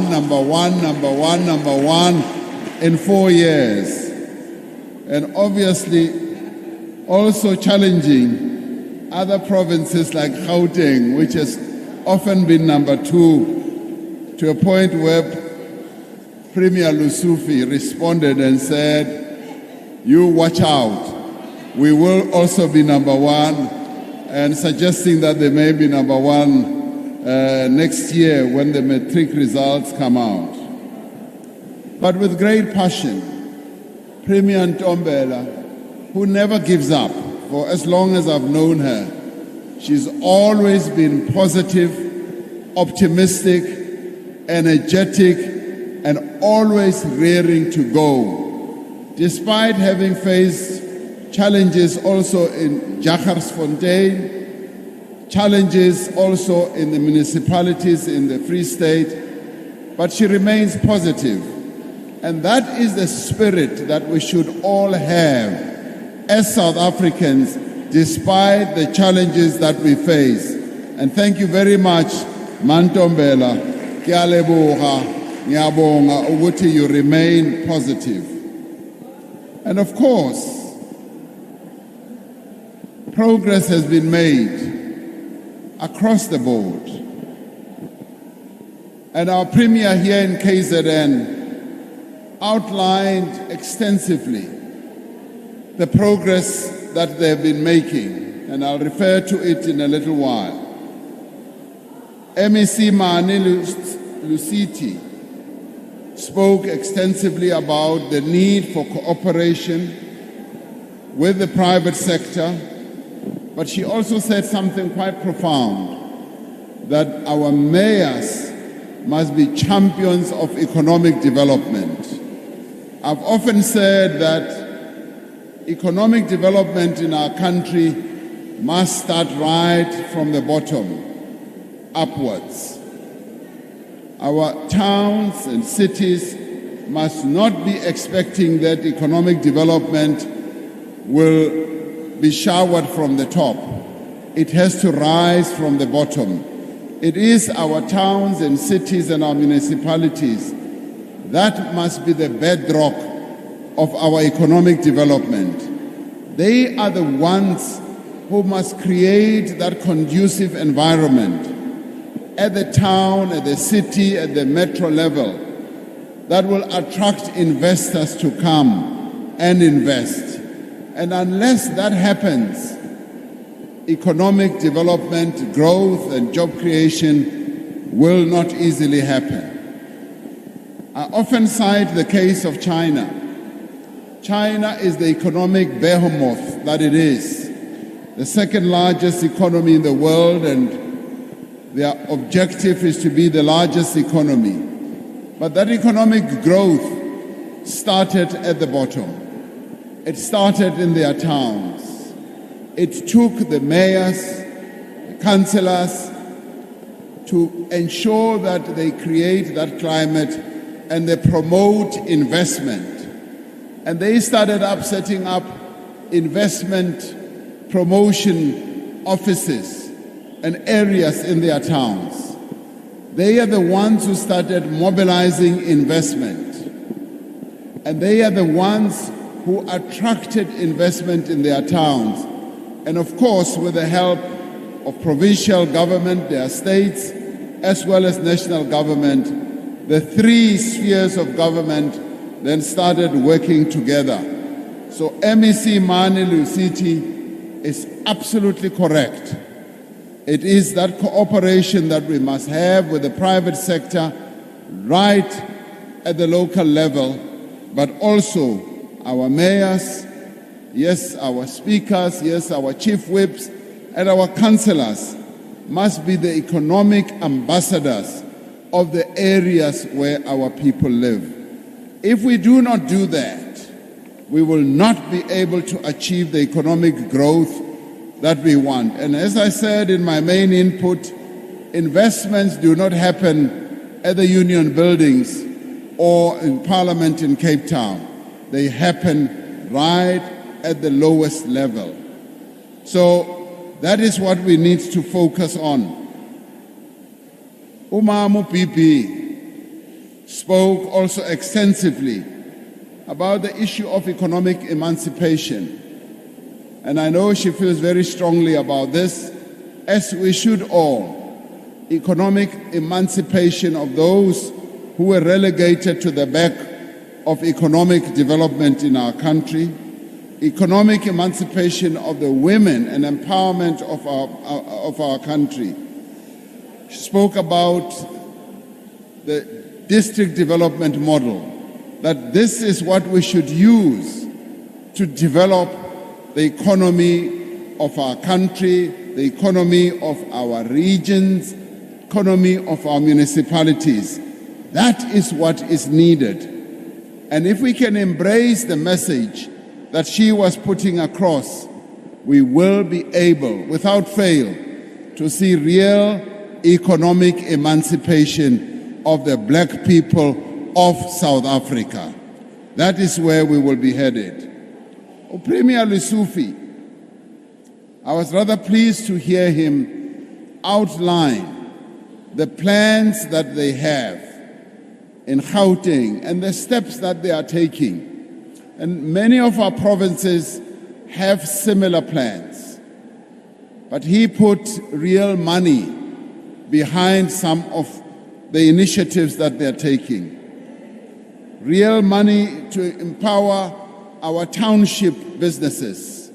They passed the Township Development Act.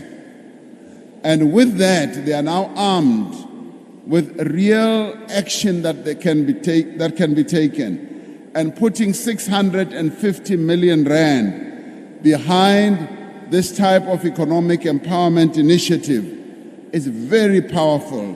It is new, it is fresh, and it does feel like Gauteng indeed, in terms of the economic plan that they have. And yes, Gauteng has gone out, and KZN has also gone out, Eastern Cape has also gone out, and indeed a number of our provinces to attract investors.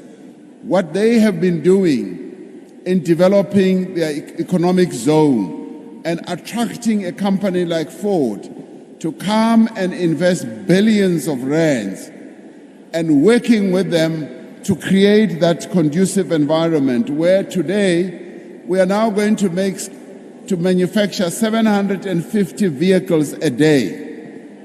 And through that, of course, Eastern Cape does that, KZN does that, we will be competing with countries like Germany, like Japan, like Korea, in terms of making vehicles that will be exported. And the market that Gauteng and of course other provinces are targeting, is the market on our continent. Through the Africa Continental Free Trade Area, we will be able to sell our vehicles, the products we make, into the rest of the continent. So where we are at the southern tip of our continent, many countries see us as the entry, the gate into the continent. And that is why investors, yes, are coming to South Africa and investing so that we can all capture the African market. Africa is opening up. We are saying it should no longer open up just for Europe and places like that. It should open up for Africa as a whole. Countries in our continent must make things that will be sold and consumed in Africa so that we no longer have to run to Europe to go and import stuff. Africans must be buying things, vehicles and products that are made here. And this is also going to benefit our mining industry, because the beneficiation that will take place here in terms of making vehicles, the various minerals that go into making those vehicles are here. And soon we are now going to be moving towards making electric vehicles, electric cars that are going to be needed in Europe, in America, and many other places, must be made here in South Africa. And I'm glad that our provinces are gearing up for making those vehicles. A few years ago, I spoke about building smart cities. Many took time to laugh at this dream that I spoke about. I'm glad that Premier Lesufi has caught on to this dream. And now we are going to have a smart city in Gauteng. But we are also going to have a smart city here in KZN combined with the Eastern Cape, right here. So many things are going to start happening, and I'm rather pleased that our premiers have taken time, including our MECs, to outline precisely the economic progress that we are making and the economic progress that we are going to continue making. Ndade Mohai, I want to thank him for speaking more about the need to have public servants who are going to put our people first. And he also spoke about celebrating some of the progress that we have made in SEZ, and he spoke quite logically about the developmental state. And he said that we are a developmental state, and what we need to do is to focus more on issues of development. And we are a different type of developmental state because we are inherently a democratic state, which seeks to include and involve as many people as possible, various formations that must play a key role in building this South African developmental state. And with that, we will be able to improve the lives of our people.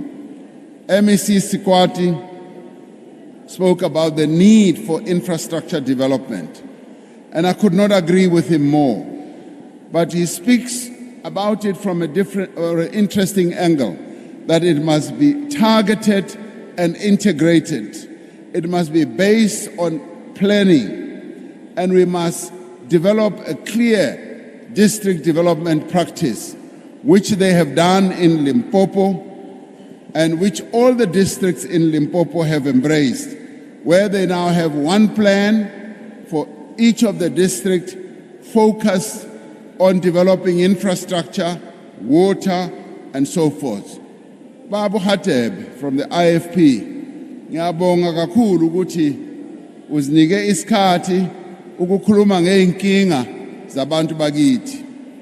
Ngiyakubonga kakhulu waze wayokhuluma ngeenkinga zabantu bakithi uma baya emahhovisi afana noSASSA neseyibhedlela ukuthi balinda isikhathi eside.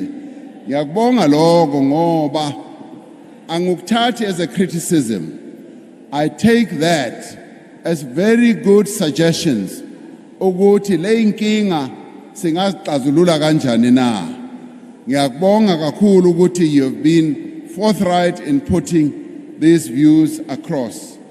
Premier wethu uNomusa Dube Ncube, ngibonga kakhulu ukuthi you took your time in explaining more in full the challenges that we have faced with the floods and the initiatives that we are taking, and you gave us an update, the progress that we are making in terms of accommodating our people who initially, as the floods happened, were accommodated in halls. Some of them are being moved out, and they are being moved into decent accommodation to give them dignity, to make sure Uguti they will lead a better life as they move on. And thank you also for giving us a progress report on the work that we are doing in repairing the roads, the bridges, the schools, and also in rebuilding the houses that were destroyed in the floods. Other people may not really appreciate the progress. The floods that we experienced in the Eastern Cape and in KZN and in parts of Northwest were quite devastating floods. And Umama, Sylvia Lucas, she's absolutely right in saying we must also focus on climate change, because what we have seen on the eastern side of our country, affecting especially KZN and in Eastern Cape, could be occurrences that happen all the time. And now we must address climate change, and as we address it, we were right now at the COP27 where we were insisting that the developed countries must live up to the commitments and the promises they made, and they must make sure that the money that they promised, $100 billion every year, must now be made available to countries that are most affected by climate change. We used to think, Oguti, these severe floods will happen once every 100 years, or they will only happen in countries like Mozambique without wishing them ill, or they will happen on other countries on the eastern side. They are now here. And yes, we need to get ready for disasters that are going to befall us on an ongoing basis. We have learned a lot from these floods, and that is why I appreciated the report from our Premier here about the progress that we have made. These floods have highlighted how important local government is in preparing and responding to natural disaster. And that is why it has been important for us to come here so that we can talk to the people who are most affected by these floods. And that is why it has been so good to hear also Ubaba Mkiva. Ubaba Mkiva spoke about the progress that we've been making over many years, and I thank him for that because the progress has been extensive. Ubaba Ustofile Wesalga has given us insights on what we should be doing going into the future. The fiscal architecture that Salga would like us to start looking at, to remodel, yes, even local government, so that we can avoid some of the challenges and the problems that we are having. So he's planted a seed, and we need to look at it quite extensively. Salga is our organization that focuses on our local government, and they have a lot of ideas. I also particularly like the ideas that they've put forward with regard to helping our local governments to pay their debts, to collect money, and how we can get companies to cooperate and also to play a role. MEC Meha liked her input in terms of focusing on service delivery. And Honorable Bara spoke about the gender-based violence and also applauded the summit that we held. And I think it's been important for us to make progress on gender-based violence. What I did appreciate when we were at the summit is the fact that our provinces held their own summits.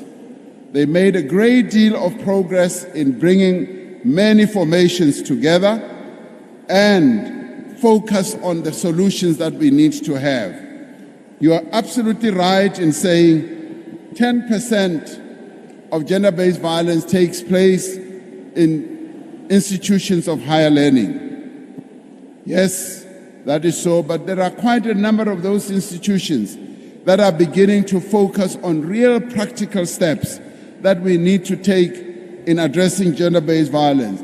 For instance, focusing on men, young men, and having discussions and engagements with men on their own so that this masculinity that men have that is directed to oppressing women and abusing women must come to an end.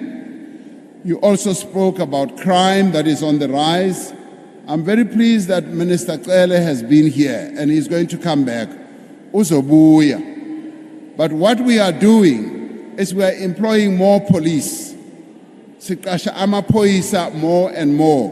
Because we've realized that as our population has gone up, the number of personnel in the police service has not gone up.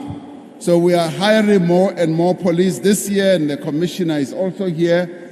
We're already bringing in 10,000 freshly employed and trained police. Next year, we are going to bring more police into the service with a view, with a view of bringing down the levels of criminality in our country. So progress is being made, and we are saying some of those who stood here, abangaboni ukuthi siyaqhubha siyaphambili, ukuthi bake bavule amehlo abo, babone ngempela ukuthi kuyasetshenzwa. And the progress that we are going to continue making is the type of progress, yes, that has been taking time, because what this administration inherited has been enormous challenges where the state has also become rather weak and there hasn't been real good capacity, where we had all these calamities that befell us in July last year, where we had unrest, where COVID also worsened the situation. Unemployment has been on the rise, and all these challenges, we are addressing them. And I have confidence, Ogoti, we will keep going up, addressing these challenges, and we should never give up. As Premier Ntombela said, we are South Africans, we don't give up. We must continue to fight and struggle against all these challenges that we have. And as I conclude, I want to say that I want to thank members of parliament who have taken time to come out here. But many members of parliament also take their constituency work very seriously. Yabonga ukuthi members of parliament do get into the communities. I want to thank our ministers and deputy ministers for the work that they put in. And the explanations that they gave here were quite deep, they were quite involved, and they were able to demonstrate that yes, work is being done and work is going to be done. Mbonge o premier betu, because they are hard-working premiers. And I thank them for the work that they have done. I want to thank the leadership of the NCOP for arranging this parliament. We hold this parliament once a year. Kwangathi we can hold it maybe a few more times where we bring parliament to our people, because we do need to communicate and tell our people what we are doing. They mustn't just see it on television. They must have an opportunity to meet with us so that they can bring forward also their suggestions. What I also appreciated, ukuthi la KZN, many of our people did not just bring ikhalazo nje. They put forward suggestions. And I appreciate the suggestions that were also put forward here in this district. Ukuthi ezinye inkinga zethu singazixazulula kanjani. So that is what I appreciate about being here. So I leave this place highly encouraged, spirits lifted, in knowing ukuthi our people can see progress is being made, but at the same time, they are in a hurry. Bafuna amanzi, bafuna izindlu, bafuna indlela, bafuna nemisebenzi. So imlayezo enisinike yona ukuthi silungise zonke lezo zinto.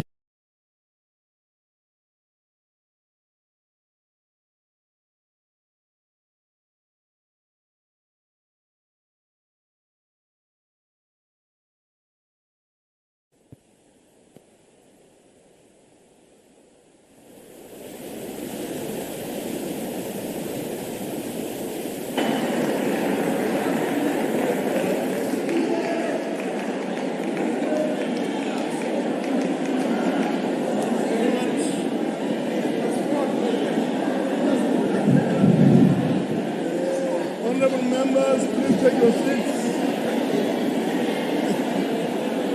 Please take your seats. There's a problem about on electricity. We don't have a problem. But let me just say a few words as we move towards adjournment. The first point to make is that taking Parliament to the People's Program has been designed in such a way, amongst others, to promote public involvement in the overall quest to improve the quality of life of our people. So I would like to take this opportunity to thank the President for making his time available so that indeed he could be with us. So thank you very much, Mr. President. Sithi kasibonge amazwi akhaliphile, amazwi akhayo angabhekile nje la kulikamthaniya but abheka uMzantsi Afrika jikelele. UPresident sabongile kama ministers. Ngithi ngibonge uPremier uNomusa Dube Ncube, sibonge uPremier uNtombela from the Free State, sibonge uPremier uPanyaza Lesufi from Gauteng, bese ke sibonge abahlonishwa ama-MECs aziphi isikhathi ukuthi abengxenye yale program. Sibonge osomlomo ikakhulukazi uSpeaker wase Northwest sikubonile mbe. Sibonge mayor district, sibonge bonke mayor abakhona. Sibonge amakhansela, sibonge umphakathi, sibonge amakhosi. Let me also express a word of appreciation both to the permanent as well as the special delegates. Now, as we prepare to close and adjourn, members are requested to remain standing whilst the procession leaves the house. Honorable members, honorable delegates, the sitting is adjourned.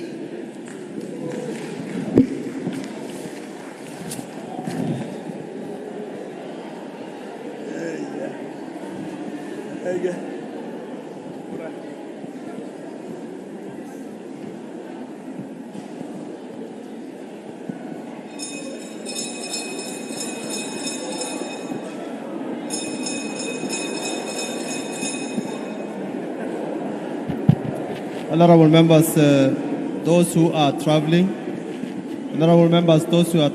we have about 30 minutes to get going. Those who are traveling, we have about 30 minutes to get going. Please, let's move towards lunch so that we can get into the cars and leave. Thank you very much.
There will now be an opportunity for silent prayer or meditation.